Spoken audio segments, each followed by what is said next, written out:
Yeah, we got some Spelljammer, yo! I am super... Spelljammer is... Well, once you integrate Spelljammer into Planescape, it's the best campaign. Planejammer, Spellscape, whatever you want to call it. It is the bee's knees. It's been around, both of those settings have been around since 2nd edition. If you're an old, long-toothed grognard like myself, you've probably been addicted to both of those settings and probably switched out Phlogiston for the Astral Space maybe 20 years ago. But if you haven't, you've just gotten caught up. I'm really excited. I don't personally have advanced copies of the books, but we've seen plenty of people going page by page through the content.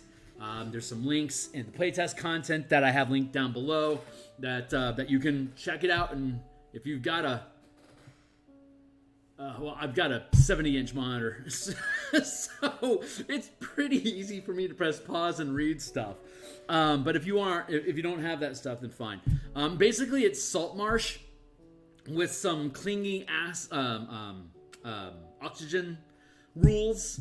We'll walk through stuff, and it'll be super easy. But again, we're going to convert all this stuff into the in-command system that we've been streaming. The vehicles in Avernus, the boats are going to work almost identical, except they're at 50 feet instead of 5 feet. Or with quick move, they're at 500 feet instead of in square 50. But you can always scale down to 5 feet to have characters on decks doing what they want. But I need to check my signal, punch my signal, make sure all my stuff is a-okay, and then we're gonna spend some time in the playtest document and just get all our gear up to speed with this. I am just such a nut for Spelljammer. Such a nut. Hell yeah. All right, so I'm going to copy this, and then we go to the Twitter. Down in the link below is a link to my Twitter, which I just updated this link to, so follow me and stay updated. I'm still figuring out how to do, a lot of times when I stream stuff, it's pretty impromptu. So it's kind of, I don't have a set routine yet, so I'm still figuring out how does Phil let people know in advance that he's going to stream stuff, because we always speak in third person because we're professionals. No. But yeah, I'm just hitting my signals to my favorite channels on Discord, the D&D Mothership, Fry's Mini, Rich Mary, Cleric's Corner. These are all channels that hopefully by now you've heard about and are tuning into. Zipperon, he's got great stuff. Classes and Constructs. He's actually more TikTok than YouTube, but I still love him. Dungeoneers Pack. I love talking with DP. And Trent Monk, fantastic optimization analysis. Indestructiboy, Designosphere, he's just got a great guy. He's really got his head on his shoulder and is really good about building great flavor into conservative design. And then the DMsGuild, which I absolutely owe all my love and joy to. So let's see. I've got all my Discords popped. I've hit my Twitter. This is, let's see, beep, beep, beep, beep, beep, beep. This is the in-command mass combat and guilds playtest content. It's the first version of it. It's the alpha test of it. There's still things that aren't right in here that we're doing playtesting to fix. We're doing Descent into Avernus right now using the War Machine rules. Oh, wait a second. You guys don't see what I see. Can you see what I see? No! Let's flip that. Bam! Okay, now y'all can see what I see. Okay, great. This is the in-command mass combat and guild playtest content volume 1. If you want to play read-along with me today, good luck keeping up, because this is like the 28th episode we've done, and we've drilled through these mechanics a lot. Hopefully, you've caught some of these in the back stream, but if you just want to read through the raw, Ukulele hasn't even gotten done with the first draft rewrite of this yet, so this is just raw Phil Kearney design notes, needs an editor, which is Adam Hancock, the creator of Balduran's Guide to Kingdom Building, which is a fantastic book. Big fan of it. This is an extension, and I would like to think a spiritual successor to that book, but you can be the one to decide that. If you check in my description down below, you're going to see in the description a Patreon link. You don't have to be a patron to check this stuff out. It's just open door. Just follow the link. It'll take you to the announcement about this stream is the YouTube link that is there. But beyond that is this playtest link that you see here for In Command, Mass Combat, and Guild playtest content. We're up to Jasmine Crew. We're up to 105 pages. That's ridiculous. This book is gonna be sick. Of course, when it's actually published on DMsGuild, you can check my my link down below, the DMsGuild link. You'll see a set of books that I've all bundled together. Those are my my 5-color mana spell point variant rules for MTG enthusiasts. It's a pretty damn slick system, but the important thing is that it's 100% preview. You can read the whole thing cover to cover, all those books. You can read cover to cover. Some of them are pay what you want, so you don't have to pay anything for them, but if you grab them, they basically fold into the overall bundle that you see all those books there. All of them, you can read all of them. If you like playing 1 to 20 campaigns, like I do, go ahead and run a Ravnica campaign using all that content. If you start at level 1, by the time you're done with level 20, I'll probably have those books rewritten and integrating Strixhaven and Theros. And we're expecting some announcements from Wizards next week, August 18th actually, about what's next with D&D and MTG. And I would love to hear about like Ikoria, for instance. That would be an amazing setting to have, like, with all the dinosaur and giant stuff. Ikoria would be sick. I don't know what they're planning on. I don't know if they've got the moxie to pull the trigger on an actual Planeswalker setting where they're going to cement in what color of all 600 spells and that exist inside the game. Of course, in that link, I've done it. I've given it my best guess with advice from people like Dice Try, and the Reddits, Ravnica Reddits. They've had a chance to chew on the list, and it's a breathing document. You can when you grab the whole bundle, you get I'll just show you real quick since I've got like 3 hours that I can play, so I'm just gonna rant here for a few minutes. Let's go into the if you buy the bundle, this is the expanded spell list that's in one of the zip folders. Let's see, it's got all the here's the pay what you want list, like in the revised 5-color mana spell point variant rules. Pay what you want, the free list. You're gonna recognize this. This is like, here's all the text and just the rough Excel file. Here's the damage translations that are in there. Here's the general aspects of each color. You're welcome to argue with me over what they're supposed to be. I honestly am always looking for someone who's better at color theory than I mean, I'm colorblind in real life, so like color theory is like just that's like having a fascination with 5-dimensional physics. Like, you can't perceive the 4th and 5th dimension, but it's really cool to be able to wrap your head around it, and at least you get 3 of them. That's my eyes. I don't get to see any color.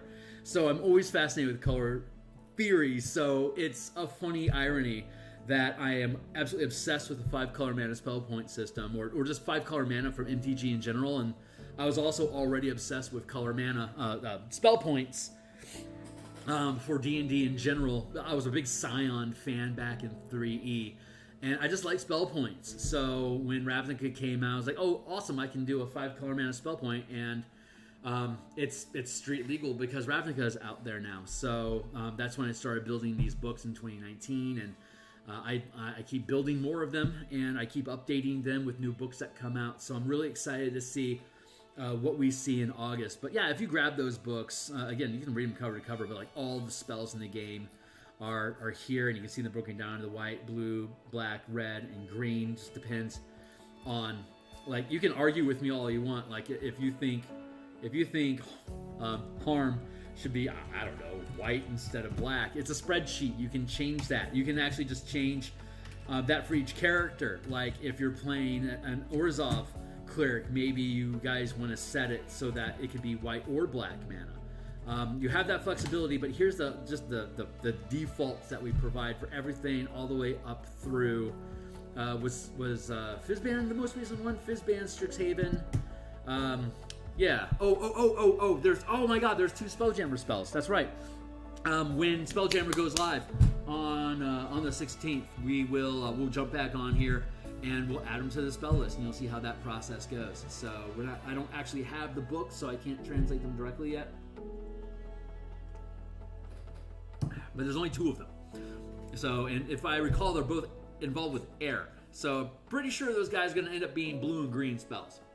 But stay tuned. Like, subscribe, blah, blah, blah. Just spells from the player's handbook if you're being hard-nosed about it. All the Ravnica spells broken down by guild and color. Strixhaven, schools and color, or colleges and color. You have the Artificer in there, even though it's not actually in any of my books yet. Other than Universal Spell Points, that's got quick Artificer rules. But they will be upgraded and added when I'm done with the current projects that I'm on. 5-color mana again becomes my primary muse. What do we look at? Cleric, Druid, Monk, 4 elements. Here's the Elemental Key book that I put out. Here's the Monk Shadow, which is a stream that I have down below. You can see how I'm breaking this into its own half-casting class. Sun Soul, also half-casting class. Paladin list, Ranger list, Sorcerer, Warlock, Wizard. It's all here. So check all that stuff out.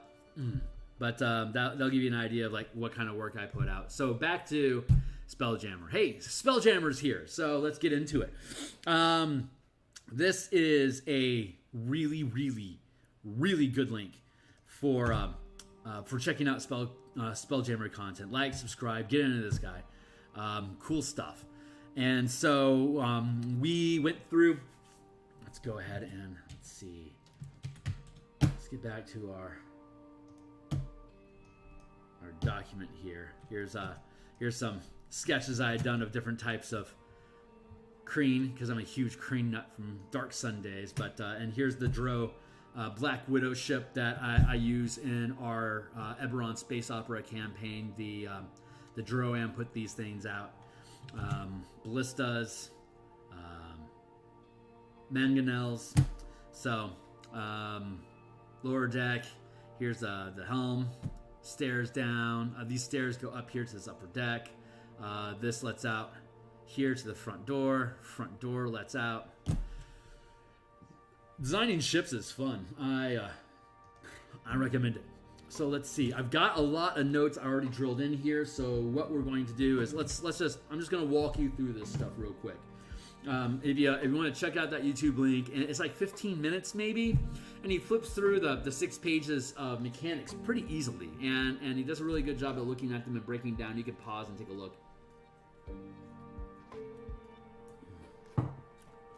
So the way that works is you got Spelljammer ships, right? And Spelljammer ships they're just boats. They're basically just fancy boats. So here, when we were doing Descent into Avernus, the Infernal War Machines, right? We have the Tormentor, which is a huge size vehicle, 10 feet wide, 15 feet long. You've got the Devil Grinder, which is gargantuan. It's 15 feet wide and 20 feet long. Then you have the Devil's Ride, which is a large-sized motorcycle design, basically like a horse, right? A big mechanical horse, 5 feet by 10 feet space. And then you can do fancy stuff like here's like a pile of parts that you can break down, and like you could have like this could be a huge-sized scavenger, or this could be a colossal-sized scavenger. But if you've been tagging along on this quest of building this thing with me here on stream, you know that size is there are no hard limits on size in this system. So you can build a 6x6 truck. Like if you want to do a 6x6 scavenger like this, and you know it's got a helm, and it's got a grappling hook here, and it's got a grappling hook here, and then it's got a mounted weapon and a mounted weapon, right? So you can have one guy here, you can have one guy here. You've got your grapplers here and here. You got your mounted weapons here for firing, right? This now allows you to use all of this space to like.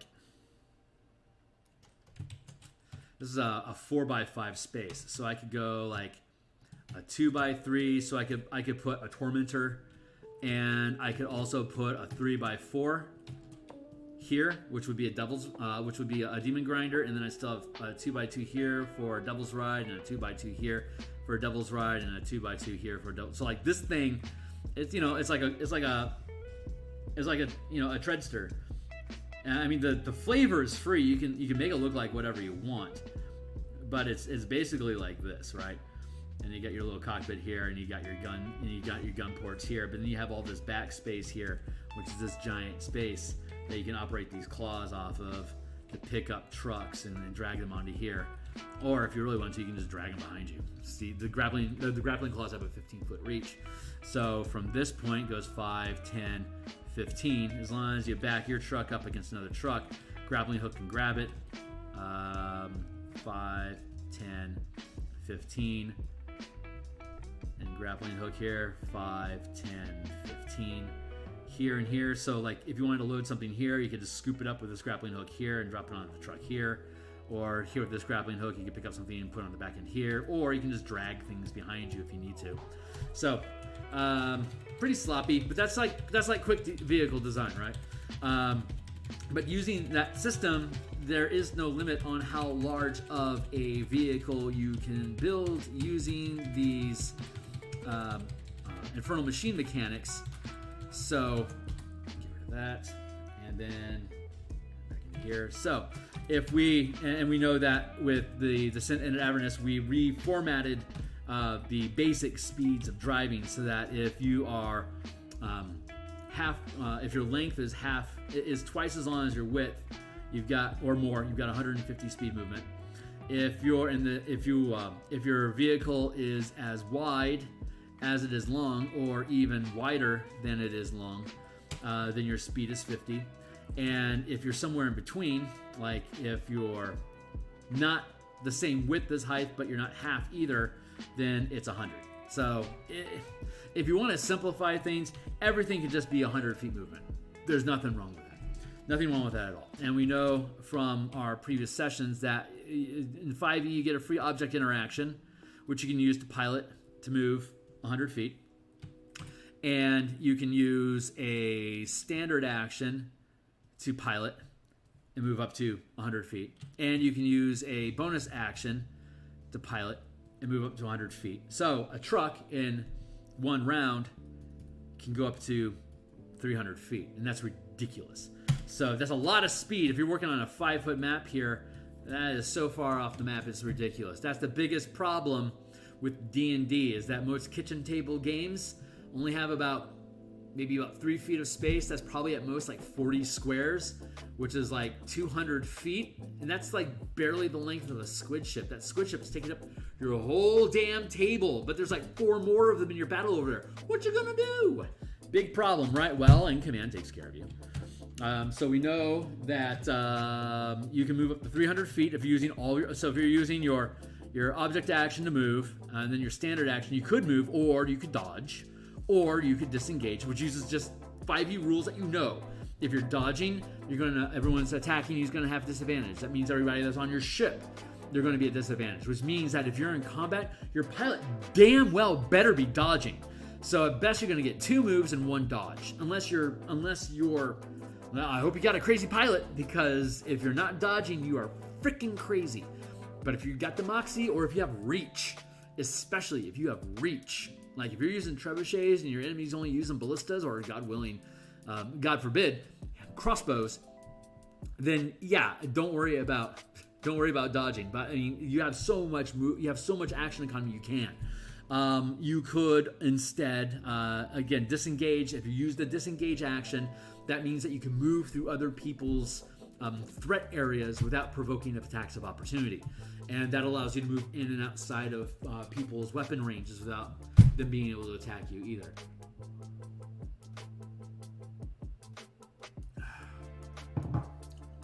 Man, I'm really excited about this. I love Spelljammer. God, it's such a cool system. Okay, and then we have our bonus action, which you could then use to move, dodge, or disengage, right? So those are your 3 actions. Move, dodge, or disengage.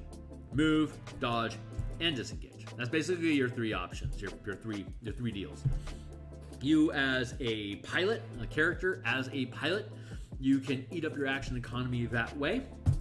And you aren't rolling any dice, so I don't necessarily recommend it. I think what the most fun is that you have an NPC or just an ally pilot driving the vehicle, so that your character can use your verbal command, your action, and your bonus action to either command weapon fire from ballistas and stuff like that, or take your own personal class feature actions, casting spells, throwing Eldritch Blasts at stuff. Well, I mean, no, man, whatever makes sense.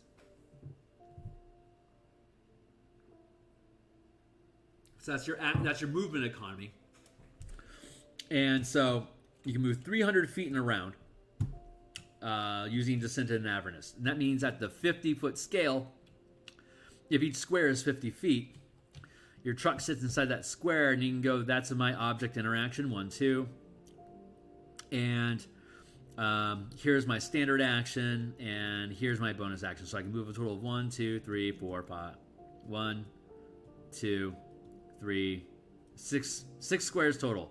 So I can move a total of 6 squares. That's 300 feet. 2 squares equals 100 feet. 1 square equals 50 feet. There you go. The way that boats in Saltmarsh works. Give me my erase tool. Sorry, I'm hopping around a lot inside my head. The way that a boat. Okay, let's finish Descent and Avernus real quick. So you got that 300 feet, which is 1 square, 2 square, and then 1 square, 2 square, then 1 square, 2 square. That's 6 squares. That's 300 feet, 50 feet per square. In Descent into Avernus, it allows you, when you take a move action, to turn once at no cost, up to 90 degrees.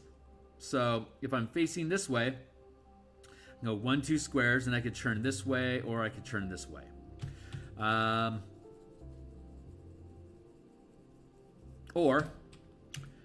If you want to eat up 50 feet worth of movement, this is my own mechanic.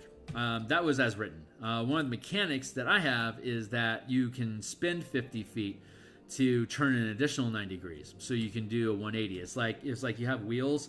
Like one can turn one way and the other can turn the other. They like electric cars. They're independent. So you can spin in place if you want, but it eats up movement to turn in place like that. So you get a free 90 degree turn, and then for 50 points you can turn again. So if you're a tank-like truck that can only move 50 feet, you could turn once and take a square of movement. Or you could, like if you're here, you could turn and then take a step. Or you can take a step and turn. Or you could turn and go from facing this way to facing this way. If you have 150 feet movement, you could 1, 2, 3 and turn, or turn and 1, 2, 3 like that. Or you could 1, 2, and then 3.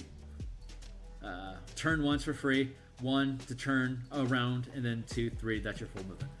So that's the idea that works there. That is basically the quick skinny about size and movement with infernal machines or hell trucks, whatever you want to call them. So let's look at boats real quick.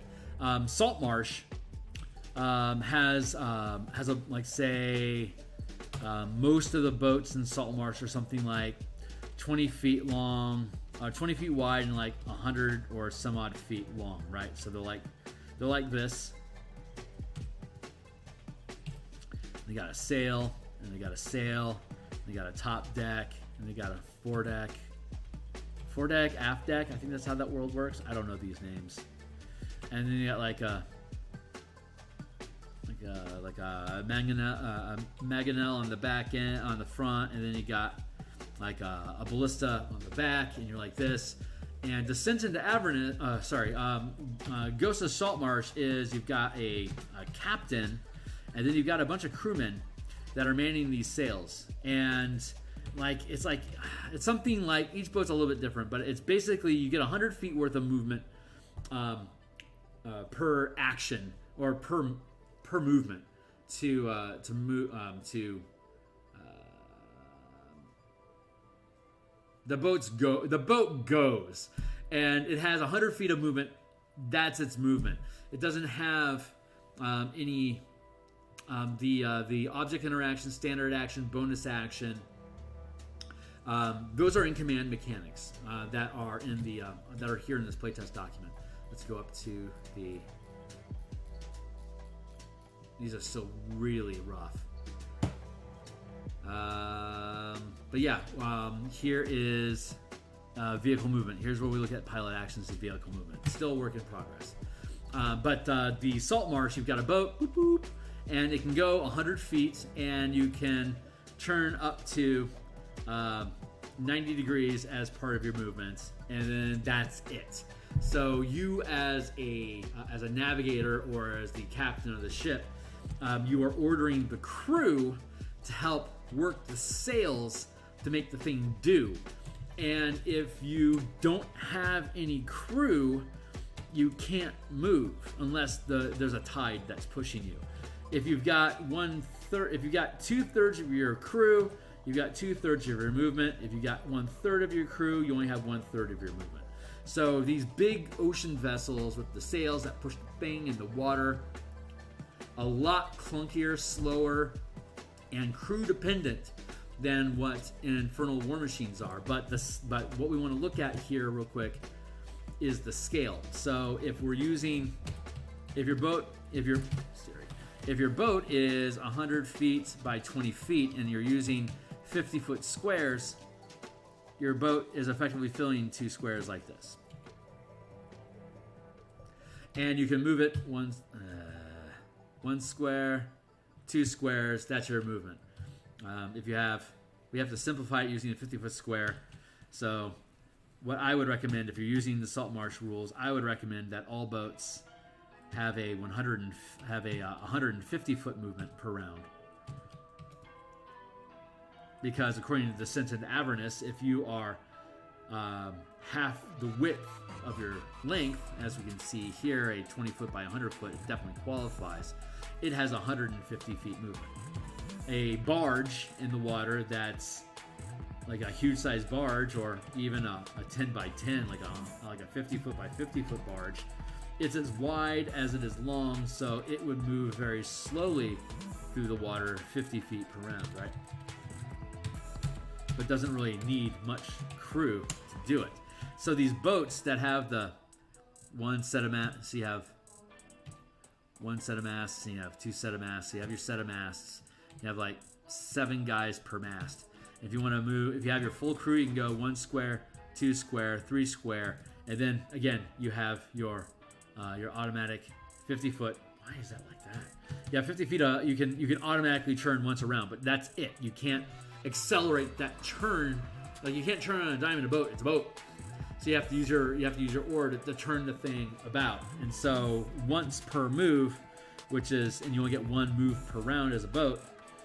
You can turn your boat once, and that's the only move. So you can turn your boat up to 90 degrees. It could be less, and then you get, according to me, 5, 10, 150 feet of movement, and then that's your boat for the turn. But that only took a verbal action for you to do that. Your commander, the captain of the boat that's commanding the crew, has 2 actions left open. They have their standard action and their bonus action, which they could use character stuff to do things, or you could use a standard action and a bonus action to have mangonel fire, ballista fire. And so that boat that we were looking at, that 100-foot, this 20-foot, 100-foot boat with the mangonel at the front end and the ballista at the back end, and you got the 2 sails, and you have a captain. That captain can be calling the shots for this entire boat. If you have your 7 guys on the rigs there, another 7 guys on the rigs there, 5 guys on the catapult, mangonel, and 3 guys back here on the ballista, that's a total crew of 22 plus a captain, right? So 23 total.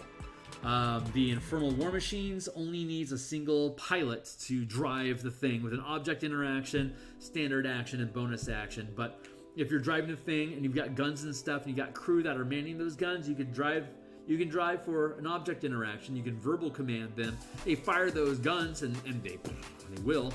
And then you've got your standard action and your bonus action, which you could then dodge and then order your crew to do something else, whatever else. Or, throw a spell if you're a warlock driver, for instance. You could.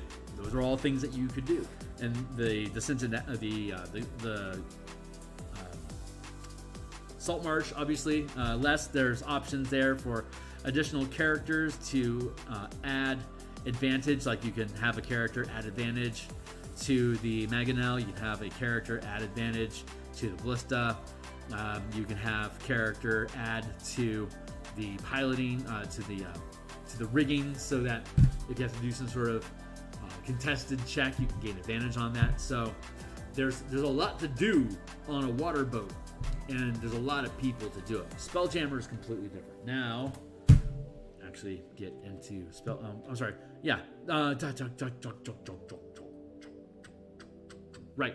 The last comments to say about Salt Marsh is that if you do have a boat that's, say, 150 feet by 30 feet, and it's in the 50-foot space, it fills up this 1x3 space. That's a 50-foot square. But if you were to pan out down here, say we're looking at 50 equals 50, and then we pan down here, this square equals 500. This 1x3 boat at the 50-foot scale just becomes a single square at the 500-foot scale. And 500 feet in one round, in 6 seconds, this boat could, say, move 150 feet. At the 500-foot scale, that's like part of a square. So what we do is we pan out time space so that this 500 foot is per minute, where the 50-foot square is per 6-second round. And then, of course, firing ballistas and stuff like that are on the boat is also at the 5-second round. So your boat is navigating or moving using the 50-foot scale on this little side hustle map, while on the main map over here, you've got your ship with your guns and your sails and your bombs and your head, zombie. And then you got your captain here, and you got your deck. There you go. That's a boat. And then, so at this 500-foot scale, you've got 10 minutes. You've got a whole minute, which is 10 rounds of moving 150 feet per round. So at the end, that's 1,500 feet that your boat has moved over the course of 1 minute, right? So you can go. It only takes 12 seconds for you to take your boat here. All the things, touching all the things. Free transform. No. There it is.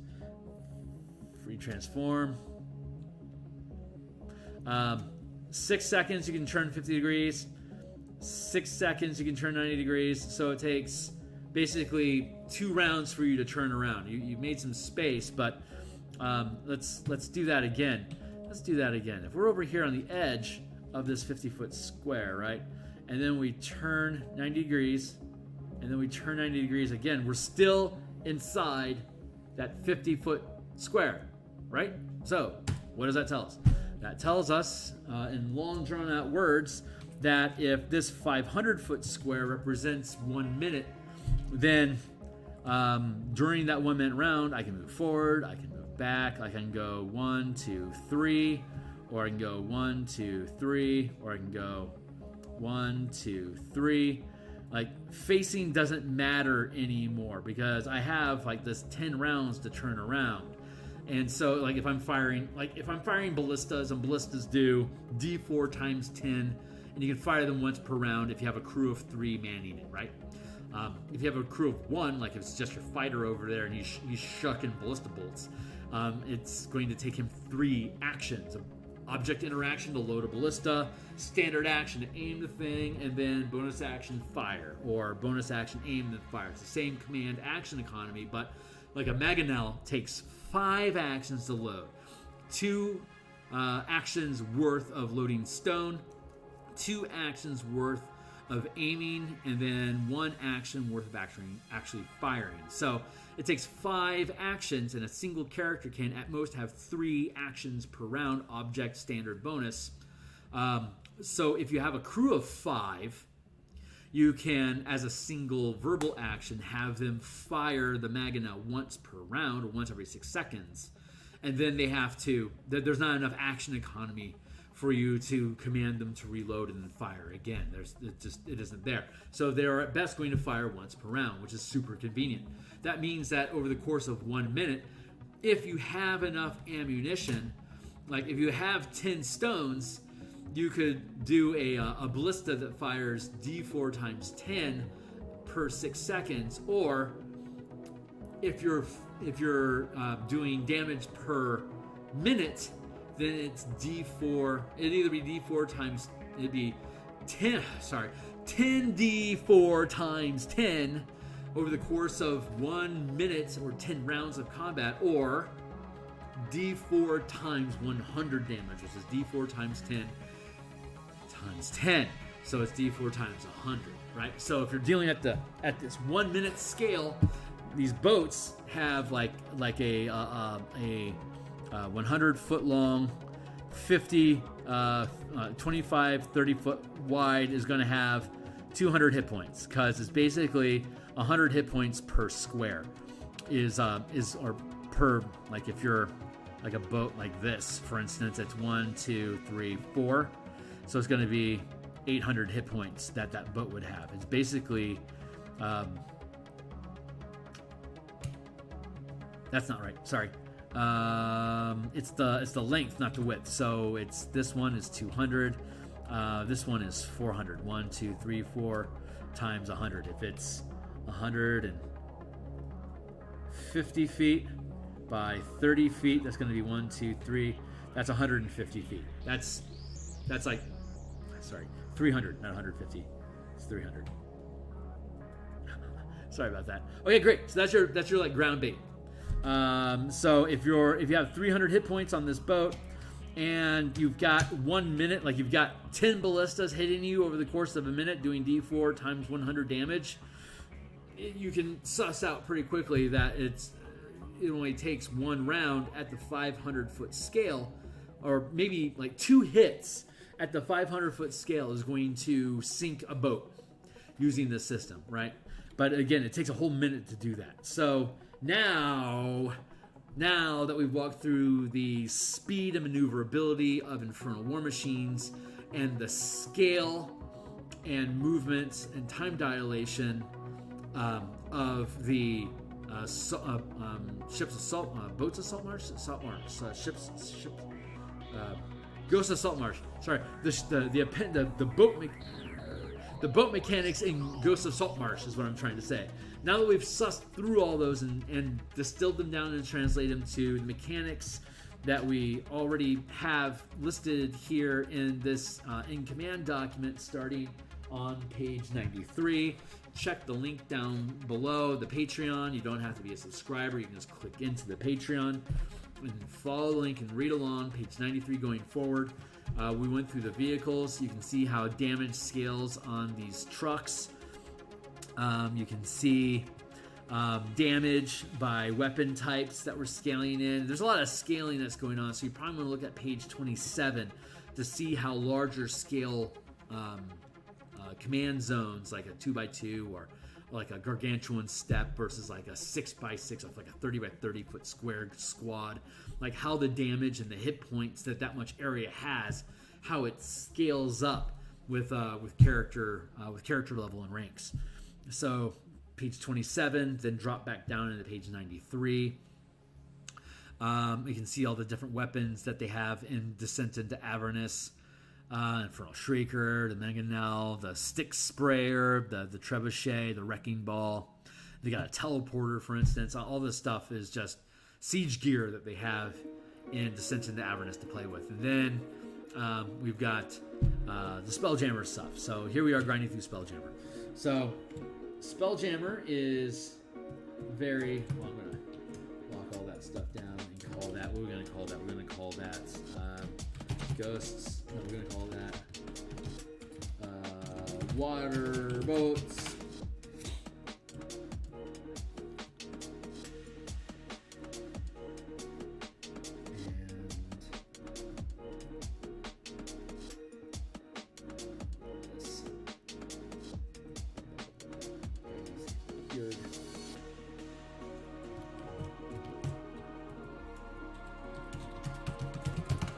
Untitled trucks.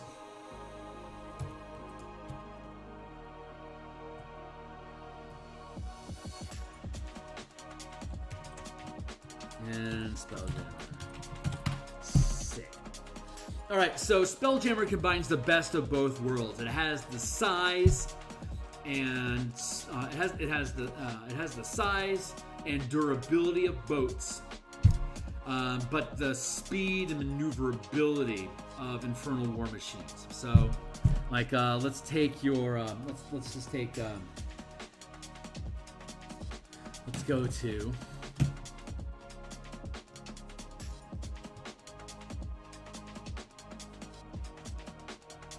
here. Where is it? Spelljammer Academy. Let's look at the playtest stuff. Trial by Fire, I think, has what we want.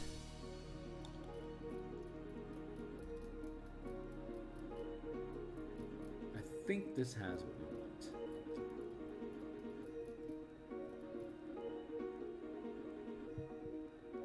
Yeah, switch it. Give me the maps. Give me that. And there's a switch it map. Damage, switch it. Index B.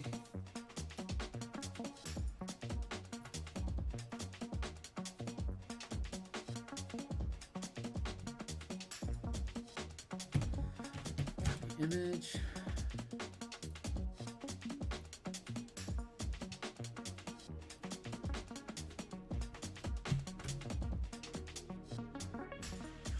Bean.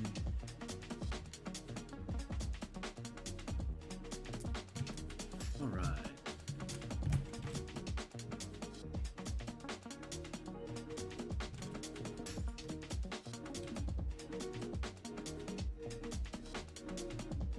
Let's go with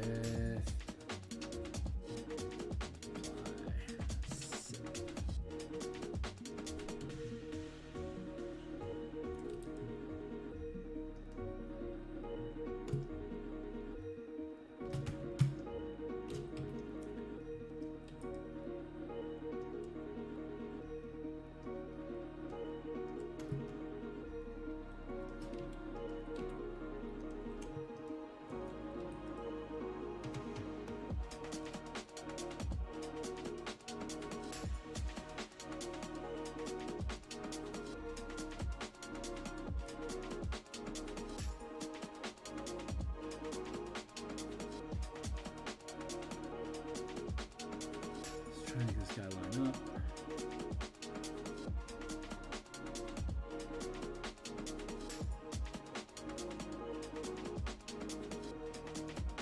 There you go. I think that's a match.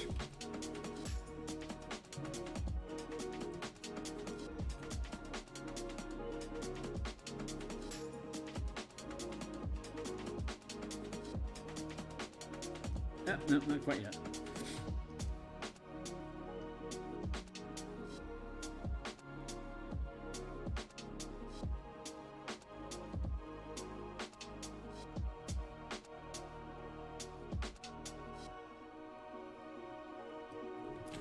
That's probably pretty good.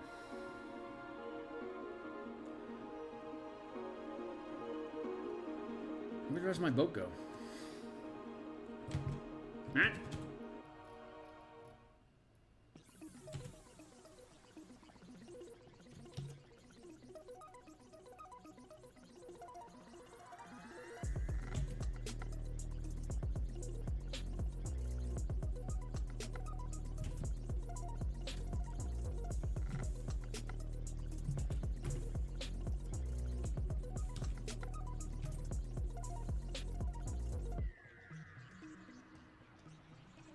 Thank you. Let's hide the trucks. Let's get this guy transparent.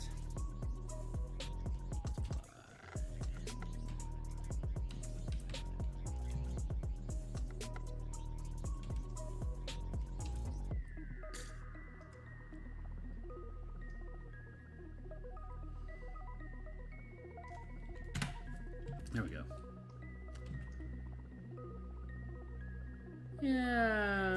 it's a little off, but it's probably good enough for science. Let's see.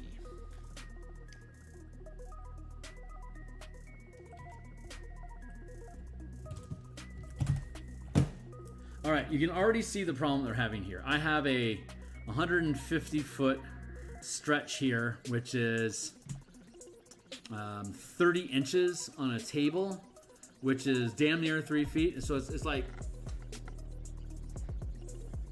how big am I? Anyway, well, it's the length of your arm. It's basically the length of your arm already, and you can see that we're having problems putting this thing on a map. Like, this is janky AF. It's just difficult. In a virtual tabletop, we'll have a bit more flexibility for us to move around and build these things out. But we want a like it would stack up like that.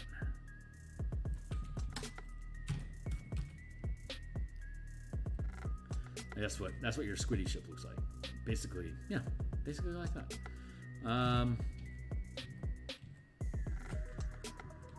No, it's actually cut, paste, and then multiply.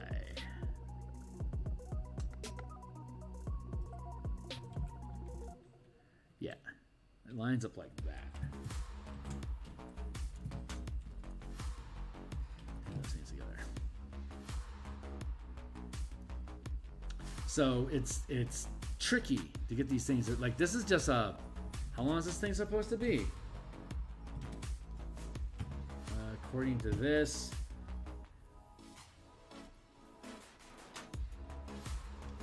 keel of beam, it's 250 feet. It's 250 feet long. That's like the tip of it up here to the tip of it down here. But it's only, I don't know why it's not being called 60 feet. It's like 50 feet wide because it's got all this fin action going on. I don't know why it's counting all this, like all this dead nose space. Anyway, it's a weird design. I'm not gonna. It's been around since the 90s. 80s. Jeez, 87, I think. I really shouldn't criticize it for now, but it always felt like a lot of dead space there. But the squid ship is like the worst of them. So, oh wait, these things here.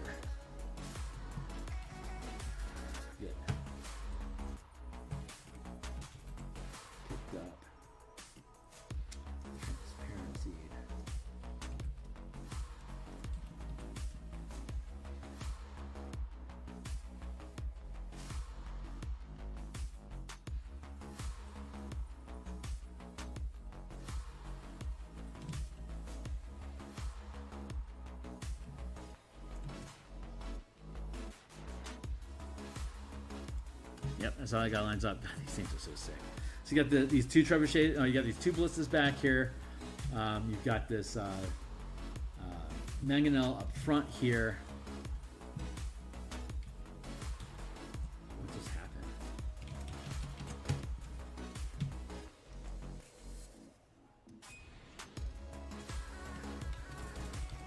There.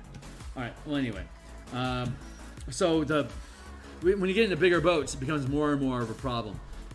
So what we want to do is you can have your map broken up into these separate segments as they recommend here for your floor plans. But using the system that we have, do that. Zoom back in. We know that it's 250 feet. 1, 2, 3, 4, 5 by 50 feet. So like this is your squid ship at the 50-foot scale. That's going to be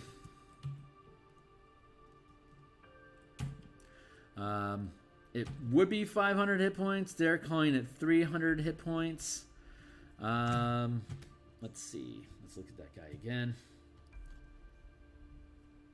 1, 2, 3, 4, 5, 6, 7, 8, 9, 10, 11, 12.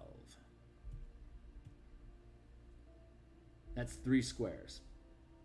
100 12 squares is 110.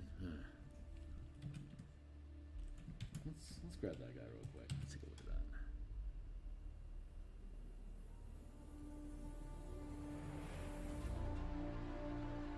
Let's see.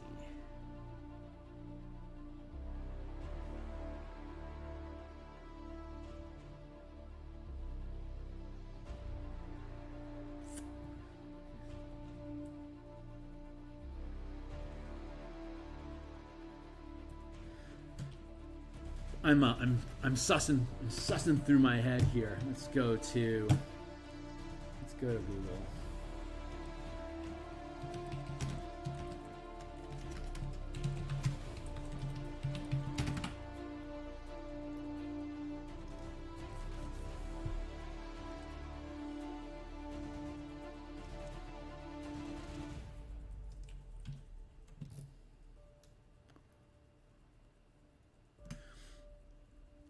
Yeah, they changed the hit points. That's great.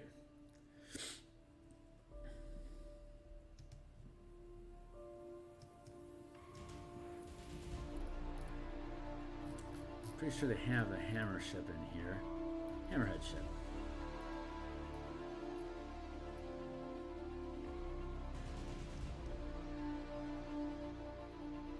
Well, that's not useful. 250. This is 400 instead of the squid ship's 300, and it's also 250 feet and 25 feet, where the squid ship is 300 feet, and it's the same thing. So there's no consistency here. So we have to start building a model, a scaling consistent model. I want to see that hammer ship floor plan. Here we go.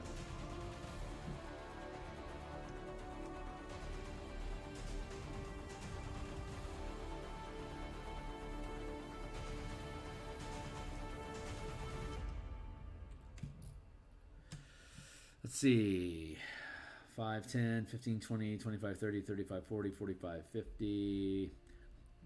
55, 60, 65, 70, 75, 80, 85, 90, 95, 100, 105, 10, 15, 20, 25, 30, 35, 40, 45, 50, 150, 55, 60, 65, 70, 75, 80, 85, 90, 95. I don't see the 250, but I don't know. Maybe I'm just not very smart. I don't see 250 on this, but okay. So for lack of better guidance, let's go and let's look at the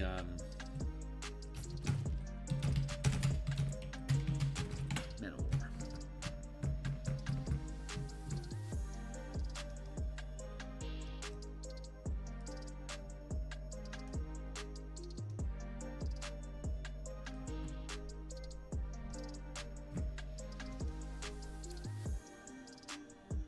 Such a cool ship.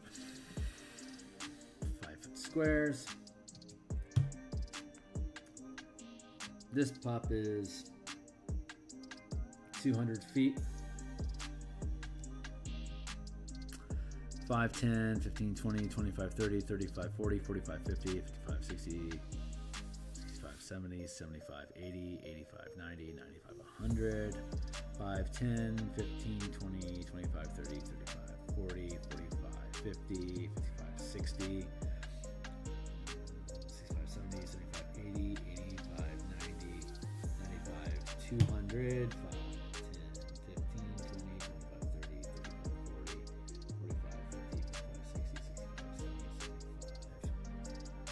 40, 45, 50, 55, 60,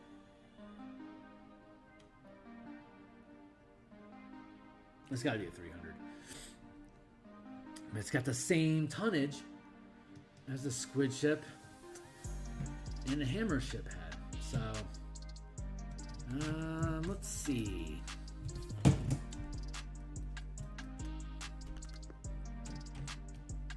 I do like that, though. I don't have a complaint about this being 250 feet, so 100, 200, 300, 400, 500, 500 hit points.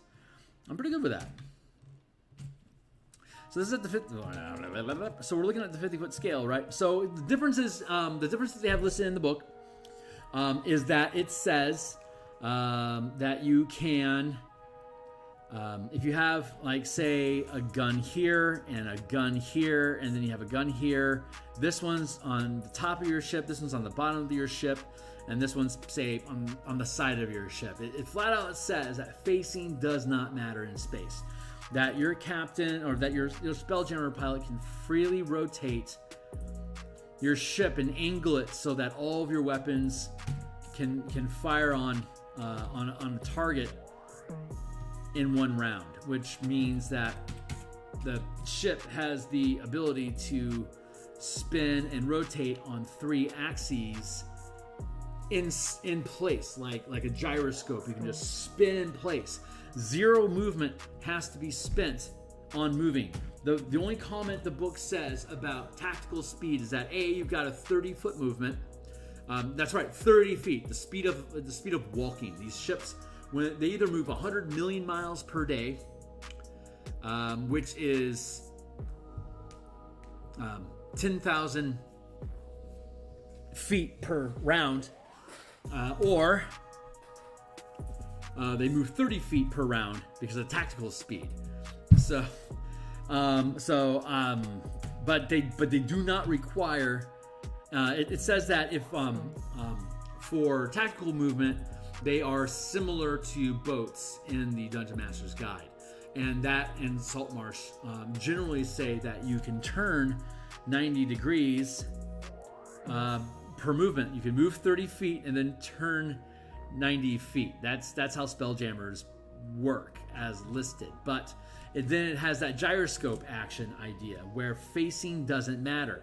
So that means if you go check out Trent Monk and a video that he did, I think it was 2 weeks ago, where he did a run-through battle between 2 ships on the sea, and he had to spend time, like he'd do a movement and he had to turn his boat like this to be able to get this weapon within range of a boat that's right here.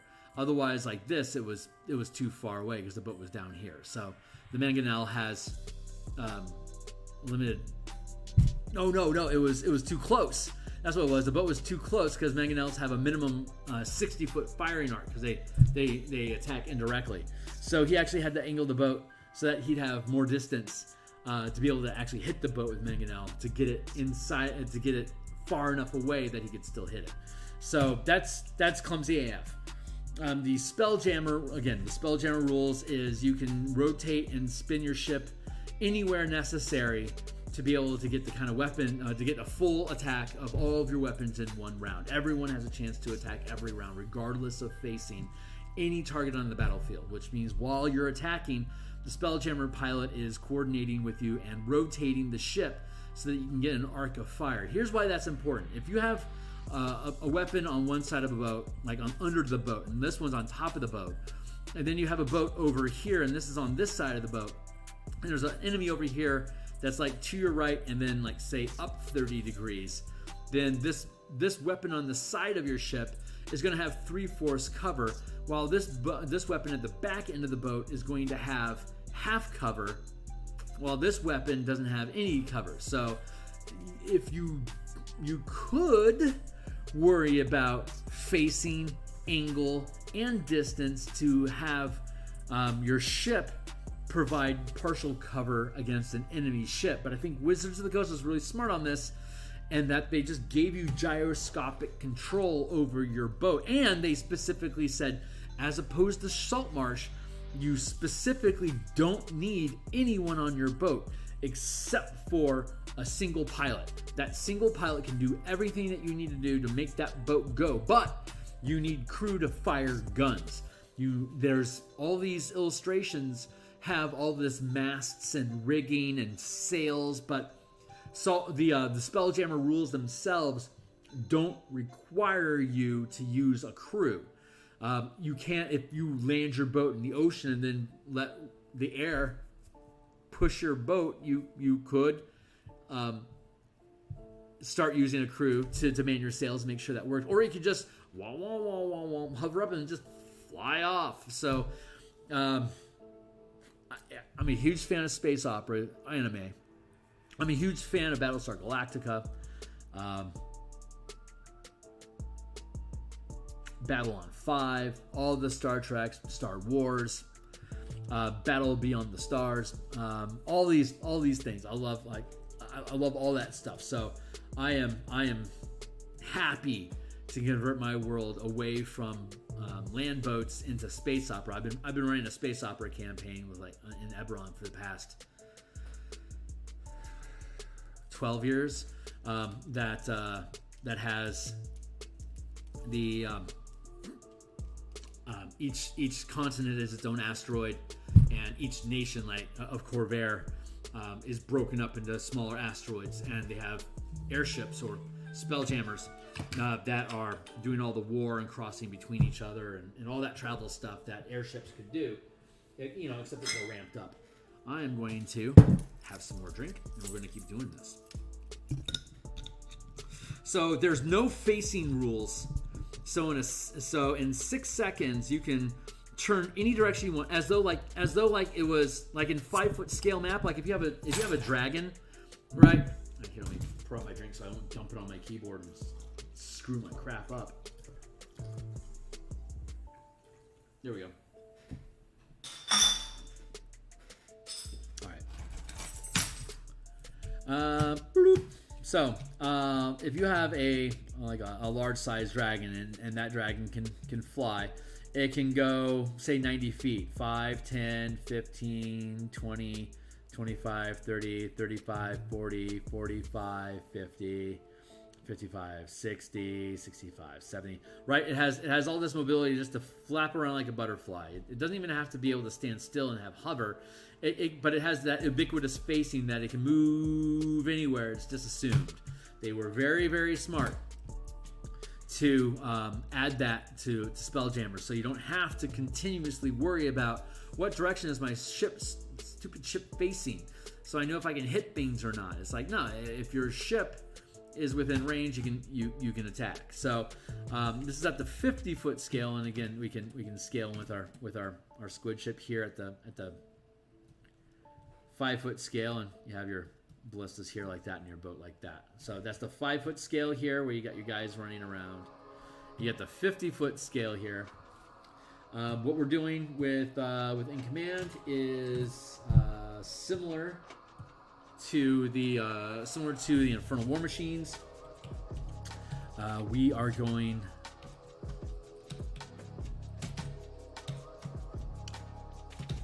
with each 6 seconds they can move. There, that's what I was looking for. Actually, let's take you into the document.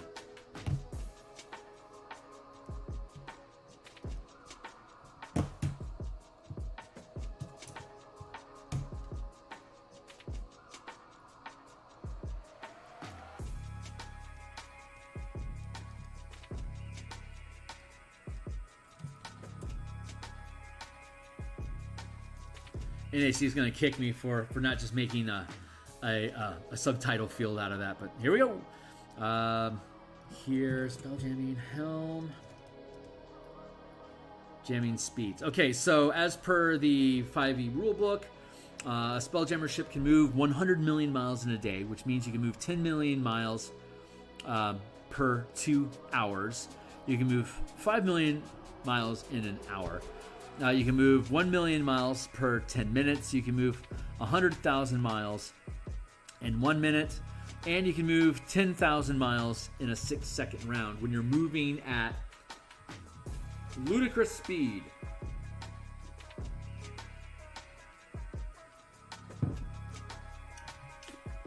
When you drop down to tactical speed,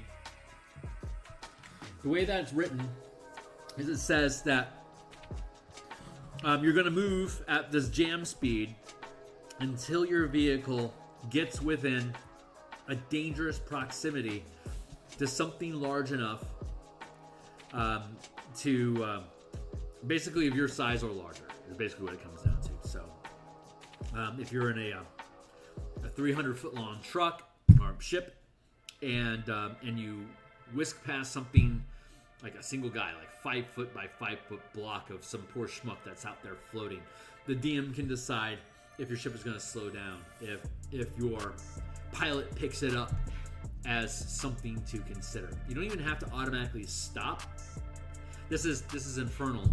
This is in command now. Your ship slows when your pilot detects something. You'll see something, you'll automatically succeed in seeing something your size or larger. It's then just a matter of, if it's smaller than your ship, do you see it or not? That is a DM choice whether you do or not. If it's a plot point or it's an encounter that you want your characters to have, then you can do a passive perception check and just assume that they succeeded it.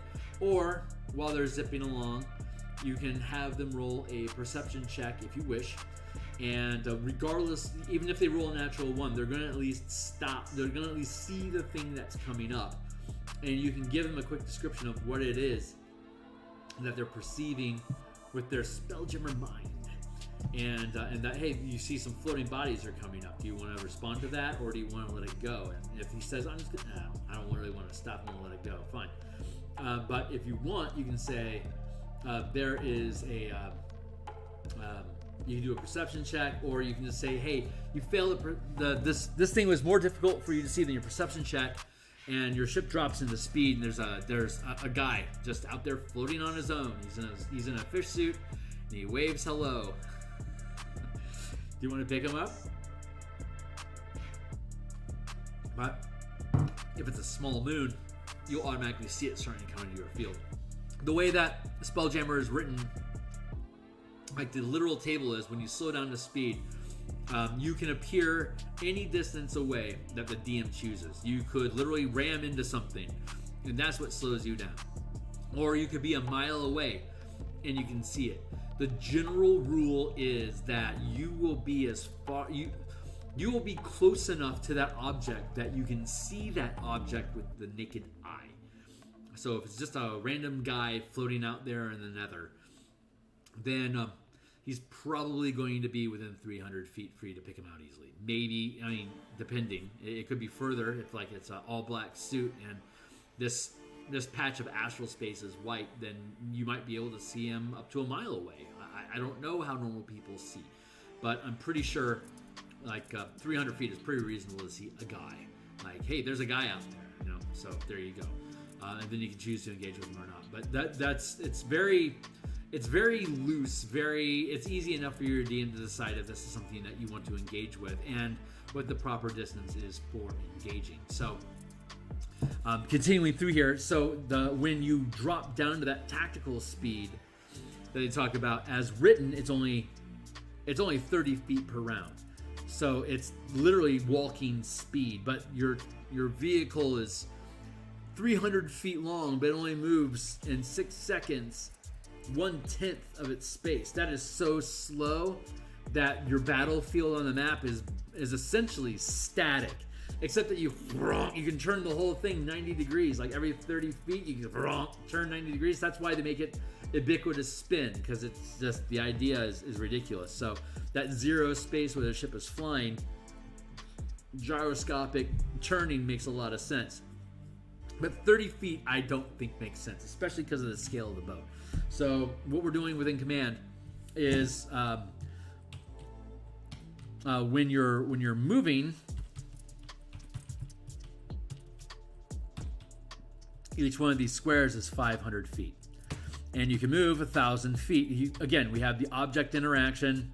Let's go look at the Spelljammer Helm real quick. A Spelljammer Helm is a rare magic item that requires attunement. According to the Spelljammer 5e book, it requires attunement, and if someone's already attuned, they can transfer attunement to you just by touching you, and as a standard action, you immediately become attuned, and they are no longer attuned. So you can just transfer that attunement as an action if you want.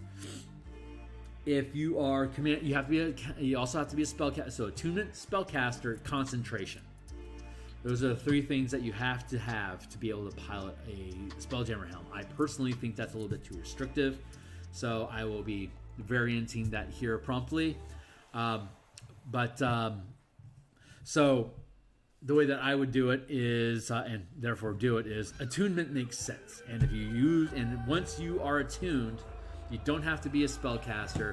You now have that object interaction, that standard action, and that bonus action to move, dodge, or disengage. You have those three actions. Basically, it's like rogue action economy.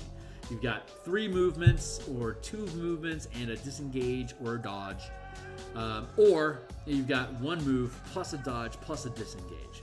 So you've got those 3 choices to make with your actions. And again, you can have ubiquitous spacing. You can turn on a dime. There is no action economy or limits on how much you can turn facing. So you could go 500. You could start here. You could go 500. You could go 500 feet forward and then 500 feet back, and just be facing like. You can go here and be facing this way, and then you can go back 500 feet and face this way. It's basically a helicopter, which is super cool. So that's your basic action economy. If you aren't attuned, it does require concentration, and you have to sacrifice your movement, your action, and your bonus action to move the ship. And after an hour, you automatically attune if you wish.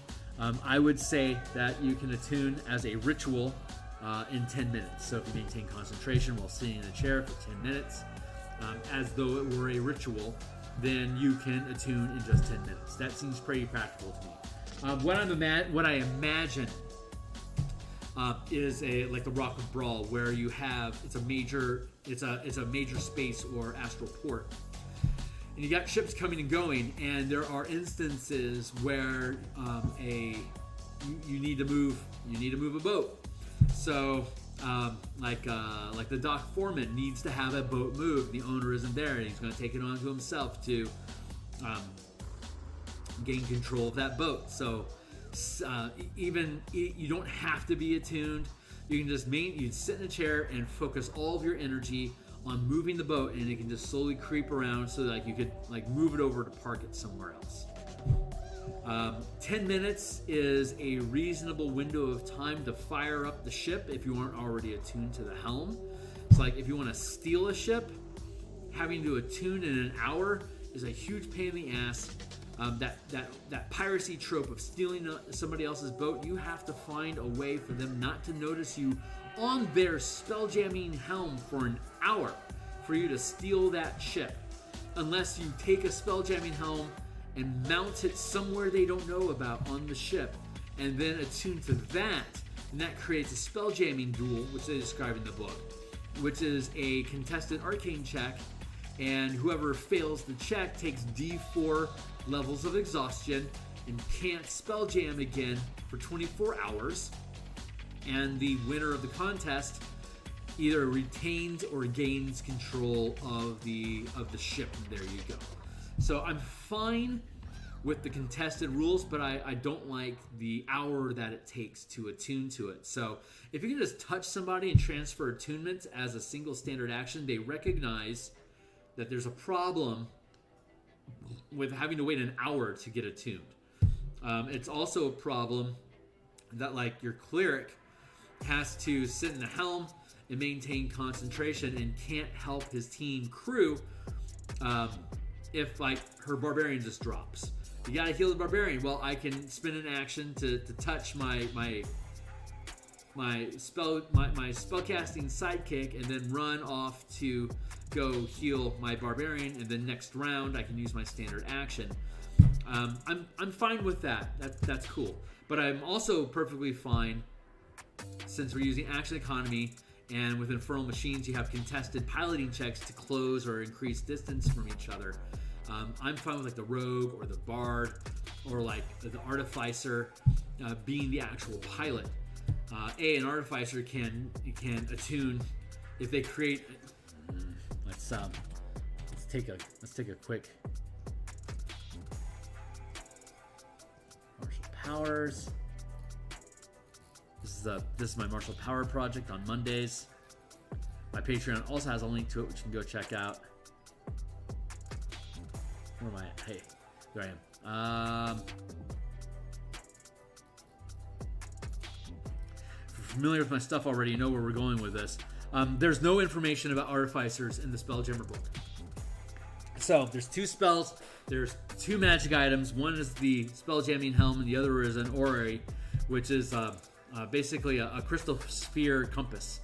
It's a heads-up display that immediately shows you, like, it just magically knows where all bodies are inside the entire crystal sphere and plots your point in relation to them. So you have an overland map of the entire crystal sphere immediately provided to you with this magic item. And so the DM can just ask, which one of these blips on the map do you want to explore? It's like, well, I want to explore this particular blip. It's like, great, let's go. It's 300 million miles away, so it's going to take you 3 days to get there. 3 days later, you're there. And hey, it's a ball of fire. Let's check it out. There you go. So if you're familiar with my martial powers playtest, here's the playtest content. Let's go down to that.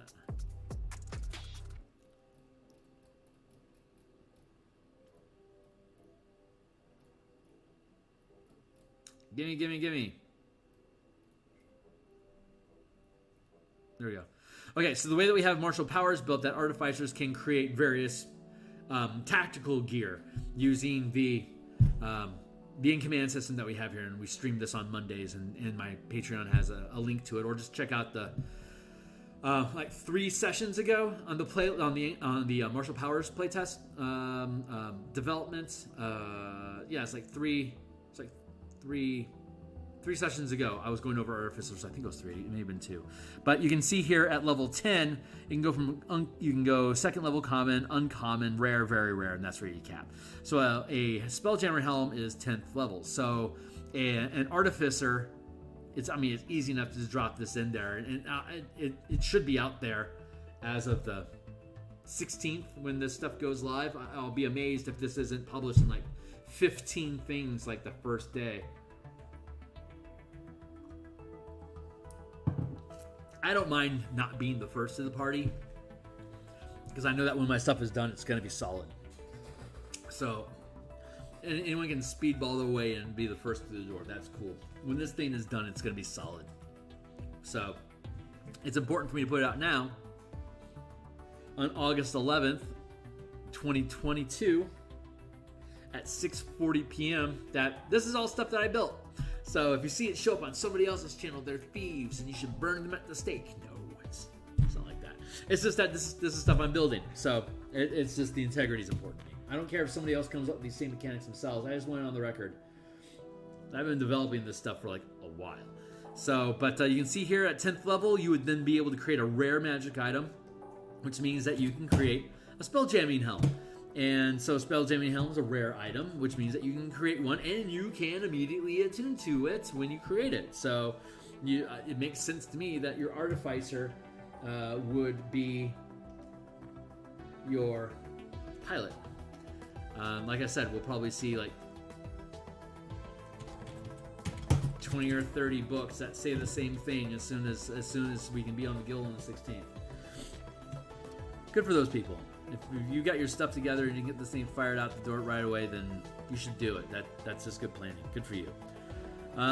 So we know what our action economy is, and we know that if you are attuned, I'm not going to require you to maintain concentration on this thing, but you are going to get the 3 action economy, the object, the standard, and the bonus actions to have the rogue movement type. And that we're going to move 1,000 feet. 1,000 feet and around. So that means that each square is 500 feet. So the way that it works is that I'm going to erase all this business here. Okay, so we know that from the infernal machines testing that say each square here is a mile, and you are taking notice that somebody is pursuing you. So Spelljammer can be the same way. You can move 100 million miles a day, 10,000 miles out. You're starting to get a sense that you're being pursued. So we know that tactical scale. Let's see. Spelljammer Helm, Spelljammer Speeds. I was thinking 1,500, but I like 1,000 feet. 2 actions.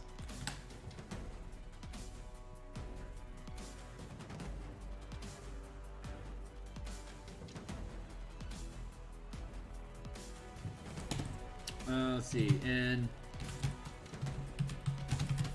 a pilot has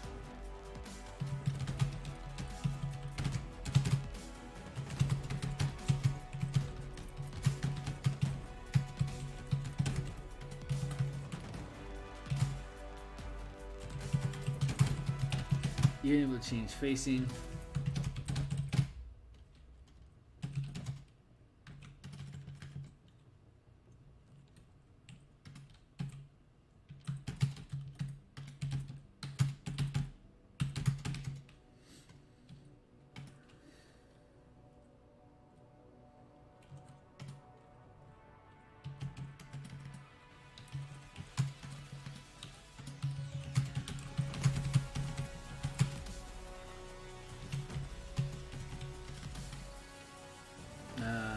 Target.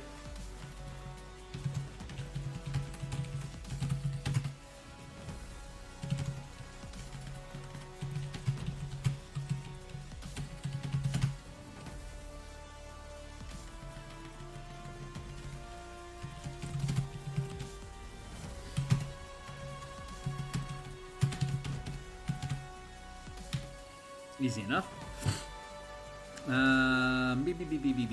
Okay, great. So, let's see.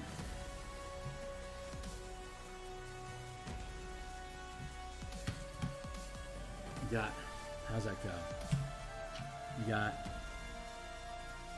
10,000, 10K mile, and then 1K mile, 100 mile, 10 mile. And here we are at 1 mile.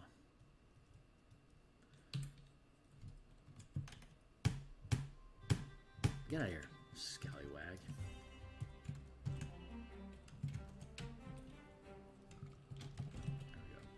we go. So at 1 mile, you get the sense that something's attempting to close distance on you.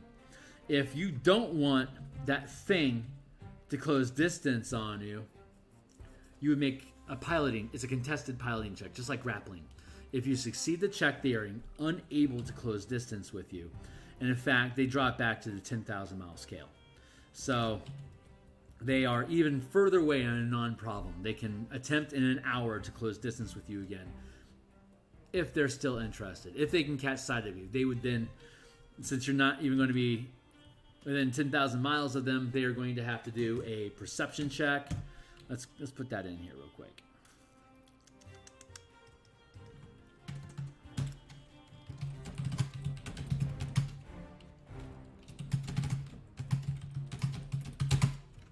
Distance at the 1 mile scale. Let's see. Contested.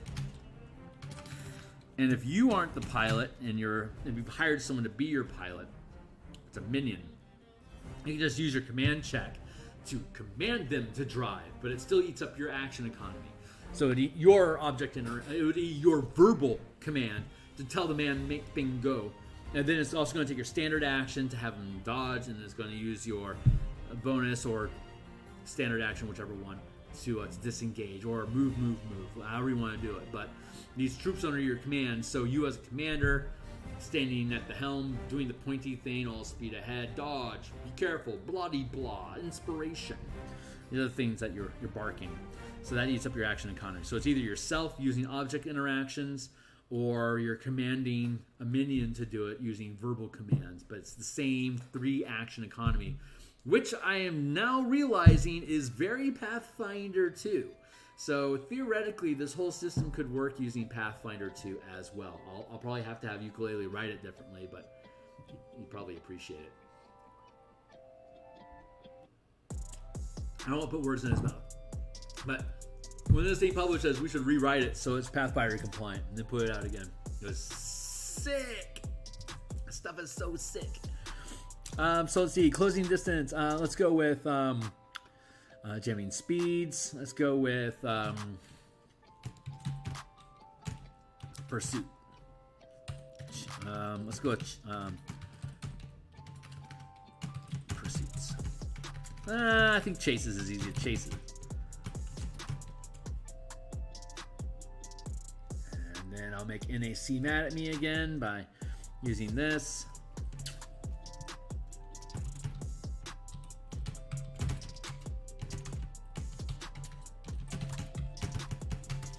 Spelljammers at high speeds.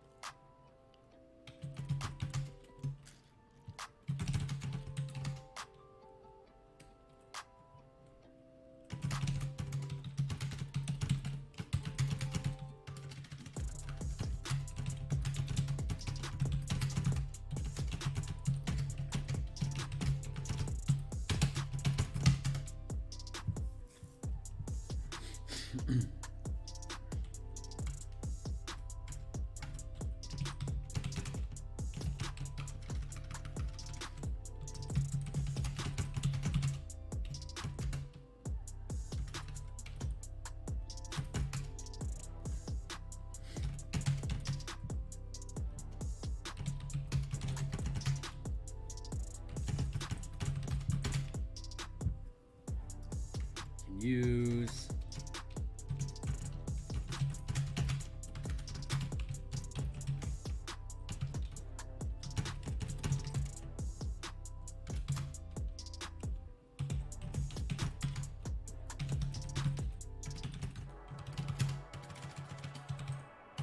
perception, insight, investigation using intelligence or wisdom are your pursuit detection.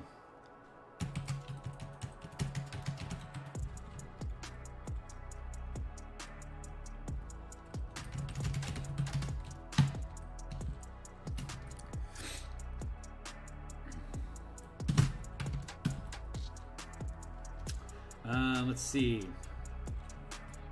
If both ships want to close distance, no check is required. Automatically move to 500-foot grid next round.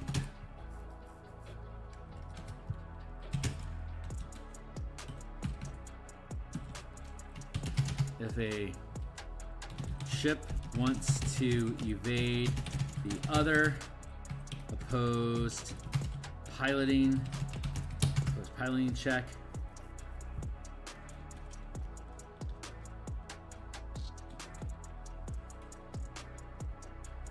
Let's see, if both ships are aware of each other and one wants to evade the other, opposed piloting check.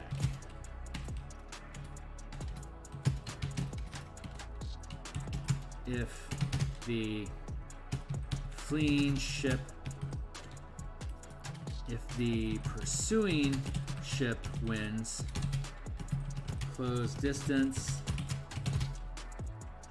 to the 500-foot grid next round. If the fleeing ship wants to avoid the other,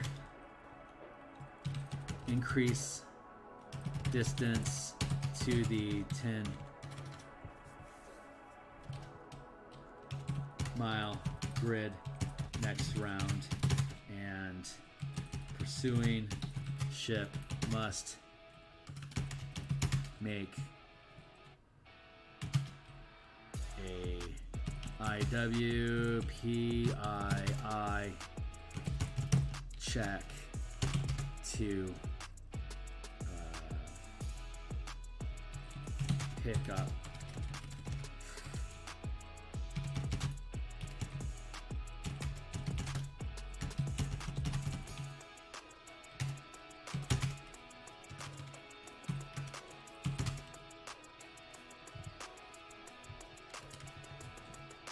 let's see.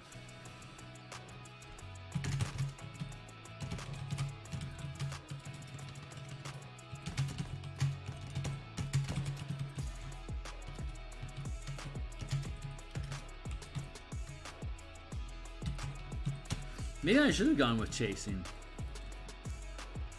Let's to continue the chase. After 1 hour, let's make a intelligence, wisdom, perception, intuition, investigation check to find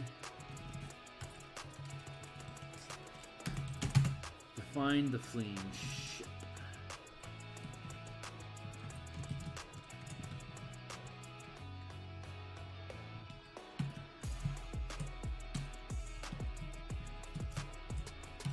There, that's the proper order. If both ships want to close distance, no check is required and automatically move to the 500-foot grid next round. If the pursuing ship wins, close distance to 500 feet grid next round. If both ships are aware of each other and one wants to evade the other, oppose piloting check. If the fleeing ship wants to avoid the other,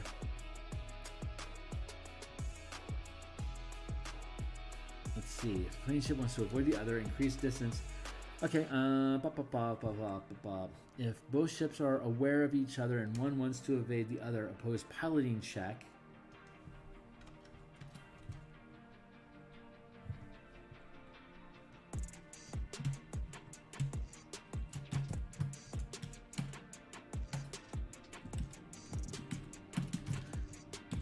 Sequencing these things is important. A ship can use intelligence or wisdom, PII, to detect a ship.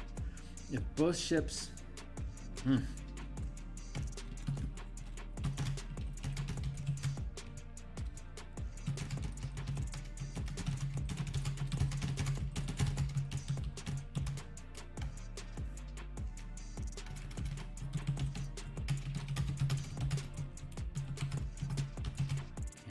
evade or close distance.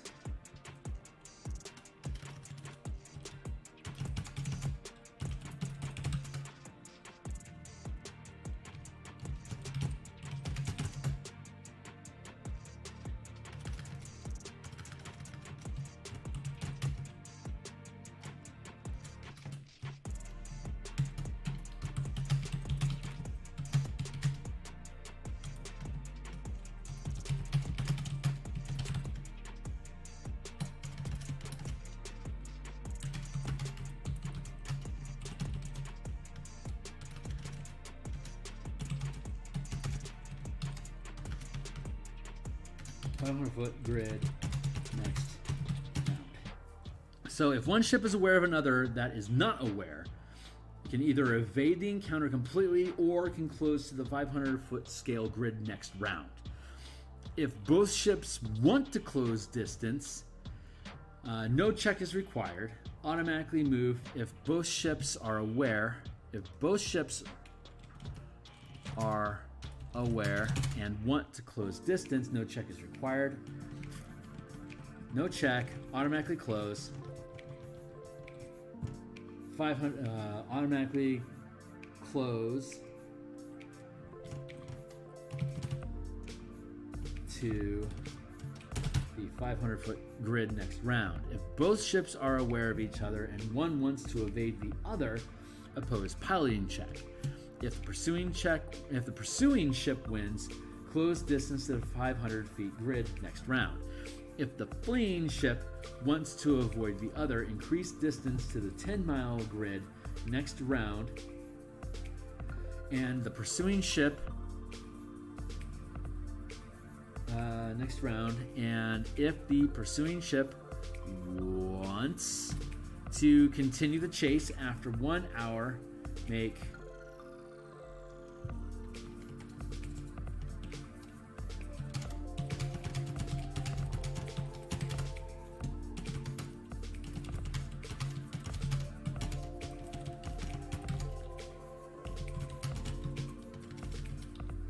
close to the 1 mile grid next round.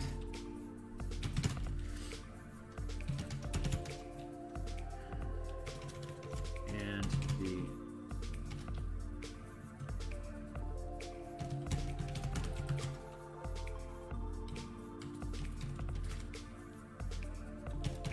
passive perception may detect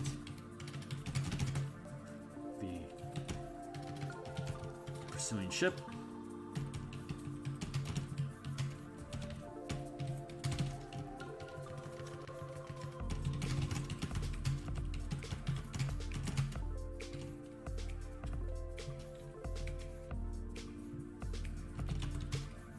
The chase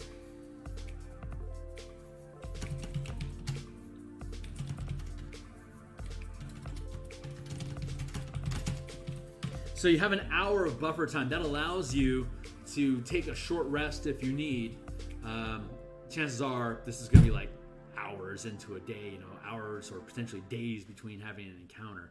So if you're trying to skip trace out of there, like skip past somebody, and you're successful in evading them, you've got at least an hour before they may be able to keep up. So your chances are your action, as it were, is to keep an eye out for the next hour to see if they're able to gain pursuit on you again. And if you can't detect them, they're either going to ambush you after the hour or whatever, or maybe multiple hours, depending on how they want to play it. Like not exactly an hour, but generally after an hour, you can feel like I think we're safe. So there you go.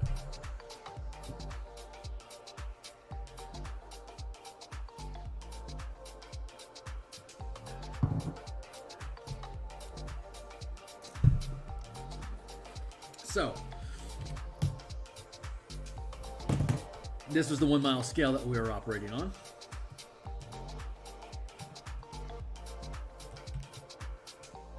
So it's 10 miles, and then they're able to close again into the 1 mile range, right? So you got a pursuit ship here. So here's how zone maps work in pursuits. Your characters are as centered in the map as they can. If you are like these ships are like what, like 250, maybe 300 feet long, like 20 or 30 feet wide. So if like this is a 500, if this is a 500 foot square, and that's the scale that we're operating over here, a 500 foot square is going to have roughly a ship like this. Like you could theoretically have maybe 3 or 4, maybe 6 ships, depending on their sizes, inside of a 500 foot scale square. So like you could have a ship here, a ship here, a ship here, a ship here. But you can have a bunch of ships sitting inside a 500 foot square. Yeah, this is a 500 foot square. So let's zoom out. This is a 500 foot square, which means each of these squares inside of it is 50 feet. So let's do that squid ship again. 1, 2, 3, 4, 5.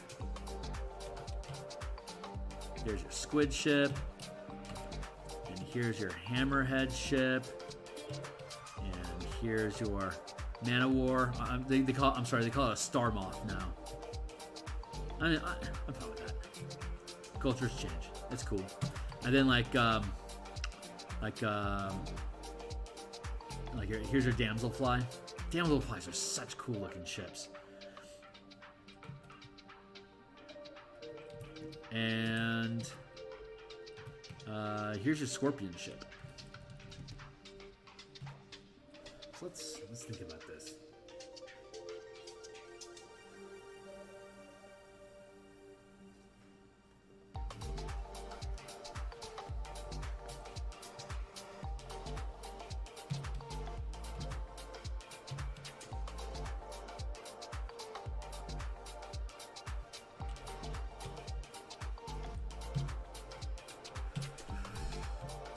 So that's what, 600. That's 500. That's 500. That's 300. This would be 200. Okay, so there's a difference. You've got light wood. You've got heavy wood. You've got metal hulls. The command system has different ranks of structures. A first rank structure is like a straw house, and then you got second rank, which is like wood. Third rank is stone. Fourth rank is like reinforced fortifications, and then fifth is like adamantine. So in each square, the command system, each square is fifth rank equals 50 hit points, fourth rank equals 40 hit points per 5 foot square. That's identical to the troops. A first rank soldier has 10 hit points, so does a first rank wall. A second rank soldier in a 5 foot square has 20 hit points, so does a 5 foot square of wood, for instance.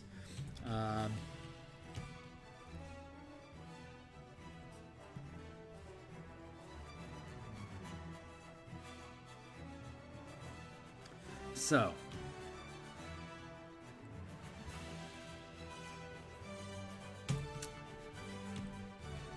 if your characters are first rank, they should have a light wood vehicle. So this is 500, this is 600, this is 500, this is 300, this is 200. If your characters are second rank, which is like 5th level plus, then they could have 200 hit points per square. So this becomes 1,000, this becomes 1,200, this becomes 600. 1,000. This becomes 600. This becomes 400. If your characters are third rank, etc., etc., etc., up to 5th rank, this thing would have 1,000 hit points. This thing here would have 3,000 hit points. This thing here would have 2,500 hit points. That's just how the in-command mechanics work, with each square being 50 feet. Like with the Infernal War Machines. Get out of here, you scallywag.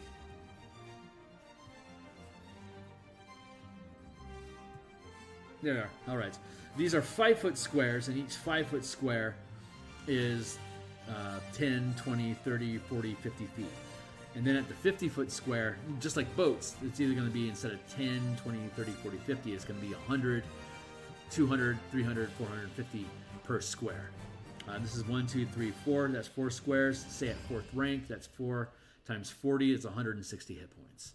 At this scale, this is, and then like this Tormentor here is 3. So that's 4th rank, that's 40, 80, 120. So at 4th rank, this huge size vehicle would have 120 hit points. This one at the 50 foot scale, that's 5 foot scale. At the 50 foot scale, this has got, say, 400, 800, 1,200. So you're just dealing 10 times the amount, and the weapons that you're attacking with, like these harpoon flingers, these mounted harpoon flingers, they deal 2d8 damage. Your character is going to fire a bow. It's probably going to do like d8 times, like d8 plus 10 damage. The ballistas and catapults and stuff, they're doing like d4, d6, d8 times 10 damage. So, but those also scale up as well. If you're a 5th rank artillerist, you're going to use a d12 times 10. And if you're firing a d12 times 10, say you've got a trebuchet here that's doing d12 times 10 damage, and you're attacking a 5th rank Warhammer 2,500, you're going to deal on average 60 hit points. 60 times 10, that's 600 hit points. Chances are it can take 40 hits before it gets destroyed. If we're looking at a 17th level fighter, They're going to have, on average, probably about 10. So they're going to have 170 hit points. They take say 20 points of damage from a decent arrow to the knee. That's going to be, God, mathing is getting difficult for me. 170 divided by 20 equals 8 hits. Jeez, I'd kill you in 8 hits. So, okay, this is stacking up differently. So chances are we don't need to have times 5. So let's limit this to light wood equals 100. Heavy wood equals, which is second rank, first rank, 200 hit points per square. And then metal is third rank metal. 300 hit points per square, and that's probably where we should cap it then. That's telling me that's where we should cap it. So we're looking at this 5 by 5, this 5 by 1, that's 5 times 300. It's going to cap at 1500. 60 times 2 times 3 is 180. It's probably going to take 27, 28 hits. That feels right, especially because if you're going to fire 1, 2, 3 weapons per round, that's going to be 9 rounds. That's one ship. Chances are...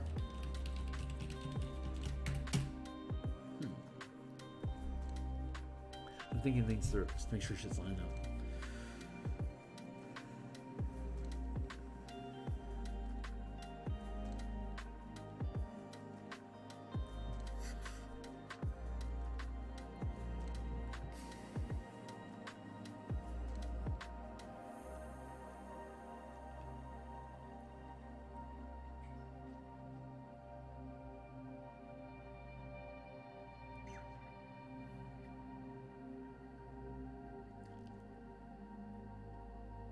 Whew.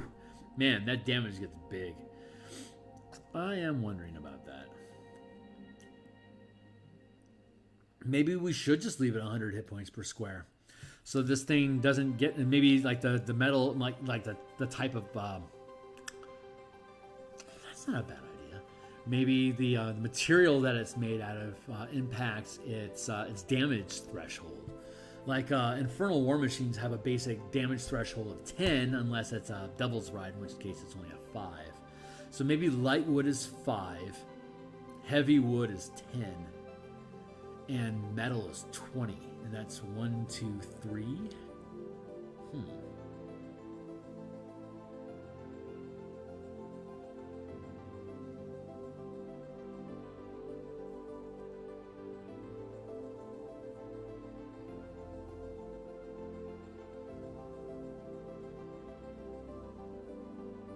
Yeah, I think I'm okay with that. I think I am okay leaving. Let's go with hit points.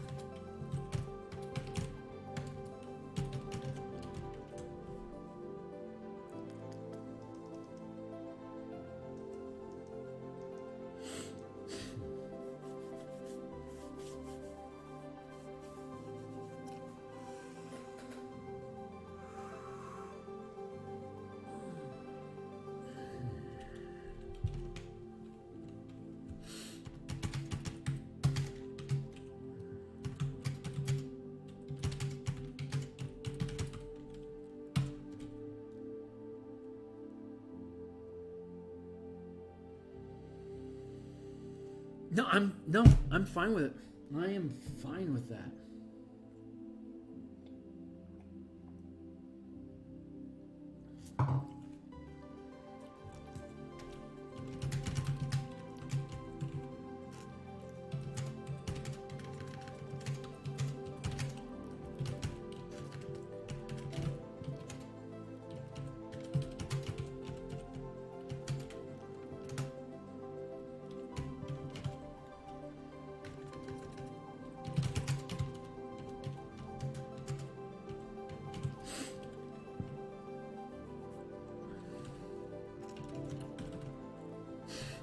Yeah, I'm pretty happy with that.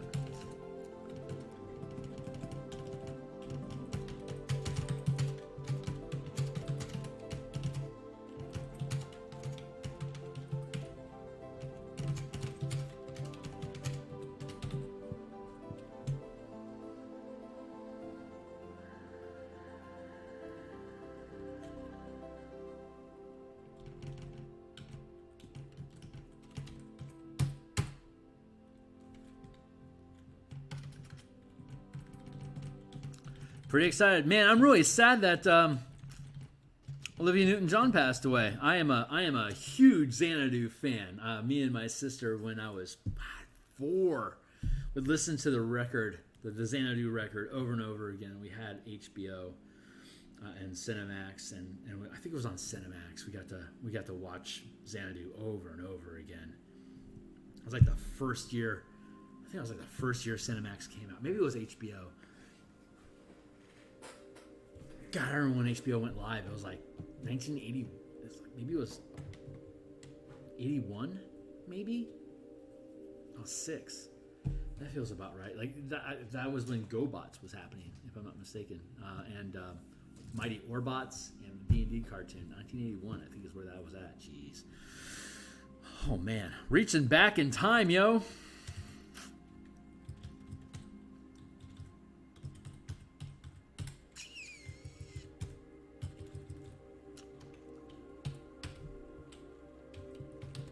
HP per size.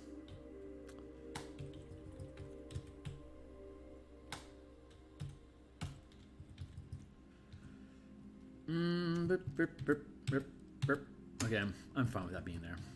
Let's see. Durability. First rank equals light wood equals DR5. So if you have to do at least 6 damage to damage the craft. Second rank.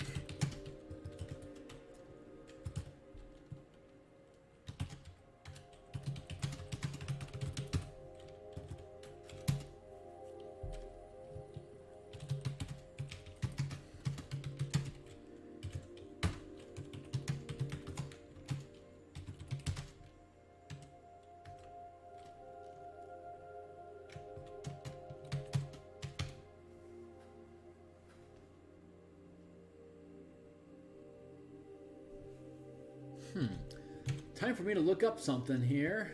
I didn't know I didn't look up before.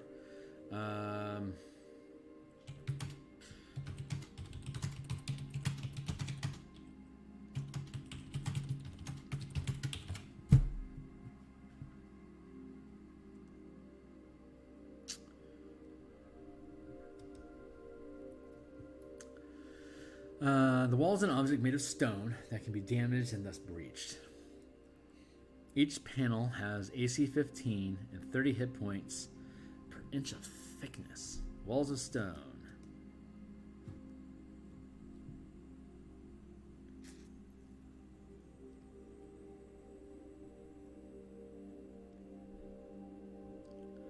Wall of Stone is a 5th level spell, which is 9th level casting, which is 3rd rank. So 3rd rank. 10 by 10 panel.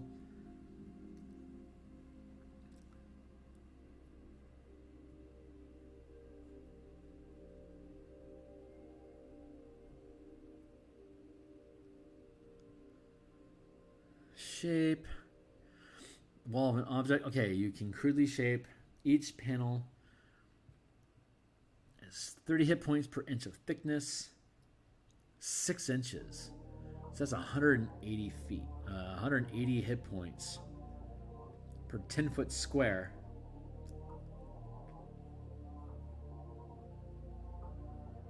So a 5-foot square is 90, which is 100.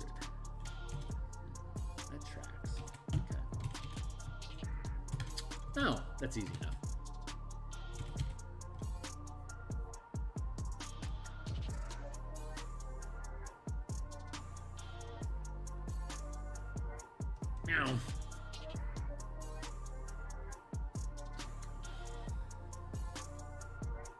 Oh, that makes sense. Metal, stone.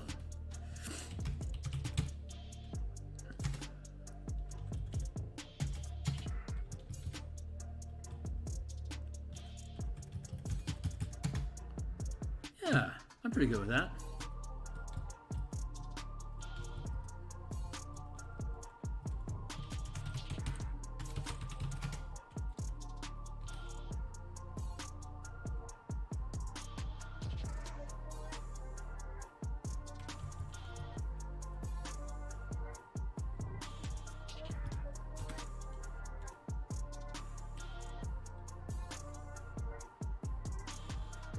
Yeah.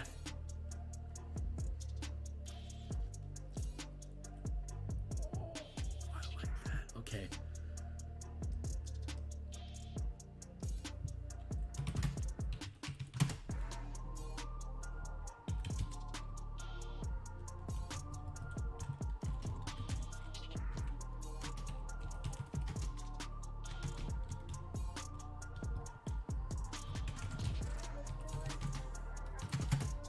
That's sick. I like that.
Just like with Infernal Machines, these are the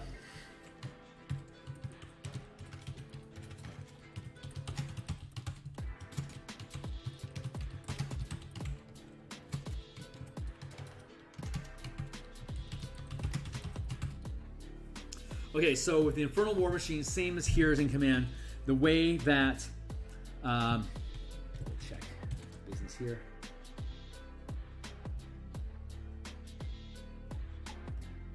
Yeah, okay, we're looking good. 7:30, so I'll be maybe got an hour less if we finish sooner. So the vehicles have minimums, and oh,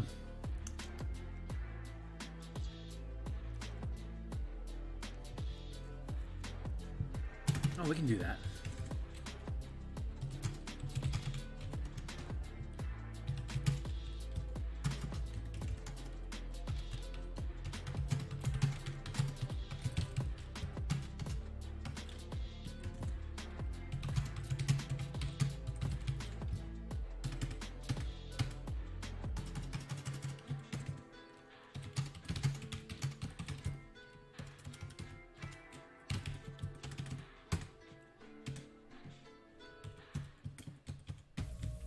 I'll explain to you in a second. Let me just finish building this thing.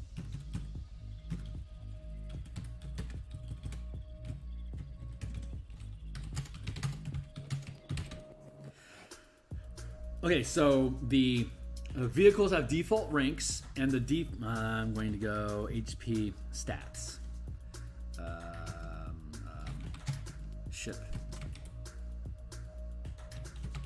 statistics.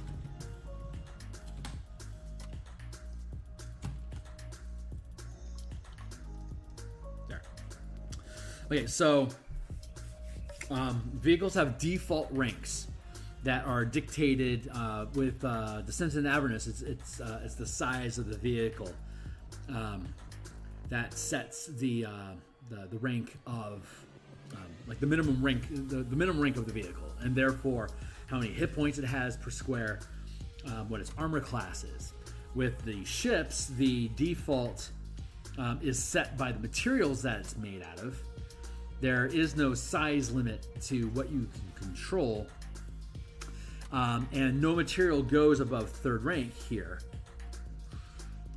But your characters can be a higher level. Like, you can have a light wooden ship, and if your character is 9th level, then it doesn't have to be made out of metal or stone, and its movement speed isn't going to change. So I guess that's...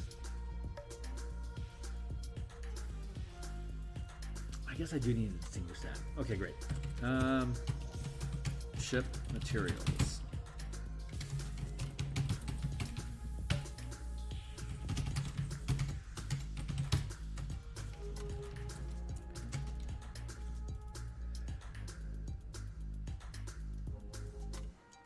Let's do it like this.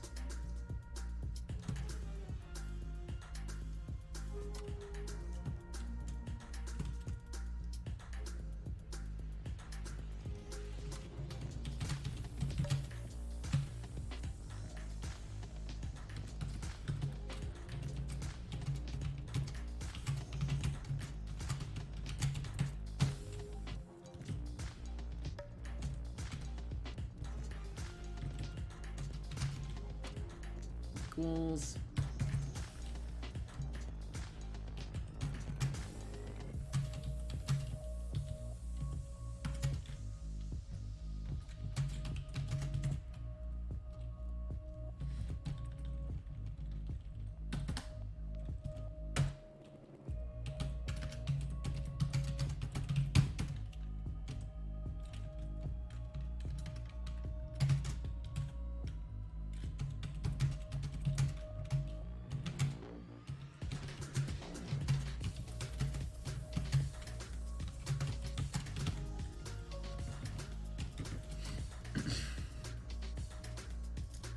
There we go. That simplifies things. Pilot statistics.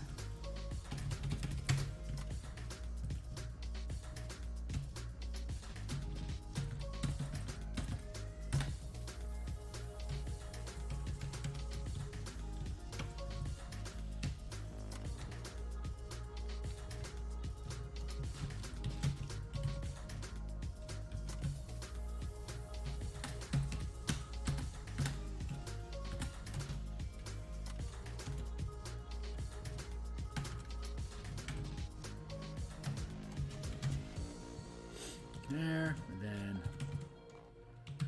per 50-foot size.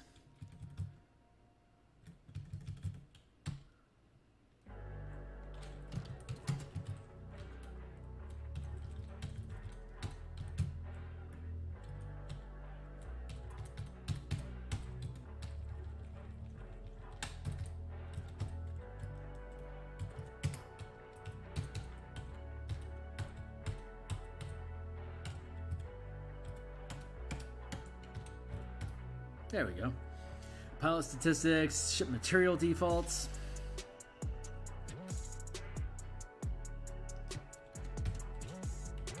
Must have proficiency in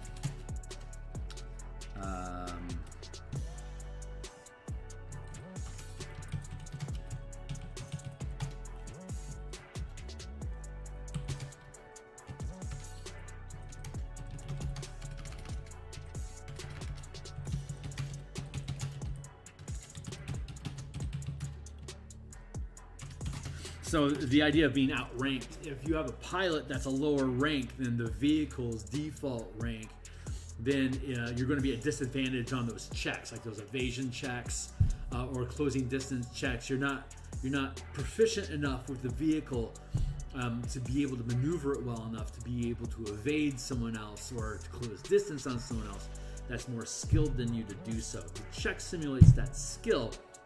You handling a boat that outranks you also reflects that skill, because it's a disadvantage that you're making that check at. So if you were, say, a first level character, which is first rank, and you were piloting a metal scorpion ship, which is 100 feet, which is a 2x2, 100 feet, 100 feet, which is 2x2 at the 50-foot scale, right? So that's 2x2, and 2 is the maximum, is the largest. So that means that 2,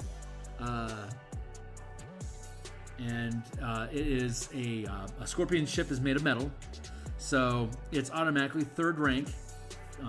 It's going to have a slower speed because it's made of metal or stone, but it's going to have an automatic higher armor class, and it's going to have a very heavy DR.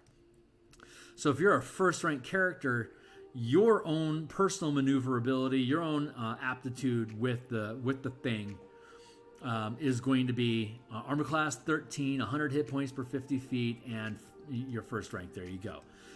Then it's up to the material. For the rest, like Metal Stone, your third, that's a third rank, so you're outclassed because you're only a first rank character. But as a result, it gives you AC 19, which is better than your AC 13, and it gives you a DR of 20, as opposed to, well, your piloting skill doesn't give you damage resistance at all. So that's actually pretty damn good. Unless, of course, you're fighting ballistas and stuff. That, I mean, a ballista is a D4 times 10. So it's going to have to do at least 30 points of damage on that D4 times 10. That granularity means it's going to have to roll a 3 or 4 to damage you. But if it does, it's going to be 30 or 40 damage. And at first level, you only have 100 hit points per 50-foot square. A scorpion ship being 100 feet long, that's only 200 hit points. So if that ballista hits you for 30, 40 points of damage, you can only take 5, 6, probably 5 to 7 of those hits. Or you're scrubbed, but you can at least ignore the first 20 points of damage because of your metal. But that also severely reduces your maneuverability. So you only have that'd be 1500 speed, that'd be 1000 speed, and that'd be 500 speed. So your tactical speed is far slower than something made out of something weaker. Like a light wooden ship is super easy to pilot. It's super fast, but it's got no armor to it, and it has no durability at all. So if you're piloting one of these things, you're gonna be fast as hell. But if you take a hit, you're not gonna shrug any of it off. It's like a first level character that's piloting like a light wood squid ship. That's gonna be 500 hit points at most. It's gonna be fast, but its AC is crap. And its damage its durability rating damage resistance is horrible. And but if you're like, say, a 4th level pilot, your maneuverability is so good that you're going to have at least an armor. You're going to automatically have an armor class 22, which is better than any of the materials that are offered. You're going to have 400 hit points per square, so that hammerhead ship, or that lightwood squid ship, for instance, that is 5. It's 250 feet long, so that's a 5 by 1. So it's 5 times if you're 4th rank. 4. It's gonna be 2,000 hit points, but it doesn't have any durability at all. But you're gonna be able to take a crap ton of hits. But you're also 4th level, so that means you're a 13th level character. That means you are not going to be fighting stuff that hit you for D4 points of damage per round. You are going to be fighting ridiculously power stuff, like a celestial dragon that's 400 feet long, and it's dealing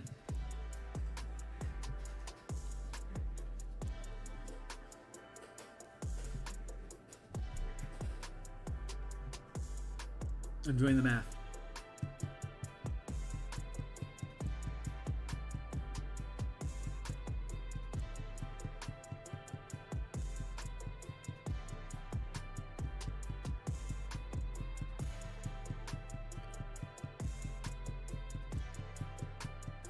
D12 times 40, or 4d12 times 10 damage. A celestial dragon that's whomping on you is going to do, 4d12 times 10 damage per round, up to potentially 500 damage per round. Your 3,000 hit point Star Moth doesn't look so hot anymore when you're taking maybe 300 hit points of damage per hit. It gets a little ridiculous. So you gotta make sure you're scaling your threats up with the rank of your characters. So, but that's why you have that structural limitation. Like a first level character, you can give them a tanky scorpion ship. They'll have great AC. They'll have pretty good durability. But if you're only first rank, you're still going to have really small amount of hit points until you start gaining ranks. You start buffing your stuff up, and that is reflecting how much damage you can absorb when you're being hit. Just like hit points are supposed to, just like hit points mean. Let's see.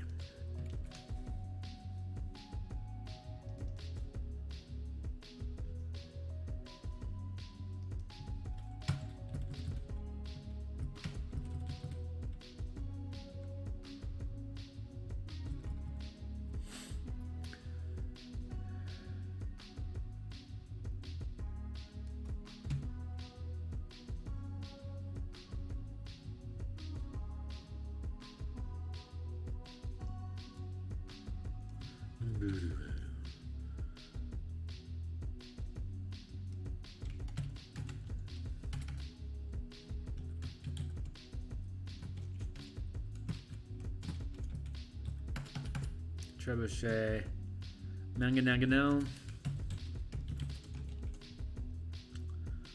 Ballista. I know they have cannons in Spelljammer, but they don't have handguns. Fine, if you want to use cannons, you can use cannons. They do D8. They do D8 times 10 damage, and they require a crew of 3 to hit, and they've got a ridiculous range. So, whatever. I am not a cannon enthusiast, so screw you, Ufus. We've got a 100 hit points figured out.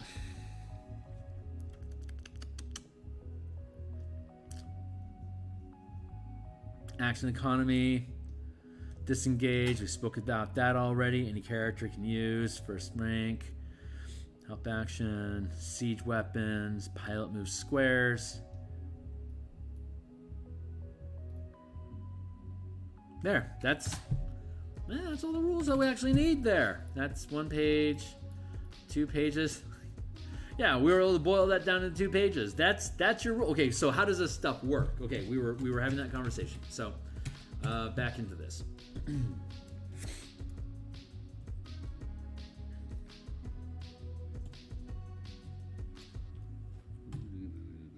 Okay, so we were talking about at the 1 mile scale.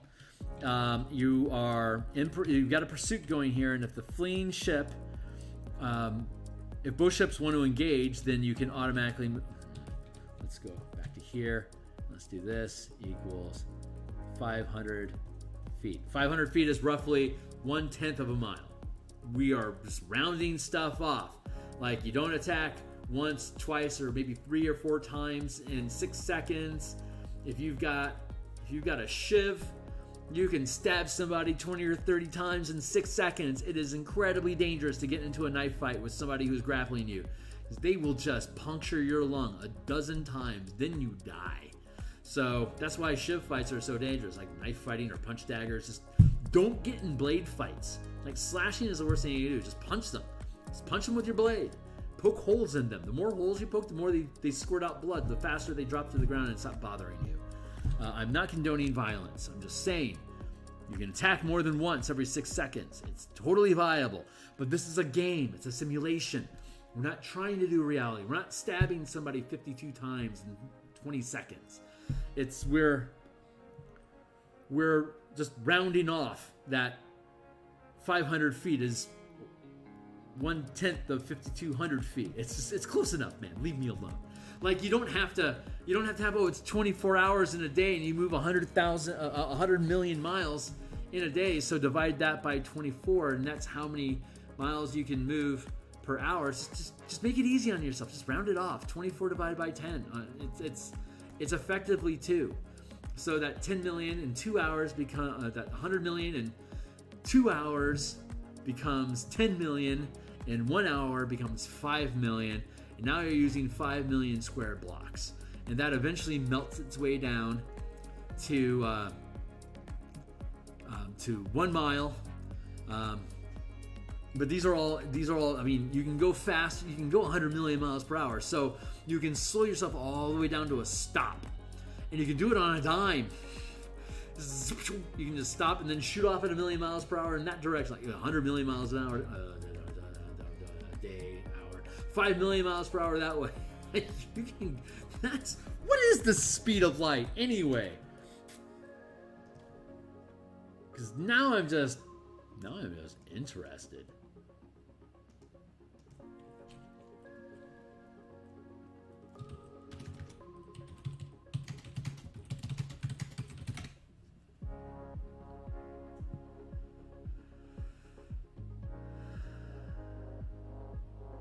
Million.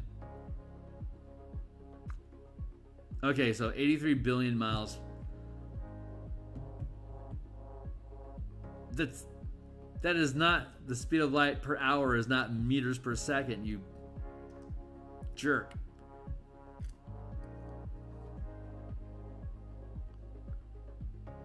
$500 million miles per hour. So you're going 1/5 of roughly 18% of the speed of light. So that's super that's pretty fast. I'm okay with that. They could have punted it up to 1,000,000 miles per hour. Whatever. It's close enough. Okay, so you can go from 0 to 1,000,000 miles per hour in 0 seconds, like infinite, like magical acceleration. Cool. So on that note, it's easy for you to potentially close distance on things as you're moving in relative speeds, right? So you'll potentially encounter at the 1 mile range. That's when your passive perception kicks in. These two notice each other. These two notice each other while they're doing their travels, and if this guy wants to evade, all you have to do is make an opposed piloting check, and if you succeed, then you scale out to the 10 miles per square. In an hour, if your pursuer wants to continue the chase, and they successfully find you, then they can potentially close the distance. They would have to make an opposed piloting check. It would be, I guess, against your pilots. No, if they detect you, then they automatically. If they detect you, they can choose to automatically close within 1 mile. And at that point, the fleeing ship may have a chance of noticing the pursuing ship has picked up the scent again. So it'll either use the passive perception check from the pilot, unless they are actively investing their time as a lookout. Then it'll be the lookout can make a roll, and that'll be your static passive, or rather, if it's higher than your passive check, then you would be able to use a better roll. Otherwise, we'll just use your passive check, and that becomes my roll. Assuming that you notice the pursuit, at that point, again, if you don't want to be pursued and you can win the pilot, the contested pilot check, then you again span out to 10 miles, and they have an hour opportunity to try to close distance again. There you go. But if the attempt to evade fails, or both the pursuing and pursued ship agree, let's fight, then you can automatically engage each other at the 500-foot scale. So this is where we need to be, because we're defaulting to 100 feet per square for heavy wood, 150 feet, or rather 1,500 feet for light wood, 1,000 feet for heavy wood, and then 500 feet for metal or stone. So you have that. The grand scale movement doesn't change at all, but the smaller, more granular tactical movement does. So heavy wood, bone, metal, stone, light wood.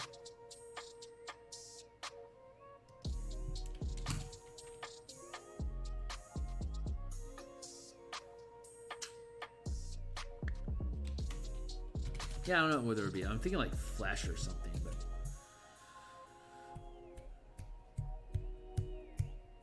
if there's a different material other than light wood, let me know.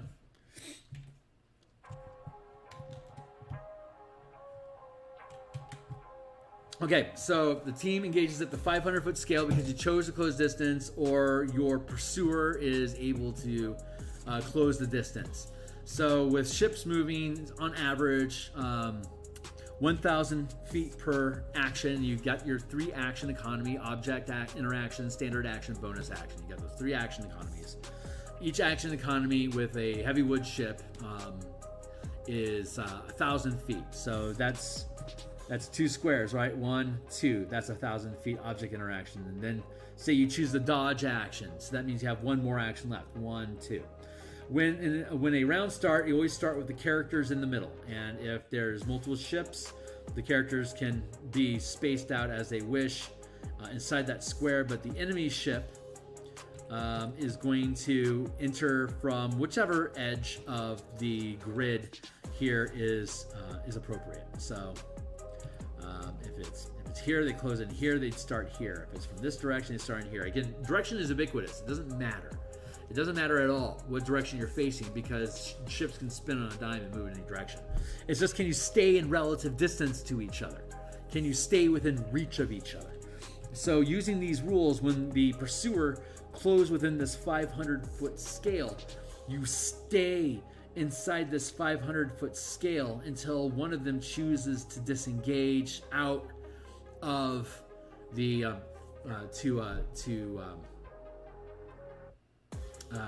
open distance. To close distance is to drop in size. To open distance is to scale out in size. So if this pilot decides he bit off more than he wants to chew and he wants to get out of here, he would, like, if he was here and he's all dog fighting with you, dog fights, and let's do this. Like, he was here and then he goes like object interaction, dodge, and then closes the rest of the distance. So his team has so your ship's going to be at disadvantage of attacking him, because he's using, he's wiggling and doing evasive maneuvers while he's closing distance with you. He's being coy. You bite him really hard. Now he wants to get away. He's going to have to use, if he wants to try to get away, you can hit him with an opportunity attack for leaving your adjacent space. But assuming he just takes the disengage action, then you can go 1, 2, and then 3, 4, and he's ran out of action economy, because that's 2 movements and a disengage. If he wants to be reckless about it and not use disengage, 1, 2, you get your free shot for him leaving your space. Blap, you hit him, he takes the wounds, maybe he gets destroyed, and that's his fault. But if this is an escaping gambit, that was 1 action, and then 1, 2, he's now reached the edge of the map, or the edge of the zone. So that's 2 actions, and now his third action is to open distance. That's an opposed piloting check, and so you make your opposed roll, and if he fails the roll, he can't leave the space. He can stay up here against the edge of this map, and then it becomes like, say your character, if that was his action, now it's your turn, and you want to close distance, and so you can go like 1, 2, and let's look at our weapons. Here's our weapons. We got a Ballista, which at the 500-foot scale can only attack adjacent squares, and it's disadvantaged to do so, because the Ballista only has a 480-foot reach, right? Which means that it's actually less than 500 feet. So if you're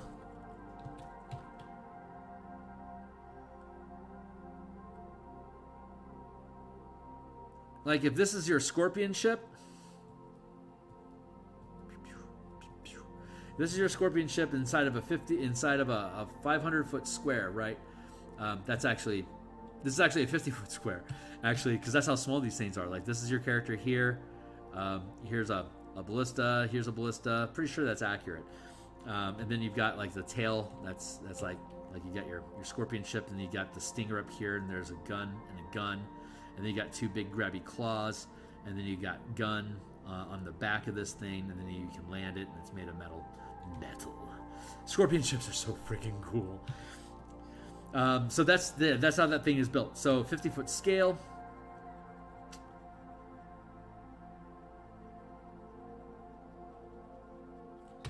The thing only has a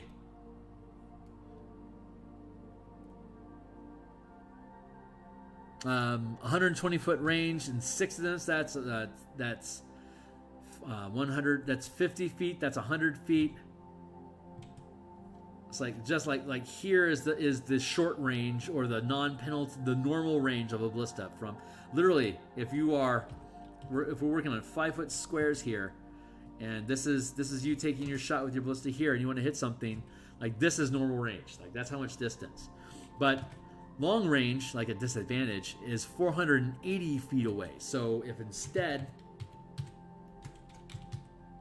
let's pan out. 50-foot scale, your Scorpion ship fits inside of one 50-foot square, right? And that means that this next square over could be up to 500 feet away. Again, if we draw our Scorpion here, and you're taking like your Ballista's here on your Scorpion tail, this is 10, 20, 30 feet, 10, and this is 50 feet. So that's 8. So this is 80. This is spot on. This is 80 feet, right? 120 feet, a 500-foot range. It could be that like you're fighting another ship that's here. So like there's this gap, there's this full square, and then there's this gap. So if the distance in your square is less than the square, then it can hit anything inside. Like if this is your scorpion ship, and even though this is 500 feet, even though at the 50-foot scale, here's your scorpion ship at the 50-foot scale, and at the 50-foot scale, it's got a range of 3 squares, which is 150 feet, but it's more than 100, so it just rounds up. For simplicity's sake, it rounds up. Just like for simplicity's sake, Wizards doesn't care about what direction your ship is facing. You can fire all your weapons. Shut up. So 150 feet, that's 3 squares. You can hit a target. Like if this is your scorpion ship, and 1, 2, 3, 4, 5, 6, and this is say, and this is your Star Moth. Let's make a Star Moth. 2, 4, 6. There we go. 2, 4, 6. I'm gonna make sure that's actually true. Spelljammer Scorpion.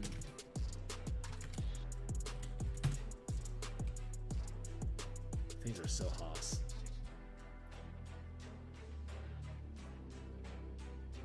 Look at that monster. God, these things are badass. God, what a war machine. Show me your face. I want to see the front. God, the voices are so cool. Dude, show me the deal. Why are you so bashful? Alright, well, I can...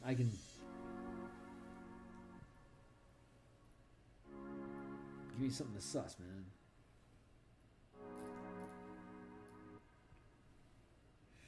Anyway, okay, so 5, 10, 15, 20, 25, 30, 35, 40, 45, 50, 55, 60, 65, 70. Yeah, about 80 feet. So it's going to fit in a 2x1 square. At least I remembered that correctly. Das cool. Is there... Did I miss out on an opportunity?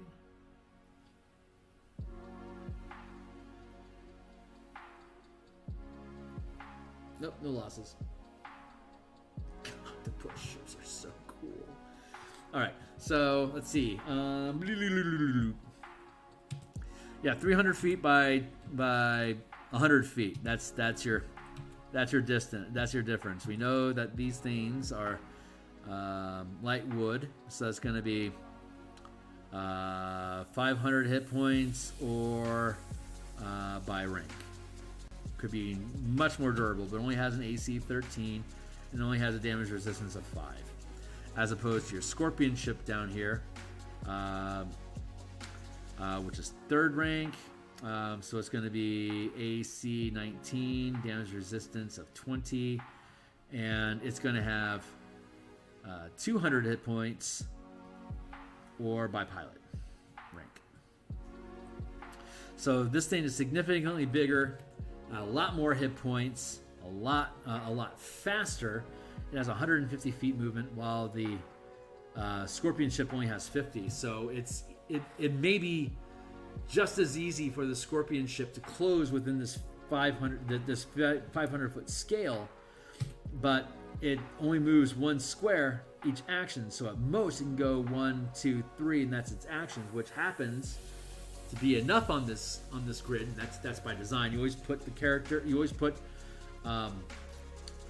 the ship, your character ship, in the center of the grid, closest to the enemy that closes distance with you. That means that even a 50-foot speed ship, if it wins initiative, is able to close distance and attack you at that adjacent range within 1 square. So you can see at the 500-foot square, a Ballista with a 480-foot reach of 500 feet away is beyond its range. Anything that's beyond 120 feet range is at disadvantage. So that means roughly 500 feet, or the next square, you can attack with the Ballista, but it's going to be at disadvantage. So that means that you're probably going to have mangonels or trebuchets. So a mangonel at the 500-foot square can either hit adjacent 1 square away, 500 feet,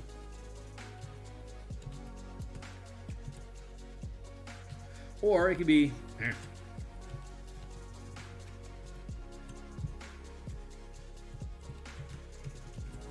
Or you could be 2 squares away, and you're at disadvantage to hit. Or you could have trebuchets, and they can be within 1 square and hit, or they can be 1, 2. They can be 2 squares away and hit, but they're at disadvantage. And anything beyond 1 square is at disadvantage. So there's not a lot of range on these weapons. Not a lot of range at all. Which is great, because that means you get to do all this skirmishy stuff. Like, this is effectively like this is your first level rogue, or second level because you have uncanny, because you have what is it, clever action or whatever it is. Anyway, you have rogues movement economy. So you've got those 3 actions you can take, which means that you have to stay within this certain reach to be able to use your weapons against each other. And then at the 50 foot, so if you get adjacent to each other here, and like you're using ballistas or whatever, and or like say you're using ballistas and stuff, or you want to board them, or you want to ram them, then you could get adjacent to each other, and you make an opposed piloting check. If the pursued ship doesn't want to close distance into the 50-foot range, if it succeeds the piloting check, then you can't. You've wasted your action. It's like trying to grapple. You just wasted your grappling action, but you get 3 of them. So if you're right here and this is where you start your round, then you get 1, 2, up to 3 attempts to try to grapple and close distance. And if you do, that's what gets you into this 50 foot into this 50 foot footprint here. So that's going to be a Star Moth with 6, and then you've got your Scorpion ship here, which is up to 100 feet.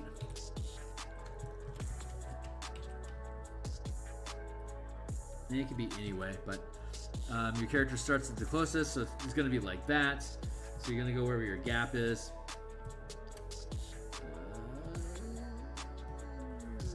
There you go. So the Scorpion ship closes to melee distance.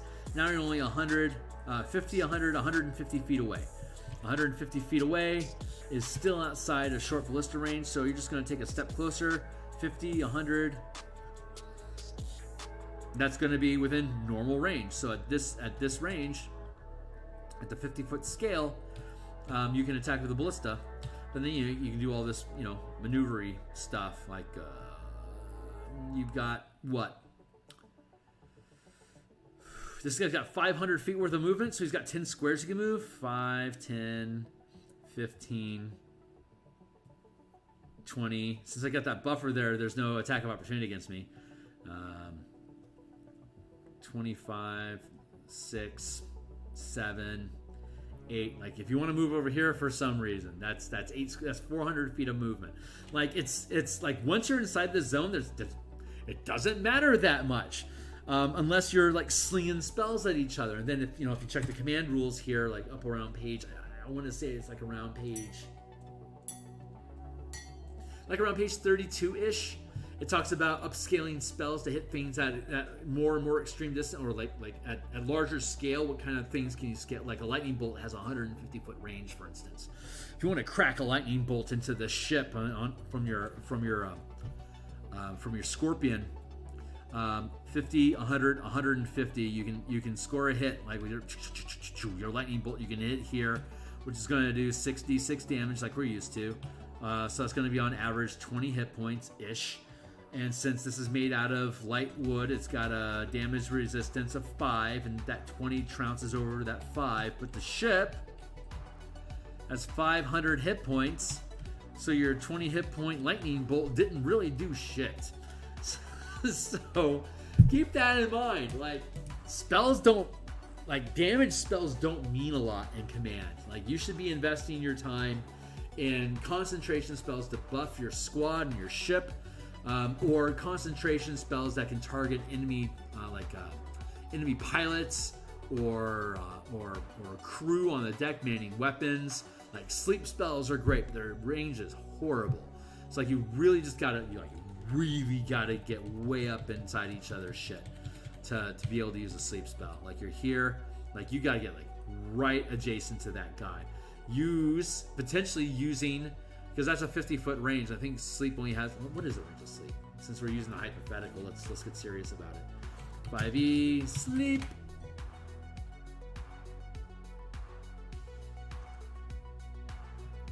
Range. Range is 90 feet. So that's going to, is more than 50, so it rounds up. So that means if you want to target, like say there's like a ballista here on the front of the boat.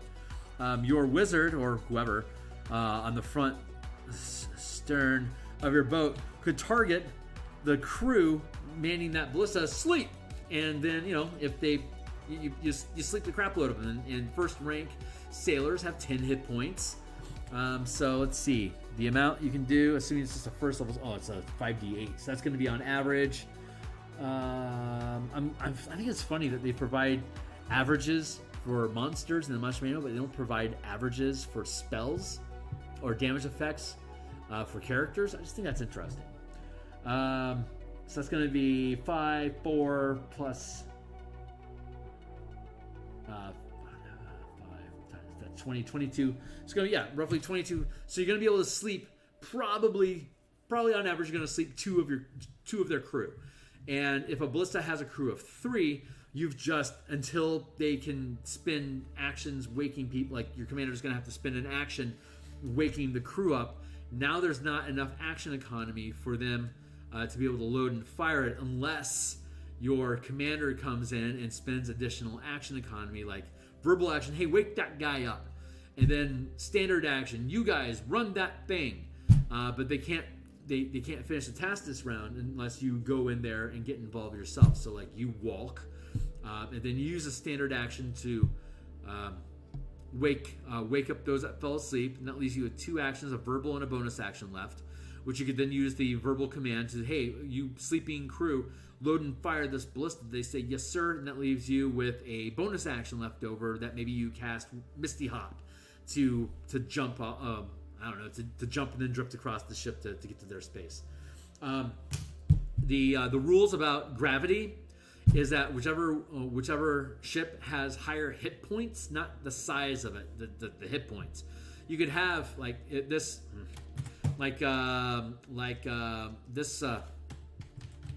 Starmoth has 500 hit points standard, and the Scorpion has 200 standard. So if the Scorpion enters the gravity well of the Starmoth, then the Starmoth becomes down. And so if you're coming at this from an odd angle, like if you're coming down at it as a Scorpion ship, then suddenly you're falling and you're going to ram the ship. Bleh! You're going to ram into it. So, and that'll end up doing I'm trying to remember what I saw on the walkthrough, what the damage. I want to say ramming. I think ramming is 48 for medium or small, 8d8 for large. No, it's maybe it's 8d8 for maybe 46 for small, 8d6 for medium, 16d6 for large, like 32d6, something like that. I don't remember exactly. I can't remember what the chart said, but it had a ramming slash falling that goes into how much damage you take when you hit. It's the hit points, not the size of the structure. So that if this Starmoth drops down to 90 hit points and the Scorpion has 100 hit points, then suddenly the Scorpion that's like this and the Starmoth that's like this, suddenly gravity flips and the Starmoth goes, it starts bobbing like this, and the Scorpion ship doesn't get scuttled anymore. Conversely, your oxygen envelope, your air bubble, is dictated by whichever mass is larger. is the one that dictates like if you've got crap air and you go into and you dock with a derelict that's smaller than yours, your oxygen supply isn't poisoned by the derelict. But if the derelict is bigger than yours, then it can poison your air supply. So like you want to make sure that like you're just like drifting near the derelict. You put on your fish suit and then you float, you kick off and you float across the gravity well to get into the derelict's gravity well in its fouled air. And since you got the fish hook on, or if you cast air bubble around your head, then you don't have to worry about or like if you're a 17th level monk that doesn't have to breathe. Finally, useful. Thank you. High level monks rock. You can just drift through astral. Monks never age. Monks never breathe. You can just drift through. Like there's like all these like all these Zen monks that are just like drifting, like the Tree of Life, like Hugh Jackman with a Tree of Life, just like drifting in this air bubble tree, just like for eternity. That is so awesome. I love that. That is so cool. Oh man, Tree of Life was pretty cool. If you haven't seen that movie, it's a slow grind. It's slow like Melancholia is slow. And if you haven't seen Melancholia, that is a great film too.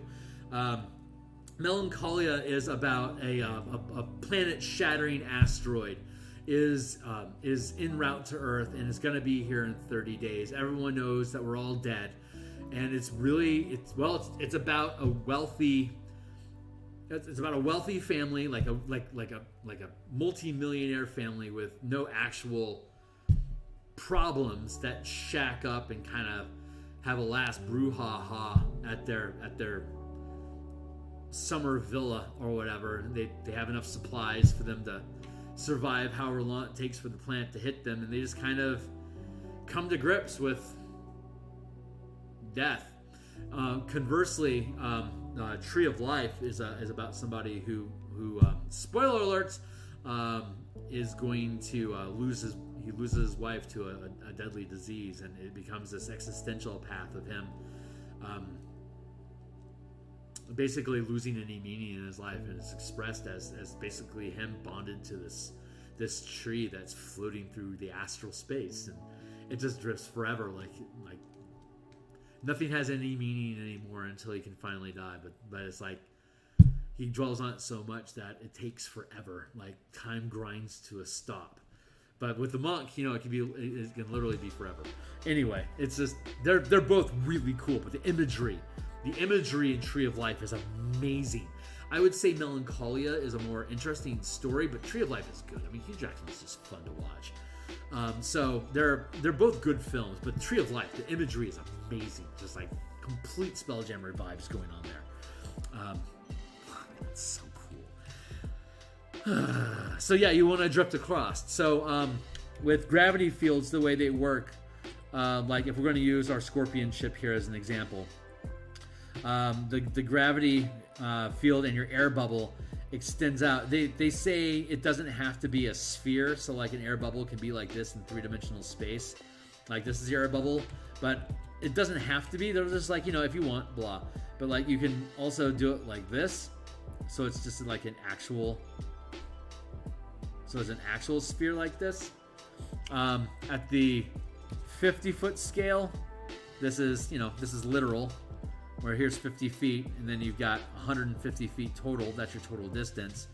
But when you scale out to the 500-foot scale, you can just round up and assume that if these two ships, like at this scale over here, this scale over here, if these two ships are adjacent to each other, and then this ship is able to close distance and get into the same space here as this one, then you're here and you've got your overlapping. See, you got this overlap. So one of these ships is going to take control of your gravity plane, and whichever ship is bigger is going to dictate your air quality. So, I mean, that's the quick skinny of it. That's a medium-sized character can breathe. An air envelope encapsulates a medium-sized creature, fills a 5-foot square cube. A large-sized creature, the air bubble, fills a 10-foot cube. Gargantuan fills a 20-foot cube. It doesn't expand out to 60 feet. It's just a concession that they're making to keep things simple. But the size of the creature that you are, you exhaust your own air supply in 1 minute. So a 5-foot medium or a small-sized creature has a 5-foot cube air bubble, or a 5-foot bubble, and in 1 minute that 5-foot bubble is emptied. If that character were to drift into a dragon's air bubble and then kill the dragon, so the dragon doesn't breathe anymore, or maybe the dragon politely stops breathing for a while, there's 16 squares times 4 is 64 squares. So a gargantuan space can provide enough air for one creature for one medium or small sized creature for an hour. 4 times that for a pixie. So if we're looking at a ship that's, say, 300 feet long, it is going to have an oxygen 300 feet long and like 20 feet wide.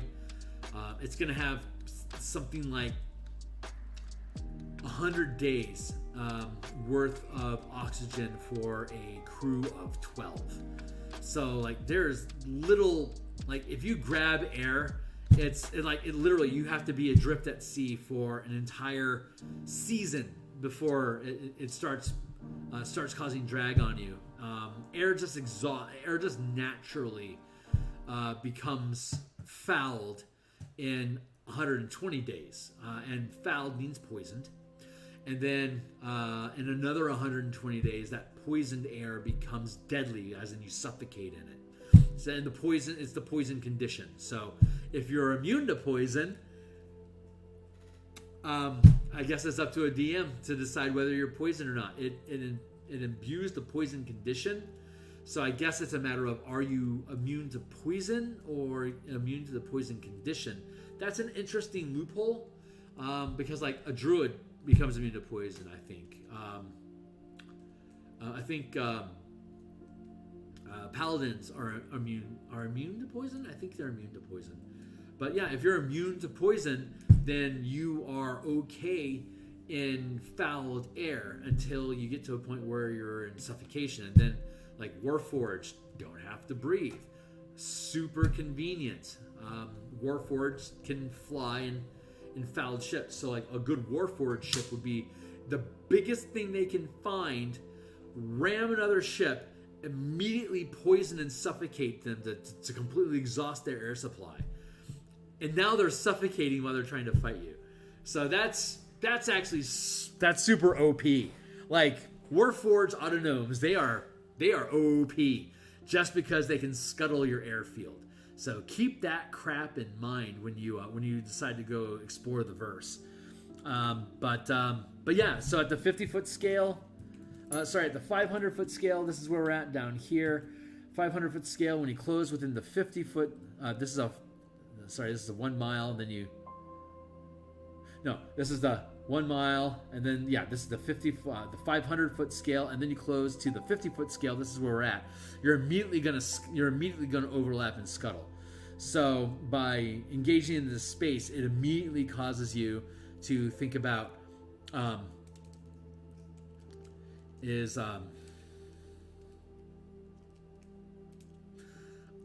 are you going to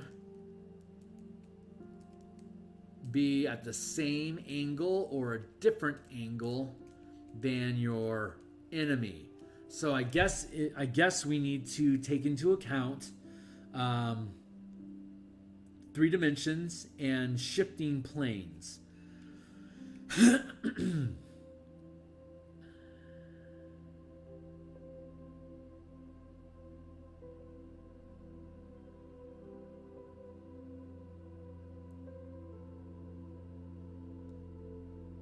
you can be in the same gravity plane, and you could use... That's an easy way to do it. That is an easy way to do it. Okay, great. So you are in the gravity field. You can change your orientation while within reach of each other, kind of as a shove effect, really. It would just be another opposed pilot check, and the opposed pilot check would be to...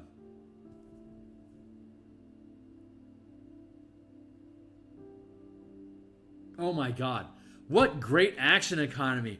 Like, this whole time I've been like, man, being a pilot's kind of boring. I recommend that you mix it up. But if there's going to be, if there's going to be pitch and awe that you would be able to, like, as a pilot, at like.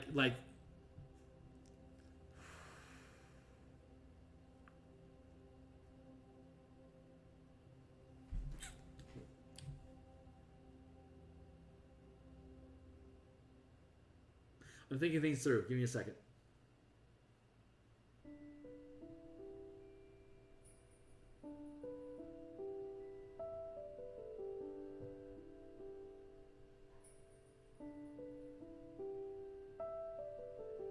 That's it. Okay, if you want to close distance to the 50-foot scale from the 500-foot scale, if you want to do it at an odd angle so you can scuttle and crash their ship into yours, well, you're both going to take damage. So, I mean, ballsy.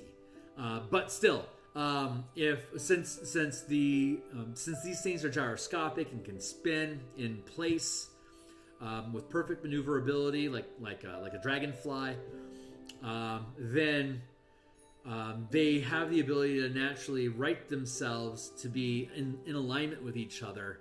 So if you're doing an opposed piloting check, if you are attempting to scuttle a ship by approaching it from an odd angle, then your piloting check is going to be at disadvantage for you to be able to get that angle. But once you're inside, because once it becomes their round, they can just immediately right themselves so they're in the same plane as you. Like they can like these ships are super narrow, right? So like if you're like if they scuttle you this round, geez, how do I depict that easily? Hold on.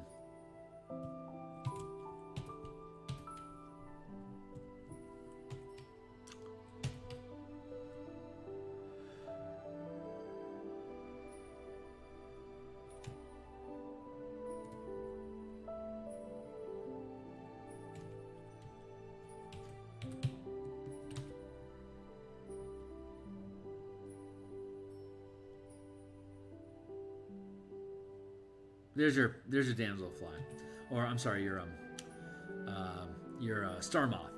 So 1, 2, 3, 4, 5. That's a little short.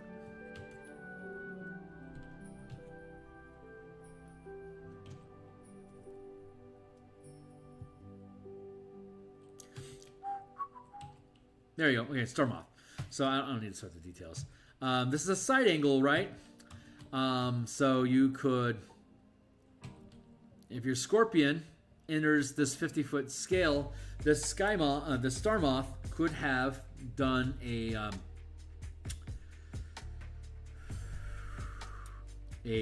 opposed piloting check to close that distance, and then at disadvantage, it can intentionally try to catch you at this weird angle. If both of you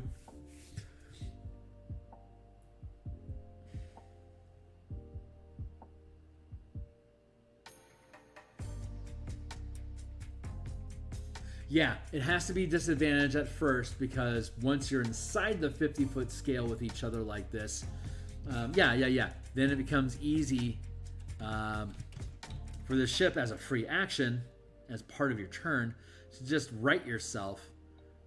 And 5, 10, 15, 20, like you can easily maneuver yourself so that you're even keel, literally what that means, even keel with the other ship, so you don't have a scuttle problem anymore.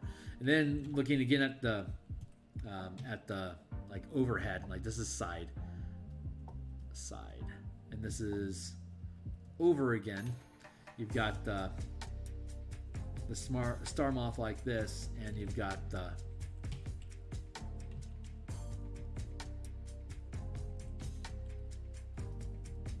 scorpion ship like this. So here's a side view. You were able to reorient yourself. Now you're on the same plane again. I mean, like, you can float around here and that's pretty easy to do because you got a shitload of movement. You got 500, you got 10 squares of movement. So you're like 5, 10, 15, 20, 25, 30, 35, 40. 400, 450, 500. I could stop here at 450 and then use a movement action to attempt scuttling their ship so that you change your orientation.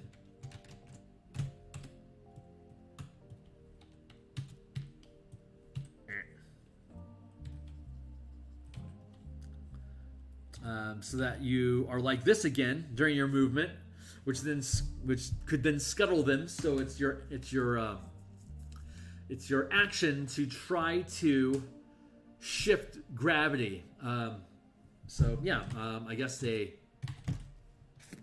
that's worth noting. So let's note it. Let's go with pilot statistics, chases.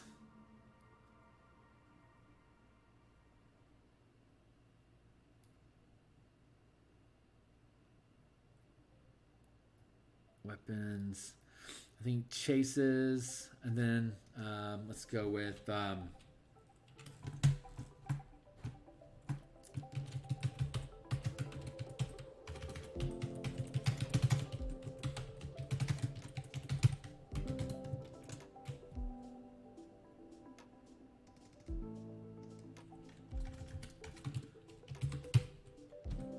gravity planes and scuttling ships. So 50-foot scale map.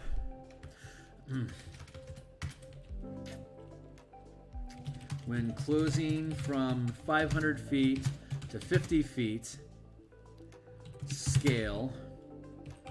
Opposed check at disadvantage to approach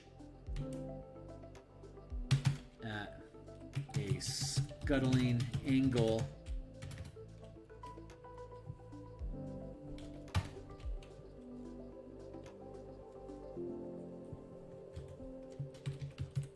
Unless target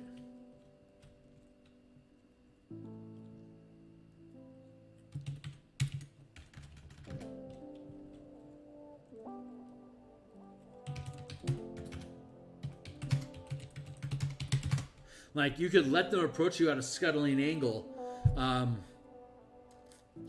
You may have a reason why you want to do that. I can't possibly imagine what it would be.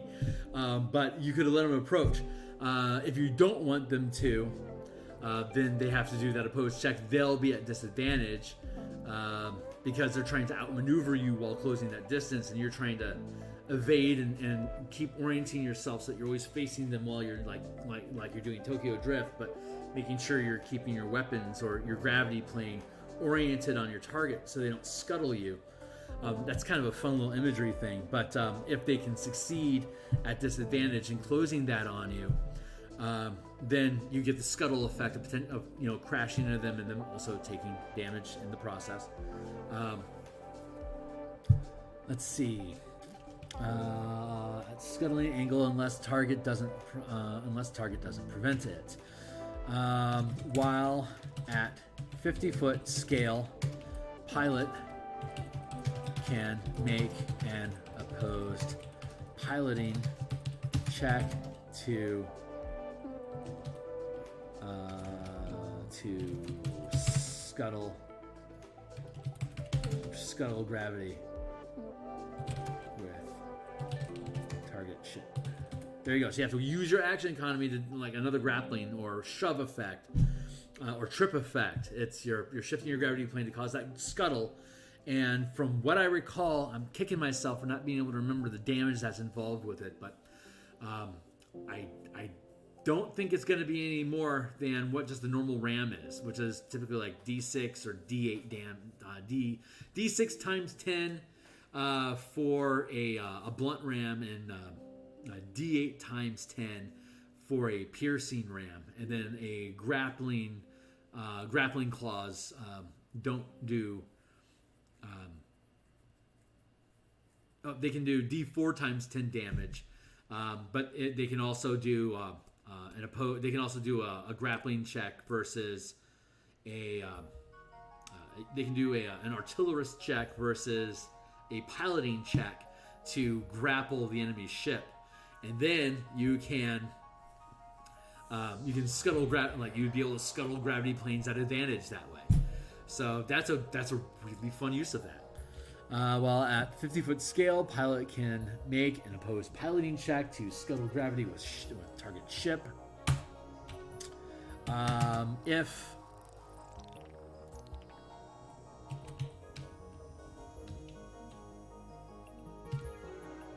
grappled,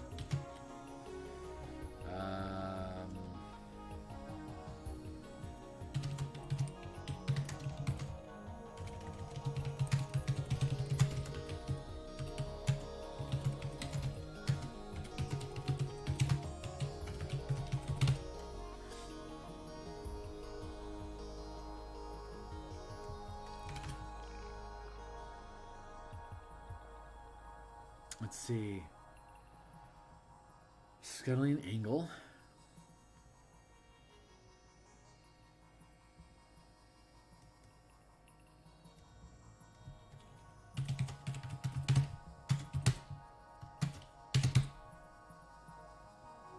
And if grappled, the grappler gains advantage on pilot checks to scuttle gravity.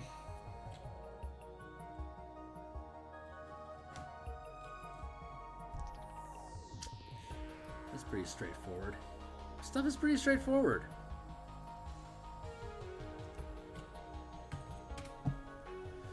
So when we get the book, we will go through all of them and translate all of them and drop all the weapons in and sort all that stuff out, just like we have with the Infernal War Machines up here. We have all the weapons from the book all listed out here, the siege damage or the mounted weapon damage that they do, the damage, the amount of hit points that they can take. We'll be able to do the same thing here with Spelljammer. Worth noting, and I think that's pretty much all that we need to say for now. Yeah, I mean it really is just that simple. It's pretty damn simple. Weapons at different ranges. And you have your Wildcraft rules down there. Let's see. This is all on page 99 of the document. Again, if you check the link, the description down below, the Patreon link, you don't have to be a member to have access to this playtest content. It's available for free for you to view. This is just an alpha test. It's not the final stuff. It's good enough and muddled out enough that we can playtest it to make sure things make sense and that it's worth going into heavier. I mean, we're sure at this point it's worth going into production. We're just looking for little niggly bits that are just like weird interactions that may eventually come up if someone else catches them. We just want to find them so we can like bug fix as much as we can and streamline the process as much as we can to see how it's actually playing out, to make sure it's actually fun to do, and it is. It's super freaking fun to do. So I'm looking forward to this. I'm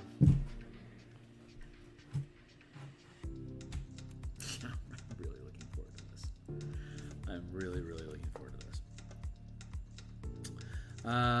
So yeah, we'll build out the Spelljammer ships. We'll make sure we have all the weapons set up. We'll see if there's anything in here that I missed. We'll skim through the book here through D&D Beyond and just get everything set up. But that's it. These rules are good. If you like the idea of how this stuff is working, it's free to view. And once it publishes on the DMsGuild, you can check my DMsGuild link in the description down below. All those books. It's like about 200 pages worth of book there, all of it cover to cover. You can read the entire thing. They're going to go through updates, like I've said, like I said before, and have I've been delivering on this over the past 2 years. Is that as I keep playing and using these rules, and I find ways to streamline them and make them better, or make them more fun, or allow you to have a wider ludo narrative without having any of the rules get in the way of you doing it, while still maintaining that the aesthetic, the mechanical bits to inform and feed into the flavor. In this instance, of 5-color mana. In the description down below, you can read all these books 100%. Most of them are pay what you want. The bundle that they're in there is like 35% off. It's ridiculously discounted. I just get into this stuff. Just get into it. It's yours to use, and if you believe in it, support me by liking and subscribing and sharing.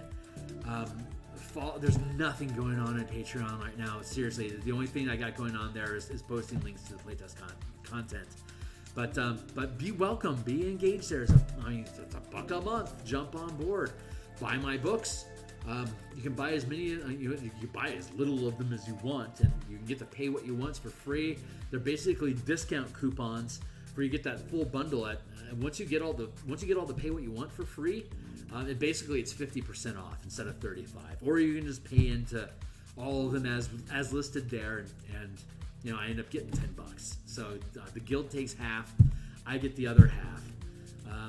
To me, that's worth it. I've been getting a tremendous amount of support from Ravnica DMs and Ravnica Discords and the Twitter community in general. I feel very blessed for how many people are taking interest in this content and making it all just. It's not like it's free to read. It's free to reference. Like if you're gonna build stuff and you want to use these things with me, then let me know and let's work out a bundle so that we can leverage with each other. But let me get the thing built first before you start building your own stuff out of it. But it like I said, it'll all be 100% free, and I just want people to use it. I want people to see it. I want people to start thinking in larger scales because it can absolutely be done. And it just turns every campaign that Wizards has published so far, just completely turns them all on their head. So all my playtesting for like Greenest and Flames and Descent into Avernus, it's all been offline, just in case and that's just been just in case there's a weird interaction or like somebody blows up on somebody else. I don't want to have these. I want to have those things streamed because I want to make sure I'm respecting people, especially if there's some sort of a trigger that happens or if something goes awry or like there's family stuff going on in the background. It's like, I didn't sign up to have that transmitted to the world. I mean, as small as my audience is, I just want to respect them. So I haven't, but I'm trying to assemble a crew that's okay with doing this stuff on stream. And so we can just share and record it. Like if you check in the DMsGuild stuff down there in the core mechanics book, if you go down the product description page of the actual website, you'll see a YouTube link to Babies with Knives, which is a super cool Discord channel full of game designers, and there's like a 6-hour playtest sample game that I did with 4 of them as the using the 5-color mana system as it was 2 years ago. It's evolved a lot since then, but still super cool. But you can see like these are people that are super comfortable with doing mechanic designs online. So I guess the right thing for me to do is to hook up with those guys again. Babies with Knives, check them out, man. They're super freaking cool. But this is about as far as we really need to get with Spelljammer.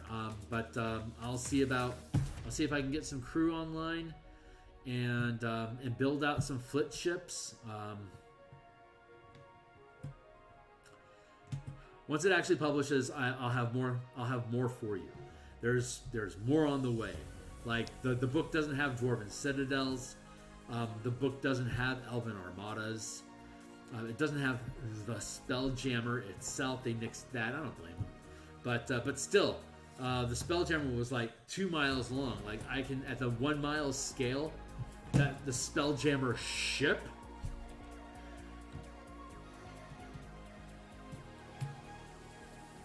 Let's do that real quick. Okay, so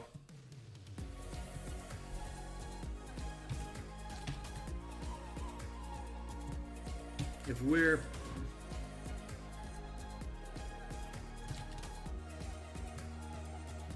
do it like that.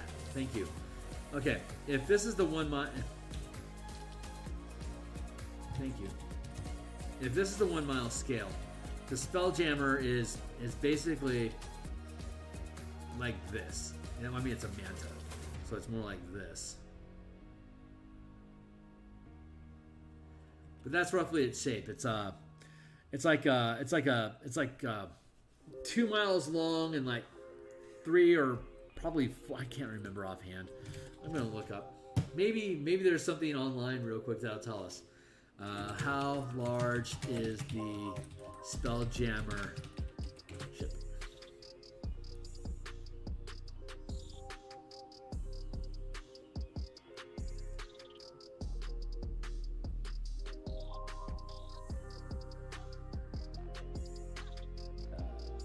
Nope.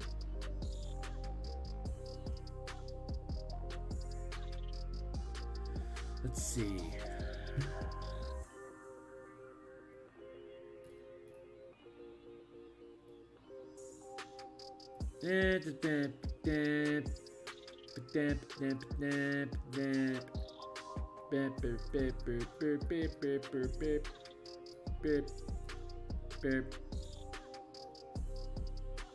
There it is.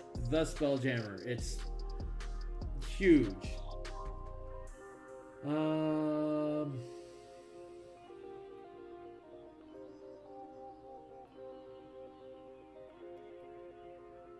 There we go. Oh, keel length, 0.3 miles. Beam length, 0.59 miles. Okay, so the 1/3.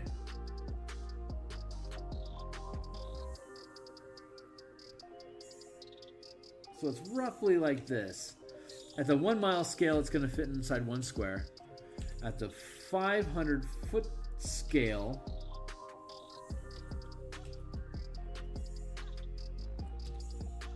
.39 by 3, yeah.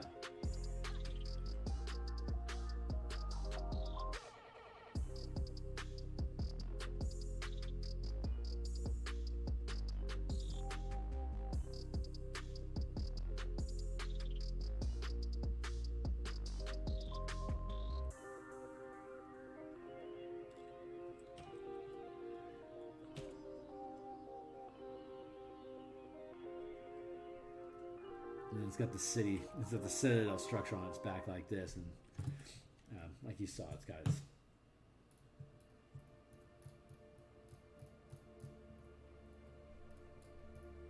There we go.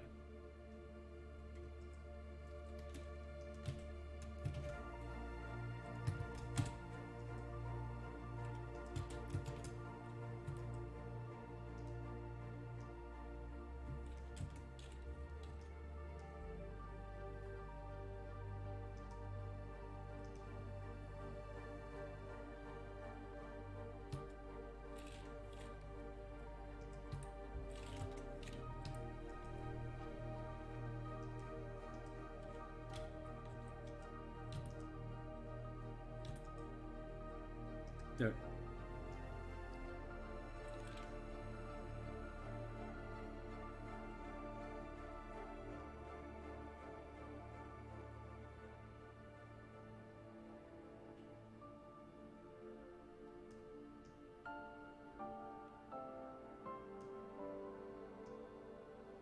Roughly like that.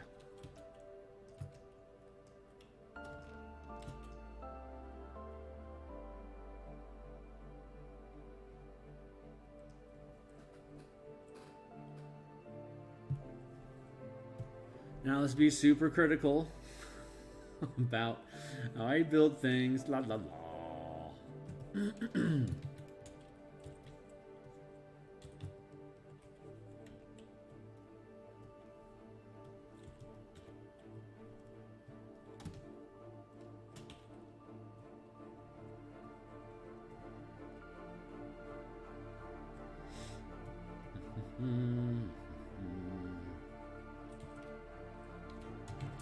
It's too big of an eraser for the task.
There you go. There's your jammer.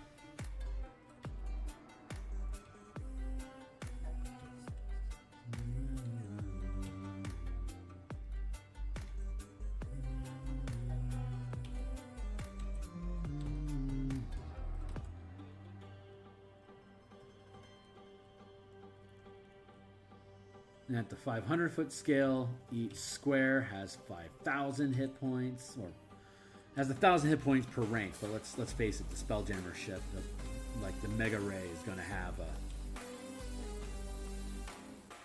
it's going to be 5th rank, so it's going to be. I mean, it could technically be 1st rank. Just because you're bigger doesn't mean you have to be a larger rank. So you want to keep and kind of in proportion. Like, what am I trying to do?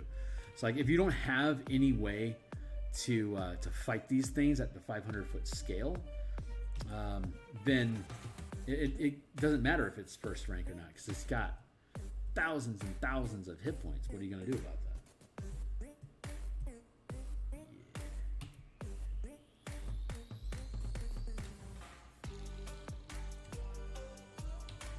I don't understand why I'm getting nitpicky with me. It's just like a little throwaway thing. Okay, so this is at the 500-foot scale.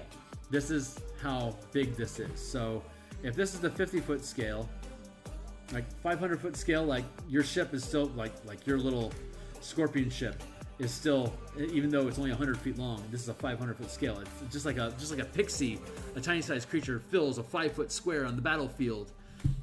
You've just got advantage on attacking it. And you get attack of opportunity on it all the time. This giant manta ray, this mega ray would be the same way.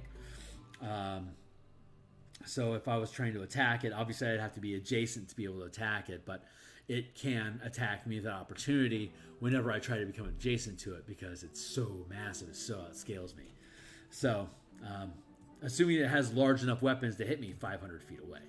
So it can try to ram me and just destroy me instantly. That is a possible.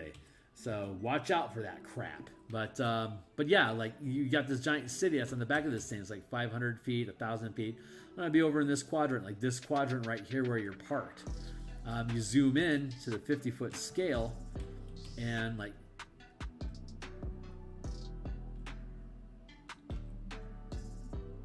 this is what this is what it's like. Actually, if you want to be literal,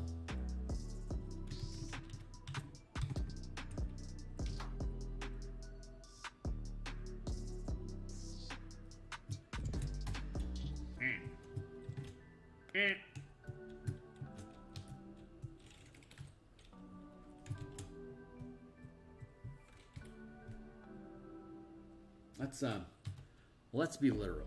So let's grab these two dudes and let's bring them down here into this square.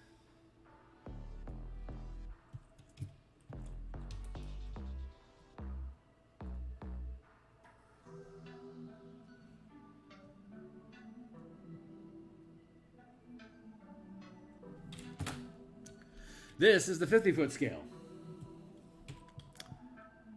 And here's your scorpion ship on that 50-foot scale. Your scorpion ship has, say, your 1st rank. So your scorpion ship has 200 hit points. Now let's say this is 1st rank. It has two, and it's let's just say it's 1st rank too, just for the funsies. This is 100 hit points per square. So this is 1,000 hit points, 2,000 hit points. This is a 2,000 hit point, like this is 2,000 hit points worth of structure here versus your 200 hit points. So it's significantly bigger. You've got a Ballista that does D4 times 10 damage. And this has 5,000 hit points. So you can lay your Ballista into hitting this thing, and you're if you're going to do on an average of 20 hit points per hit, first off, what's your durability? Probably 20. So on average, you're going to do 10 hit points. That's actually 50%.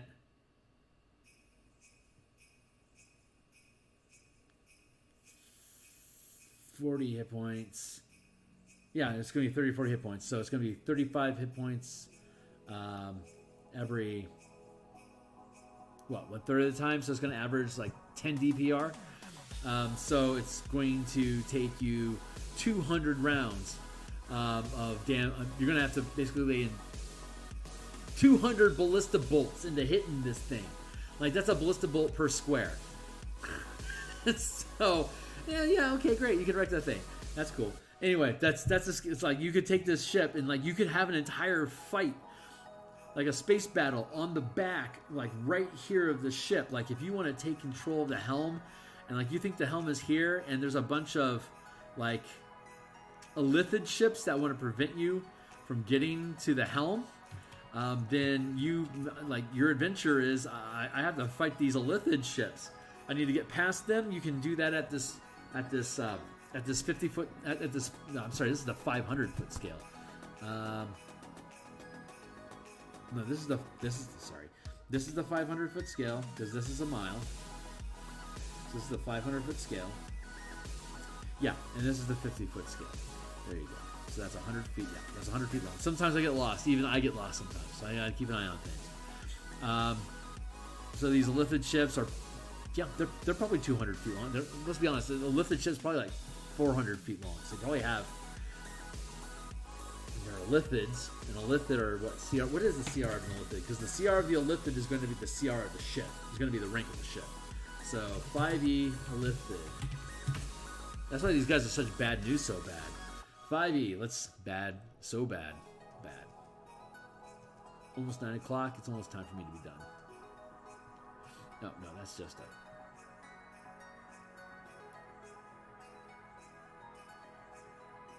Oh, come on. They're a Illithid, dude. Whatever. Mind Flayer. So stupid. Demon La D&D.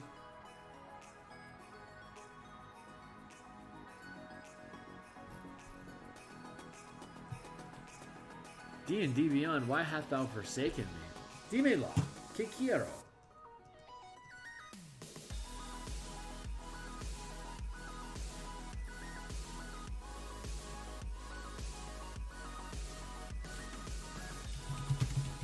I want to say they're CR9, but I'm not positive. So let's see.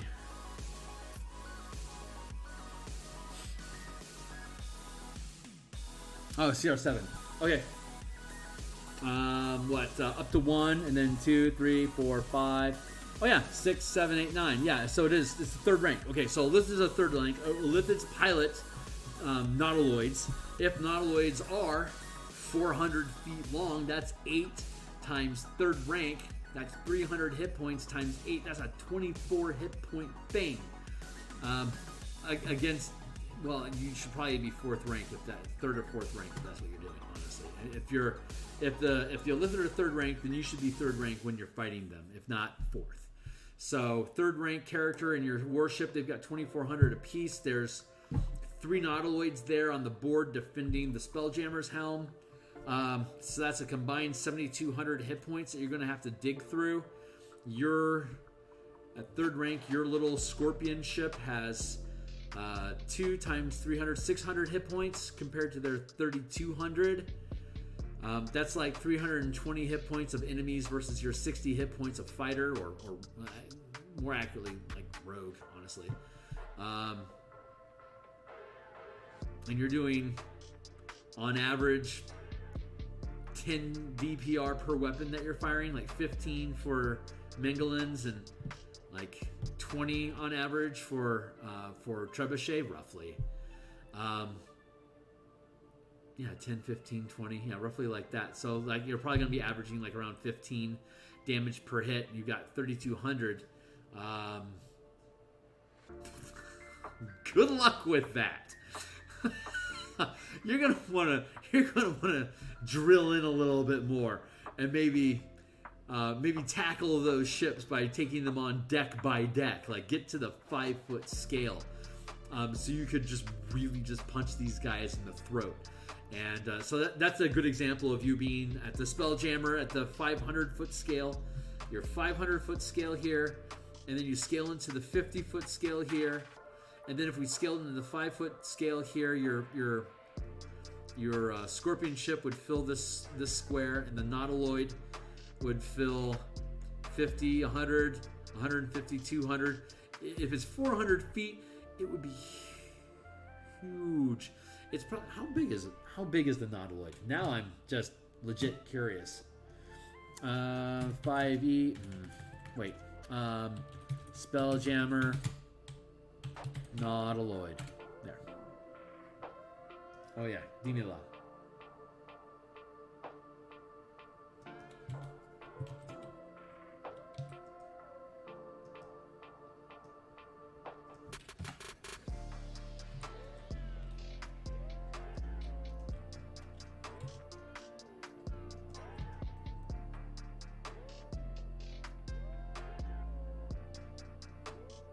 Well, that's just a little difficult to read, don't you think? Yeah, a little difficult. I'm guessing that's 180. Guessing that's 180. It'd be nice to find a higher resolution of that. Give me something to write on, man.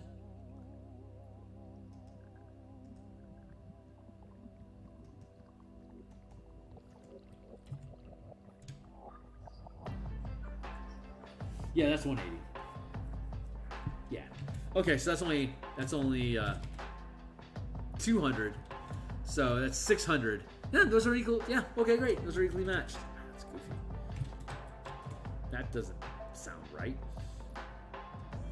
Let me check that again. No, I measured it out. It was 100. So your Scorpion ship only has. If you're third rank, it has 300. These Nautiloids have 600 each. There's 1,800 of them. You're doing 15 points of damage on average when you're hitting with a Ballista or a siege weapon. That means you're going to have to lay into these guys.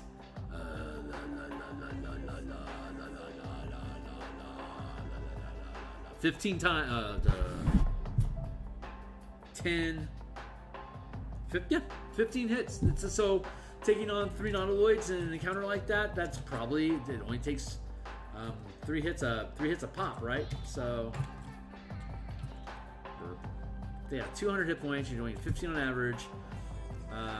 Yeah, it would take like seven Ballista shots. 7 Mangolin shots normally, and then if you got 3 of them, that's about 20. Yeah, about 20 rounds of combat, or 20 shots. And if you've got like 3 weapons, that's like 7 rounds of combat. If you've got 5 weapons, that's like 4 rounds of combat. But they're going to be doing the same to you.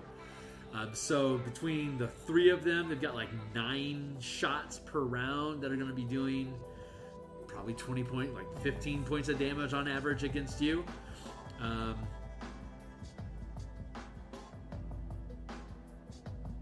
You've got 300 hit points, so you can take 20 hits.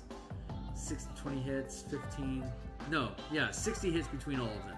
If you've got 5 shots per round, because it's 200 feet, 300 hit points per. Oh, it's per 50 feet. That's right. So you've got 600. Yeah, it's 50 feet. Sorry, I winked out there for a second. 50 feet. It's 3. Nautiloid has 300 feet, 300 hit points per 50 feet. They're 200 feet long. 180. Round up to 200. So that's 4. 4 times 6 is 1,200 apiece, which is 3,600 total hit points that the 3 Nautiloids have, versus your 600.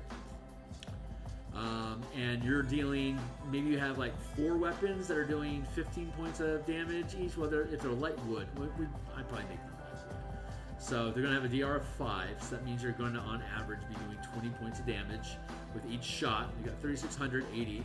I'm not mathing right now because of the amount of wine coolers apparently I've drank today. They only have 3%, but after 6 of them, they add up, dude. Let's go 20. We go 3,600 divided by 20. It's 108. Jesus, 180 shots. Divided by 4. It's like 45 rounds. Boy, oh boy. You're gonna need to do more damage. You're gonna need a bigger boat. I can see why they aren't scaling up. It just feels right.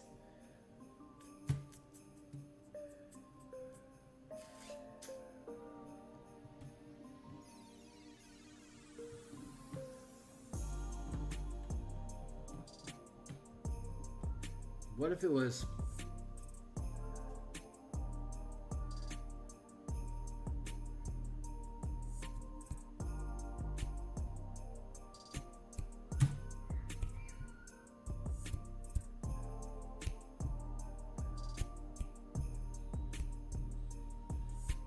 I will admit there's a scaling issue. There is a scaling issue.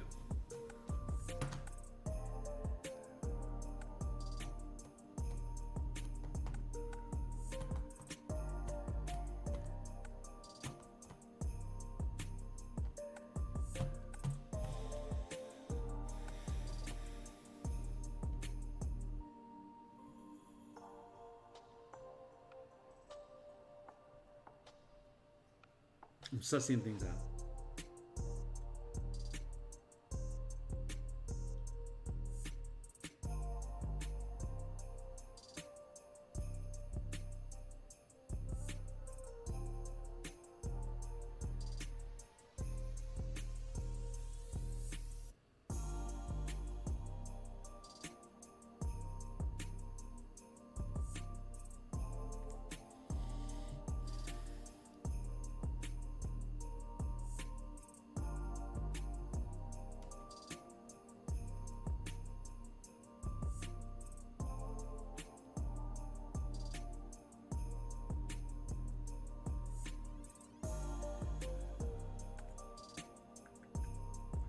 I'm thinking if it's D6 times 10 damage, it's going to average around 30 damage, 36.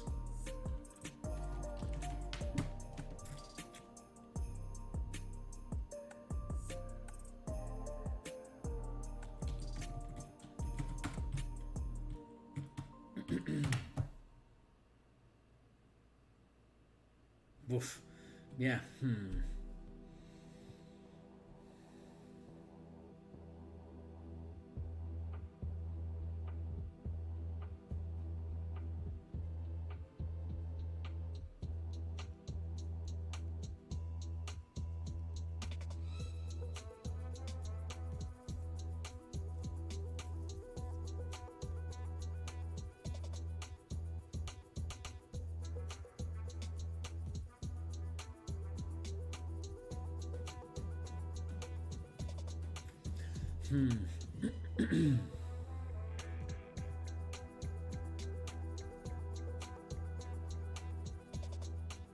See, the way the Infernal War Machines are working is that it scales up by 10 hit points per 5 foot square.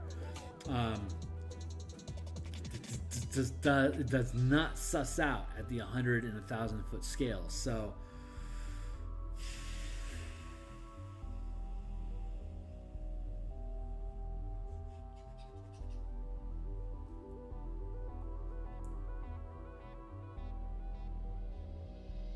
why isn't it sussing out?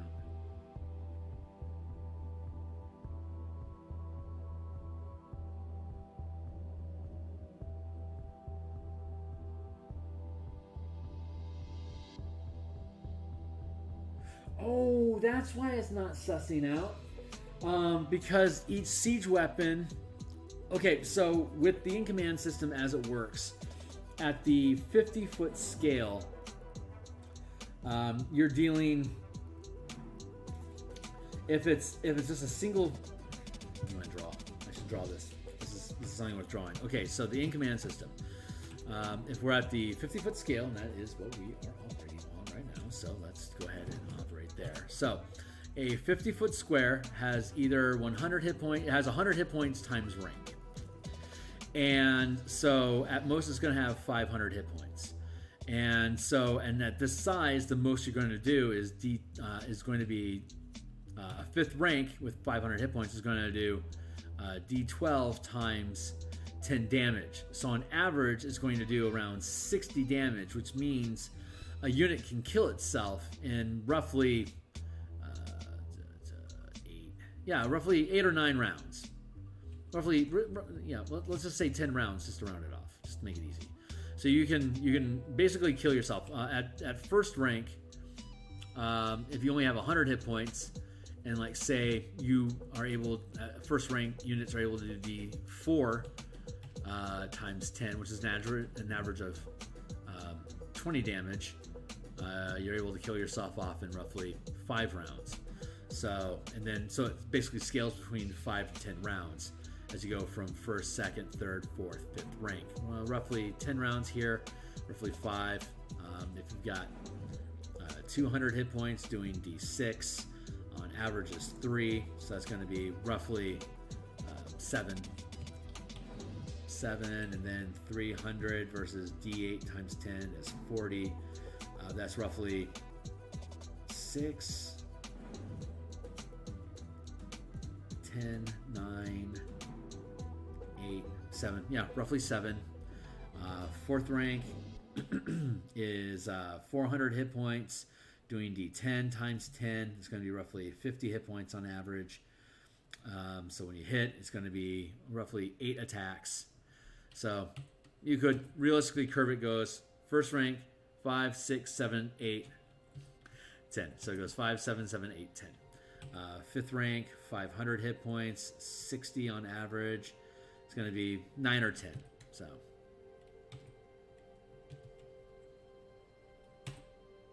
9, 8, 7, 6. There.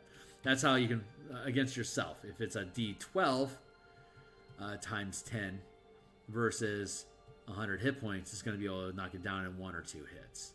That's how that works. Now, when you're scaling up, if you're using 2 50-foot squares, it's not just 1d6 or 1d8 times 10. Now, if this squad attacks together, it's going to be 2d6 times 10, dealing on average 60 hit points. And say the squad has 300, 600 hit points, it's still going to be roughly 7, 8, 10 hits to drop it. So the larger the squad gets, the more hit points it has. It's always staying in curve with each other. The problem we've been having here with these Spelljammer ships is that they only have like 2 or 3 catapults on them. With only 2 or 3 catapults on them, they're only doing like 20 to 50 point, like anywhere from 20 to 60 hit points of damage a pop. So it's like if you've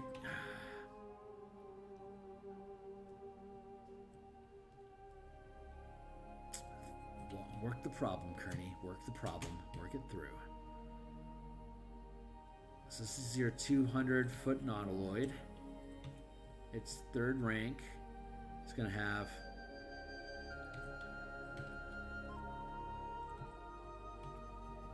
1,200 its points. It's going to deal. If you're attacking it, you're going to be doing, on average, probably like a D8 times 10 at this level, because 3rd rank is D8s times 10, because it's 50-foot scale. And so it's going to do, on average, 40 hit points. At 1,200 hit points, that's going to be 30 hits that it can take. If this was the normal in-command system, if these are troops, this would be a 4x4 space. It's only occupying this smaller bit, but it would effectively be a 4x4 squad. So it should be dealing 48, which is 160 hit points of damage. Like if you flooded this ship with axemen, like 400 axemen crawl all over the ship and just start tearing it apart. They're going to deal 48 times 10 damage each round. So that's going to be 160 hit points. That's just going to be, like, within a minute, they're going to be able to hatchet their way and just destroy the ship. Same thing, they should have, there should be a catapult or a melee weapon, a siege weapon every 50 feet of ship, for them to be able to stay in scale with being able to wump each other. So if you've got a scorpion ship, the scorpion ships are cool because they've got 3 weapons. They're only filling a 2x2 space, so that'd be the D8, that'd be 2D8. But instead they got 3 weapons, but it only does 2D4, D6. Yeah, it does. But you rank up, so you do larger damage. So it's going to be at this rank against nautiloids, it's going to be 3D8 times 10, which is going to be maybe an average of 120 hit points, assuming that you're always hitting. I know there's DPR with like a 0.65% chance of hitting at a scale that you're at. So this would actually be more like around 80 hit points. So, okay, great. Let's make it 80 hit points. So you're dealing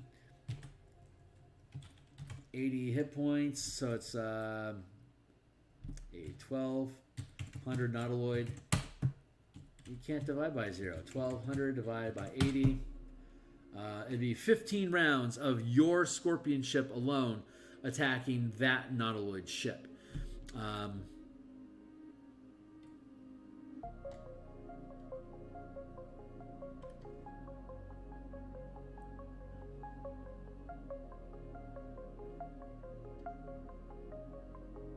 Now, if there was 2 ships with each of your characters commanding their own ship, that's 2 of them, you'd be able to whittle that thing down in 15, not in 15 rounds, but probably like in 7, right?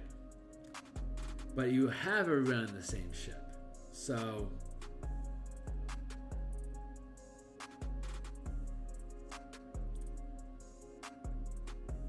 you're taking it to 600 hit points. It's going to take 7 rounds of a similar ship to knock you down at 3rd rank. That feels balanced. But I don't want you to sit through 15 rounds of combat to fight a freaking nautiloid.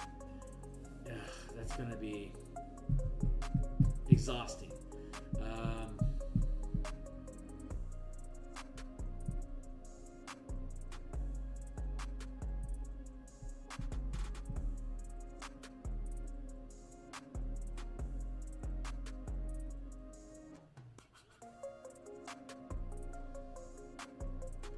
Maybe I was on the right path. Maybe it is the material that should dictate how many hit points it has per square.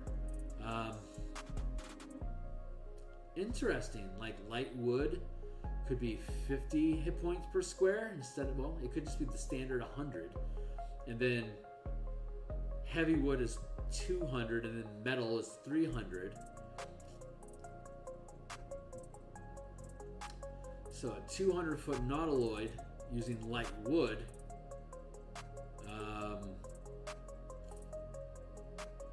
that would be 400 hit points.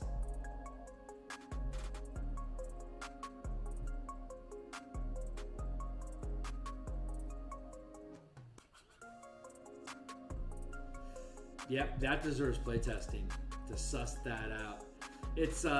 I've been pretty happy so far with the single square scaling and the Infernal War Machines, but this may be identifying a flaw in the scaling there. Like with troops, where each square is going to deal an extra die times 10 or times 100. It's all staying within that 10 round scope, so I'm pretty happy with that.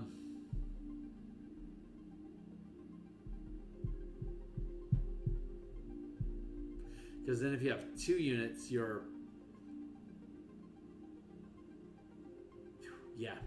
the action economy on the troop scale works. I think we just have to work. I think we're going to have to look at just how much damage you're going to take That is worth testing. Okay, great. So that's where we are. I think where we're at right now is we're looking at materials.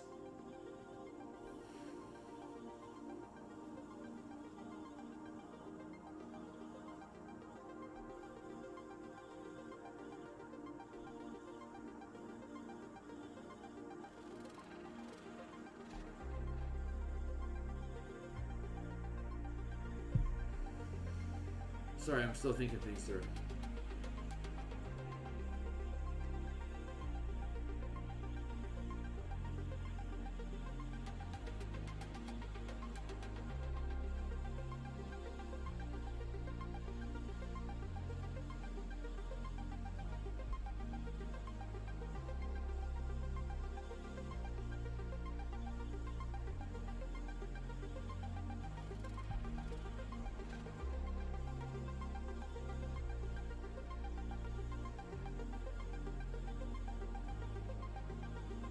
Yeah, that's not. Yeah, it's at the 5-foot scale with the Infernal War Machines, the damage is working out because of the mounted weapons, and siege weapons are so dangerous against little trucks. Like you hit a Tormentor with 60 hit points, and if it gets hit by a trebuchet stone that's dealing D12 times 100 damage times 10 damage, it could potentially, just like a casual hit from a trebuchet can completely splash a Tormentor.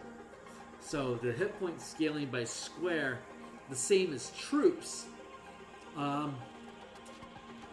That's panning out.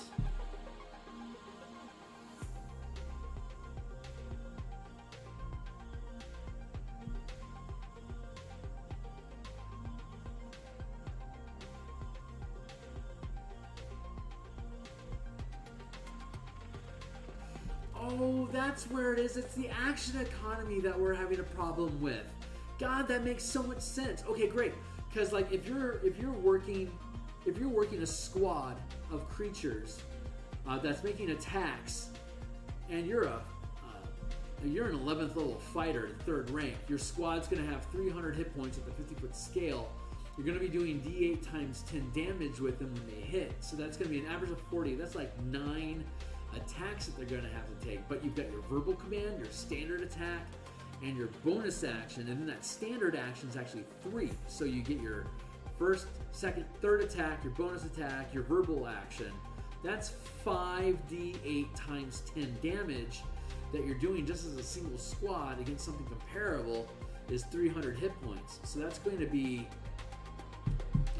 80 points of damage that you're dealing. So you're going to knock down that troop in 3 or 4 rounds. I can't believe I that's where the brain melt is.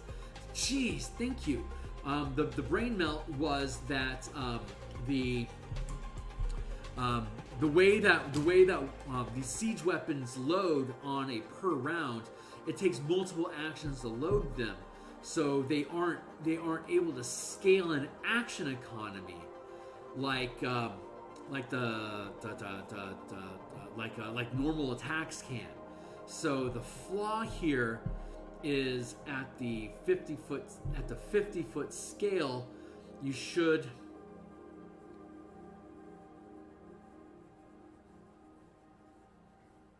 It's still a 6, even though it's at the 50-foot scale, we're still working with a 6-second round.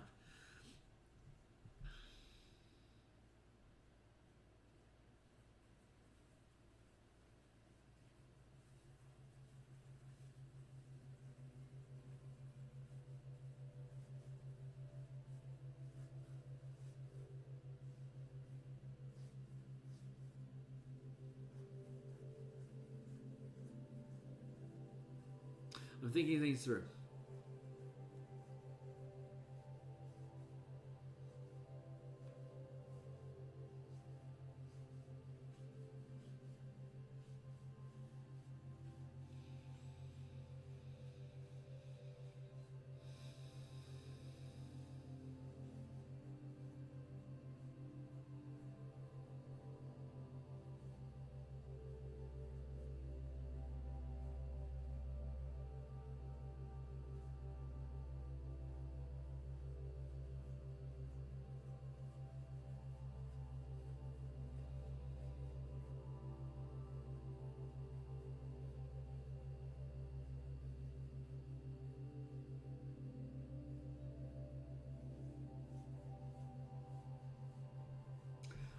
Oh, okay.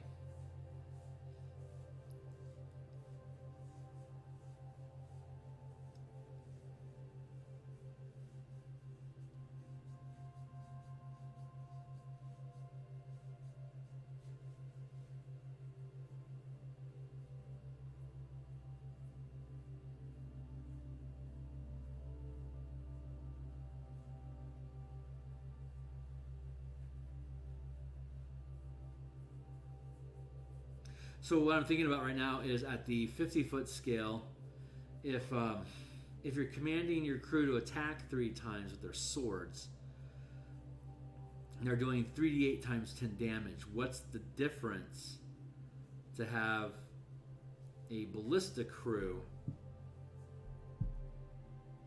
fire 3 times per round to also do 3d8 times 10 damage? The problem is loading speed, because it takes 2 actions to load a stone, 2 actions to set the weapon. They call it aim, but load up, like you load the rocks into the basket, and then you have to turn the crank to get the thing locked down and lock it.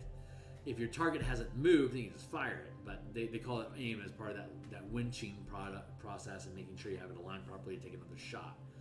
It takes 5 people to fire that once. So are we getting into... You have to have enough crew to follow enough orders per round? That's starting to sound like the peasant railgun, where if you've got verbal, standard, bonus action, not even a fighter, just verbal, standard, bonus action, you've got 3 actions, and you could order your crew to fire a siege weapon 3 times in that round. But for them to do that, yeah, you can't. It just has to be that one time.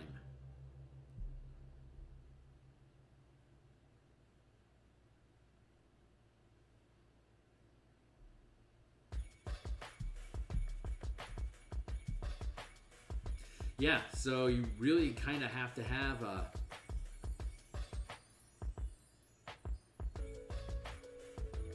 least 1 weapon per square for you to be ramping appropriately against your enemies. But they're so much smaller than a 50-foot square.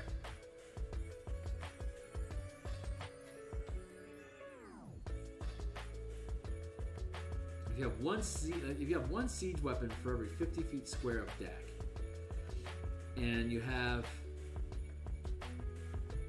weapons crew times number of actions per round, is it okay for us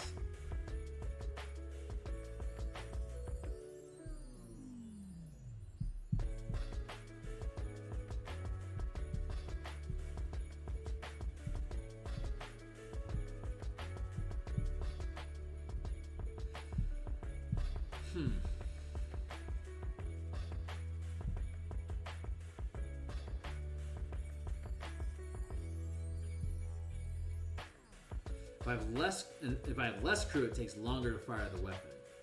Like, I have to have 3 crew on that ballista to be able to fire it once per round. But what if I have 9 guys on that ballista? Doesn't seem like it works any more efficiently, but...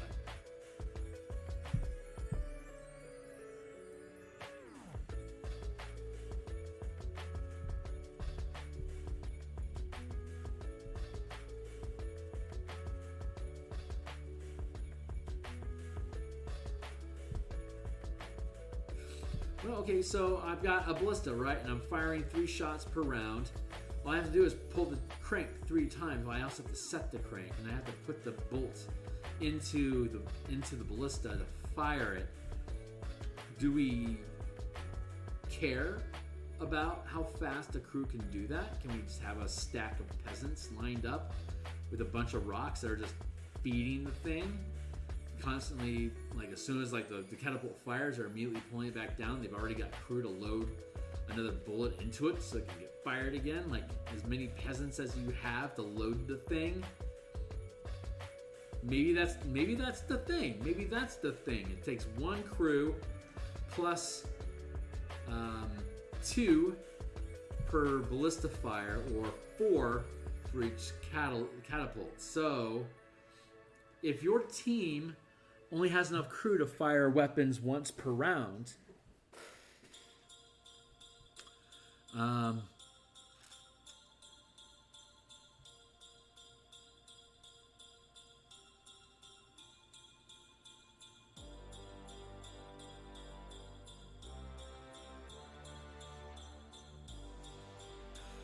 so that means weapon stations. So if your commander is loading the weapon with your crew, if you're in zone with them, they can fire that many rounds. That's perfect. That actually works out. If your commander is actively helping your crew, like that is what you are doing. For each action you dedicate to the crew firing the siege weapon, an individual siege weapon, you can fire that many weapons. Now your characters are limiting their action economy to how many commanders you have on the board. And so if you've got a crew of 3 characters, and they're all working a D6 Mengelin, and they have a crew, they have themselves, which is firing, and then they have, on the Mengelins, it's going to take 4 guys each, so a crew of 12. If you've got a crew of 12 with you per Mengelin,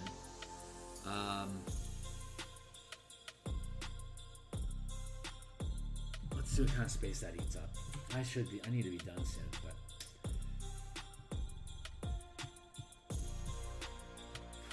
put all that away. Come back to here. So if we've got our Mengelin, and we've got you, and then we've got one group, 2 group,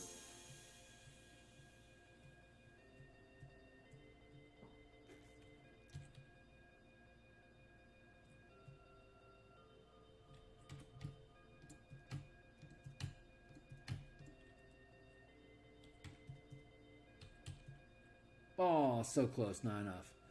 So you got you, and there's 1 group and 2 group, and you got your Mengelin here, right? This means that you've got enough guys in this gargantuan space to be able to hut all over this thing and load it, and yeah, be able to do the do. So you'd be able to fire this twice because you only have 8 guys in stack with you. You need to have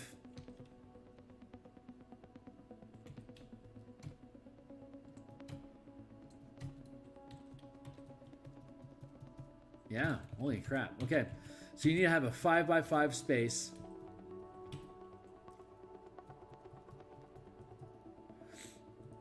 To be able to fire Magdalene 3 times. You need, what, 1, 2, 3, 4. You need a 5x5 space to be able to fire Magdalene 4 times. And if you expand out to a 6x6 space, which is third rank,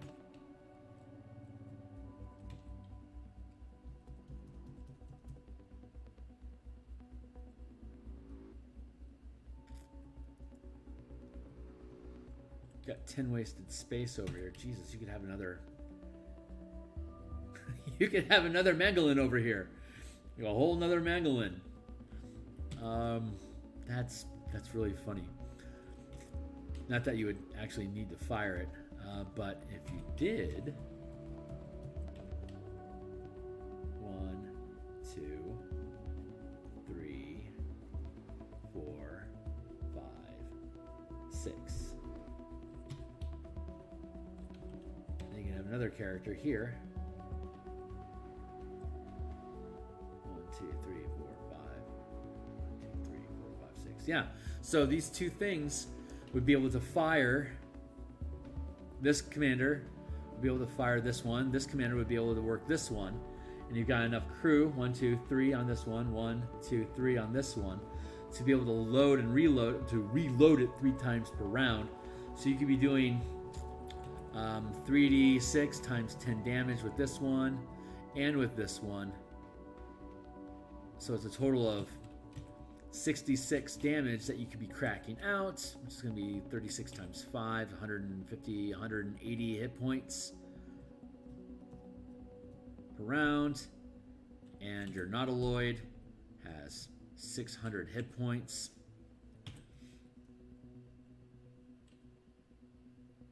Yeah. So you'll be able to burn that thing down. Assuming that you hit it 60% off, 100 hit points, you'll be able to destroy a Nautiloid with this crew in about 5 or 6 rounds. If you have 2 of these things set up,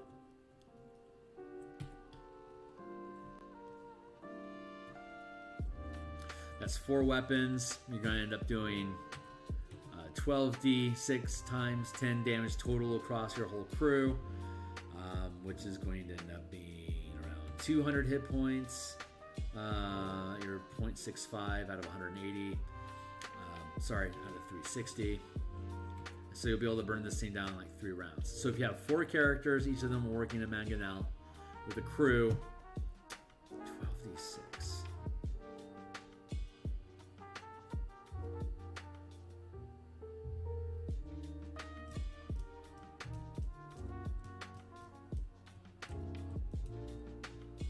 I mean, well, at that point, you're kind of doing, what, 6d12 times 10? Or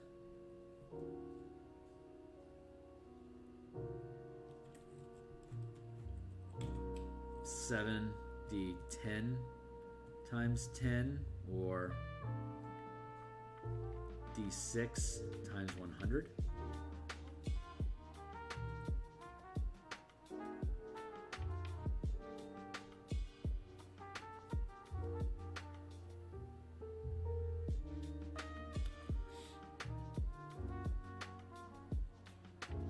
Two or 3 rounds. If you were to scale out, instead of being at the 5-foot scale, you're at the 50-foot scale again now. If you're at the 50-foot scale, you got your Scorp ship. God, but you would need so many men stacked up on that ship. That is a ridiculous. You can't. And they're only 20 feet, 20, 30 feet wide. This is itself. It's 5'10". This is 36 feet wide. So, no, it's 30 feet. But still, that's a big ship.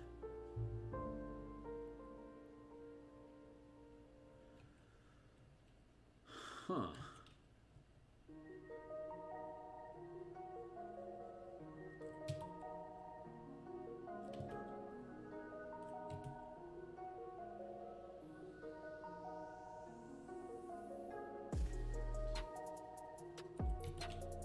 That's 5, 10, 15, that's 20 feet.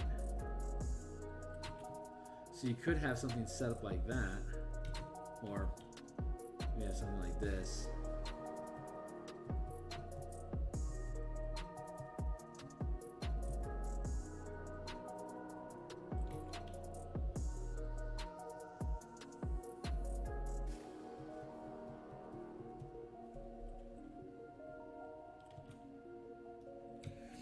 Yeah, that jives. Oh.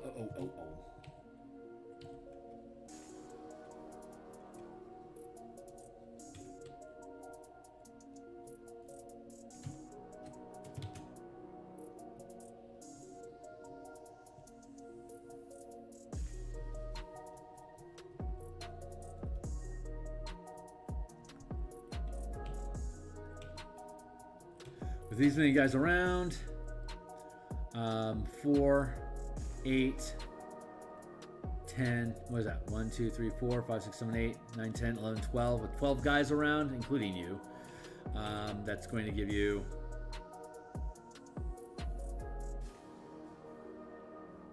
3 shots of a mangonel, or it's going to give you 4 shots of a ballista. A trebuchet is huge. And it requires 6. That's ridiculous.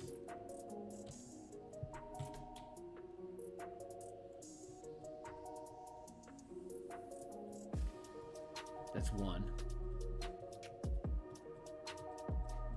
That's 2.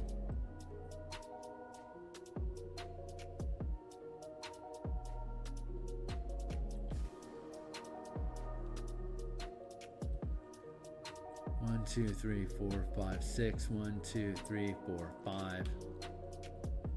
So you could. Poof, barf.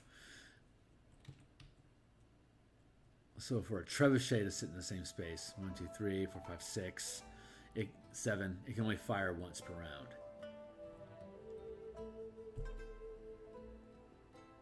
Interesting. 1, 2, 3, 4, 5, 6, 7, 8, 10. That's 12.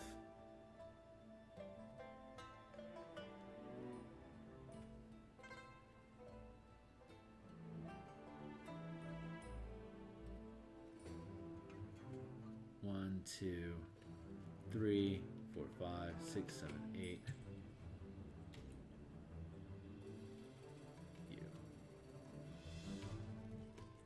If this was a ballista, you'd have 1, 2, 3, 1, 2, 3, 1, 2,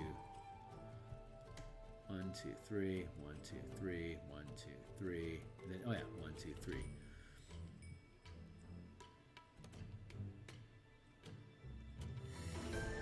Three, 3, 3, and then open 2. So ballista can fire 3 times.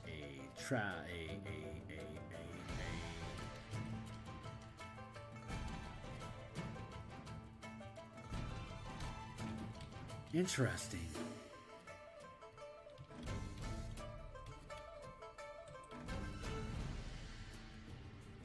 One.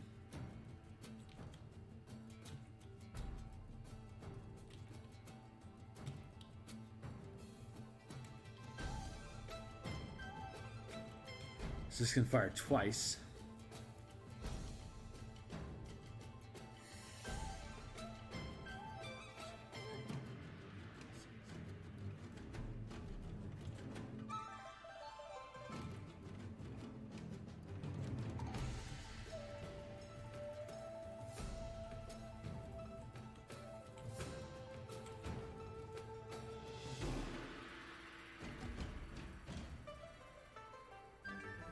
Four.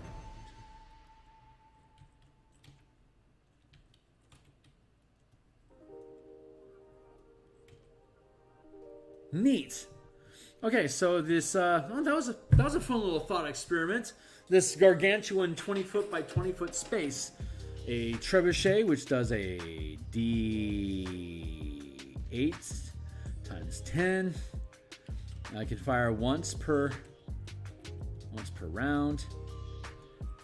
Magdalene, which does D6 times 10, can be fired twice per round. And a Ballista, which does D4 times 10 damage, can be fired 3 per round. Well, I mean, the damage keeps scaling up as you go. So, like, if you're a 5th rank character, you can, if you have a 5th rank artillery team, you can only do damage equal to the team that's doing it, or the weapon-based damage. Like trebuchet's base damage is D8, but if you get a 5th rank crew, then it's going to be D12 times 10 damage. But again, they can only do. Man, that's fascinating. They can only fire once per round, but they'll be doing D12 damage when they do it. If you get a 5th rank.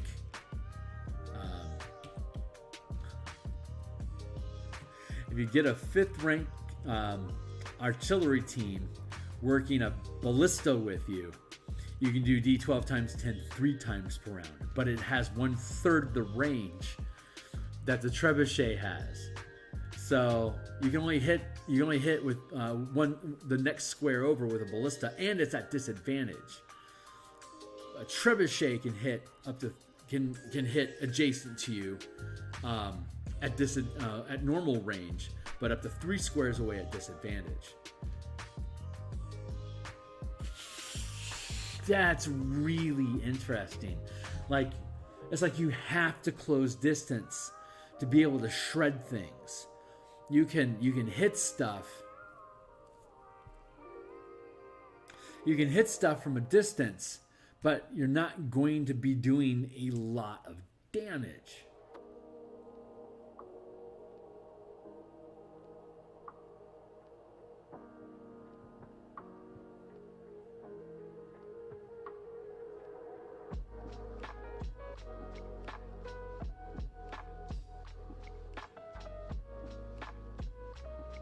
Whew, that's kind of interesting. That's intense. But is it 5e? Does it feel like 5e? I mean, I wouldn't even have to ask if it was just immediately like, this is 5e. See, the way that Spelljammer, the 5e, it's just 100 hit points per square. That's basically what it is. It doesn't get more. We're trying to explore this space where you can increase the amount of hit points and the amount of damage. We're just trying to scale things up. And the problem we were having, just to reassess, just to finalize it, is when you're working with troops and creatures that you can verbally command, they can attack as many commands as you have. And if you're a 20th level fighter, that's going to be 6 attacks per round, doing d12 times 10 damage with a 50-foot square. And against something that has 500 damage per square, that's pretty reasonable. Like if you're going to fight something that's like 500 feet by 500 feet, and it's going to have at first rank, say, well, 500 feet. That's a bad example because that scales up to a 500-foot square. But it's a great example because if it's first rank, then it's 1,000 hit points per square. If it's fifth rank, it's 5,000 hit points per square. And if your fighter squad of 50 troops is dealing d12 times 10 damage per round, and you're doing it 6 times per round, you're dealing on an average of what? 6 times 6 is 36, 360 damage. With a 60% hit rate, that's 200 damage, and the thing has 5,000 hit points. Yeah, it's going to take a while for you to kill it. Because that thing is 500 feet, and you're only working with a 50-foot squad. So that's going to be ridiculously. It's going to take a while. You need to upscale your battle so you're working at the same scale. Otherwise, it's almost impossible. So this is very 2nd edition. This number of attacks, or like how many rounds it takes to fire. Like in 2nd edition, it was a trebuchet could fire once every 3 rounds. 50 did it so that it can fire once per round, but you need more crew, which I like. That makes a lot of sense. But I want to speed up the number of attacks per round. So the more crew you have assigned to the thing, the more do you have. The more you do. So it's you plus crew -1 to be able to command a siege weapon to fire multiple times. So far, that's tracking, and we're showing how you can have these guys fit inside of a 20-foot square. So that feels okay. Let's drop this here.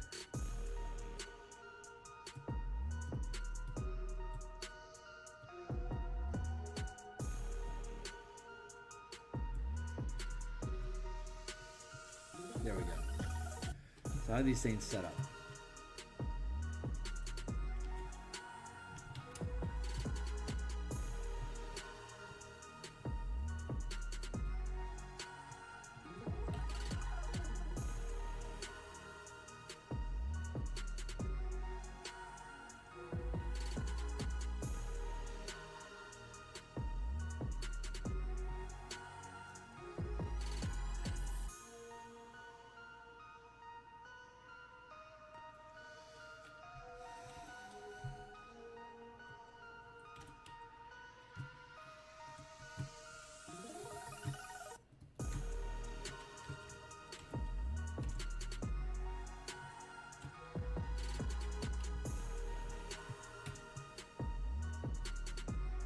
Not the same.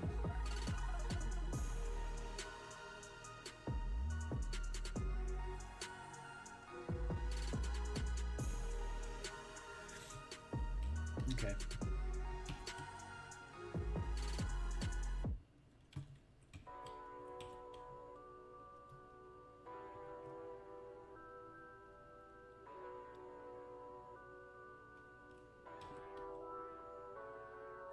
That's a main goal then. 1, 2, 3, 4, 5. That's the crew that you need, and then there's you. So this is only allowing you to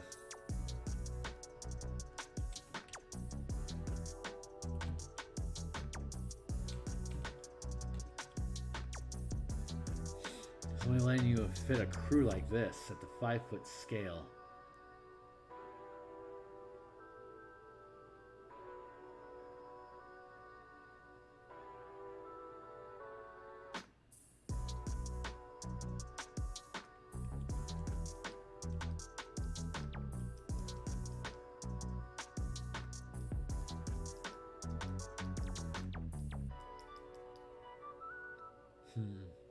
Do we just ignore normal action economy and allow them to fire multiple times?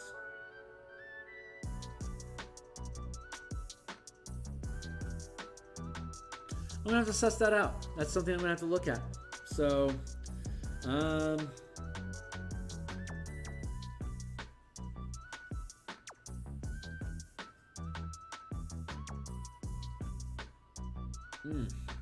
what a fun little puzzle.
Wow, they are not accounting for the size of the things. They're supposed to be large.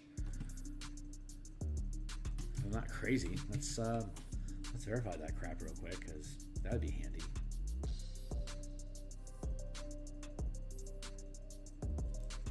Thinking now. Large object.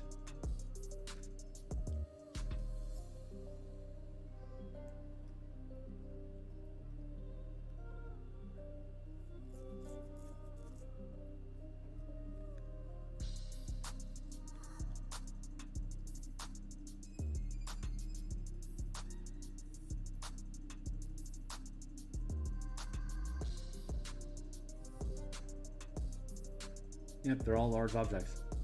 All right, great. So we're gonna have to settle there for a moment. If everything stayed 100 hit points per 50-foot square, the siege system, if you're only firing your siege weapons once per round, it susses out. It's fine. If you are going to have damage scale with rank, then your rate of fire needs to increase as well. So do we sacrifice the hit point scaling to maintain the rate of fire, or do we increase the rate of fire to sustain the scaling? That's a great question to ask. So that's what we're gonna play test. That's why we play test. So we're gonna catch y'all on the flip. And thanks so much for being here. Like, subscribe, check out my books. This is a weird ride. I was here for a lot longer than I expected to be, but I'm really glad I did it. So I'm looking. I'll be back around tomorrow. Maybe do some painting. Maybe we'll do some painting tomorrow. We'll see. I don't know. Maybe I'll take a vacation. We'll see what happens. We'll see you then. Cheers.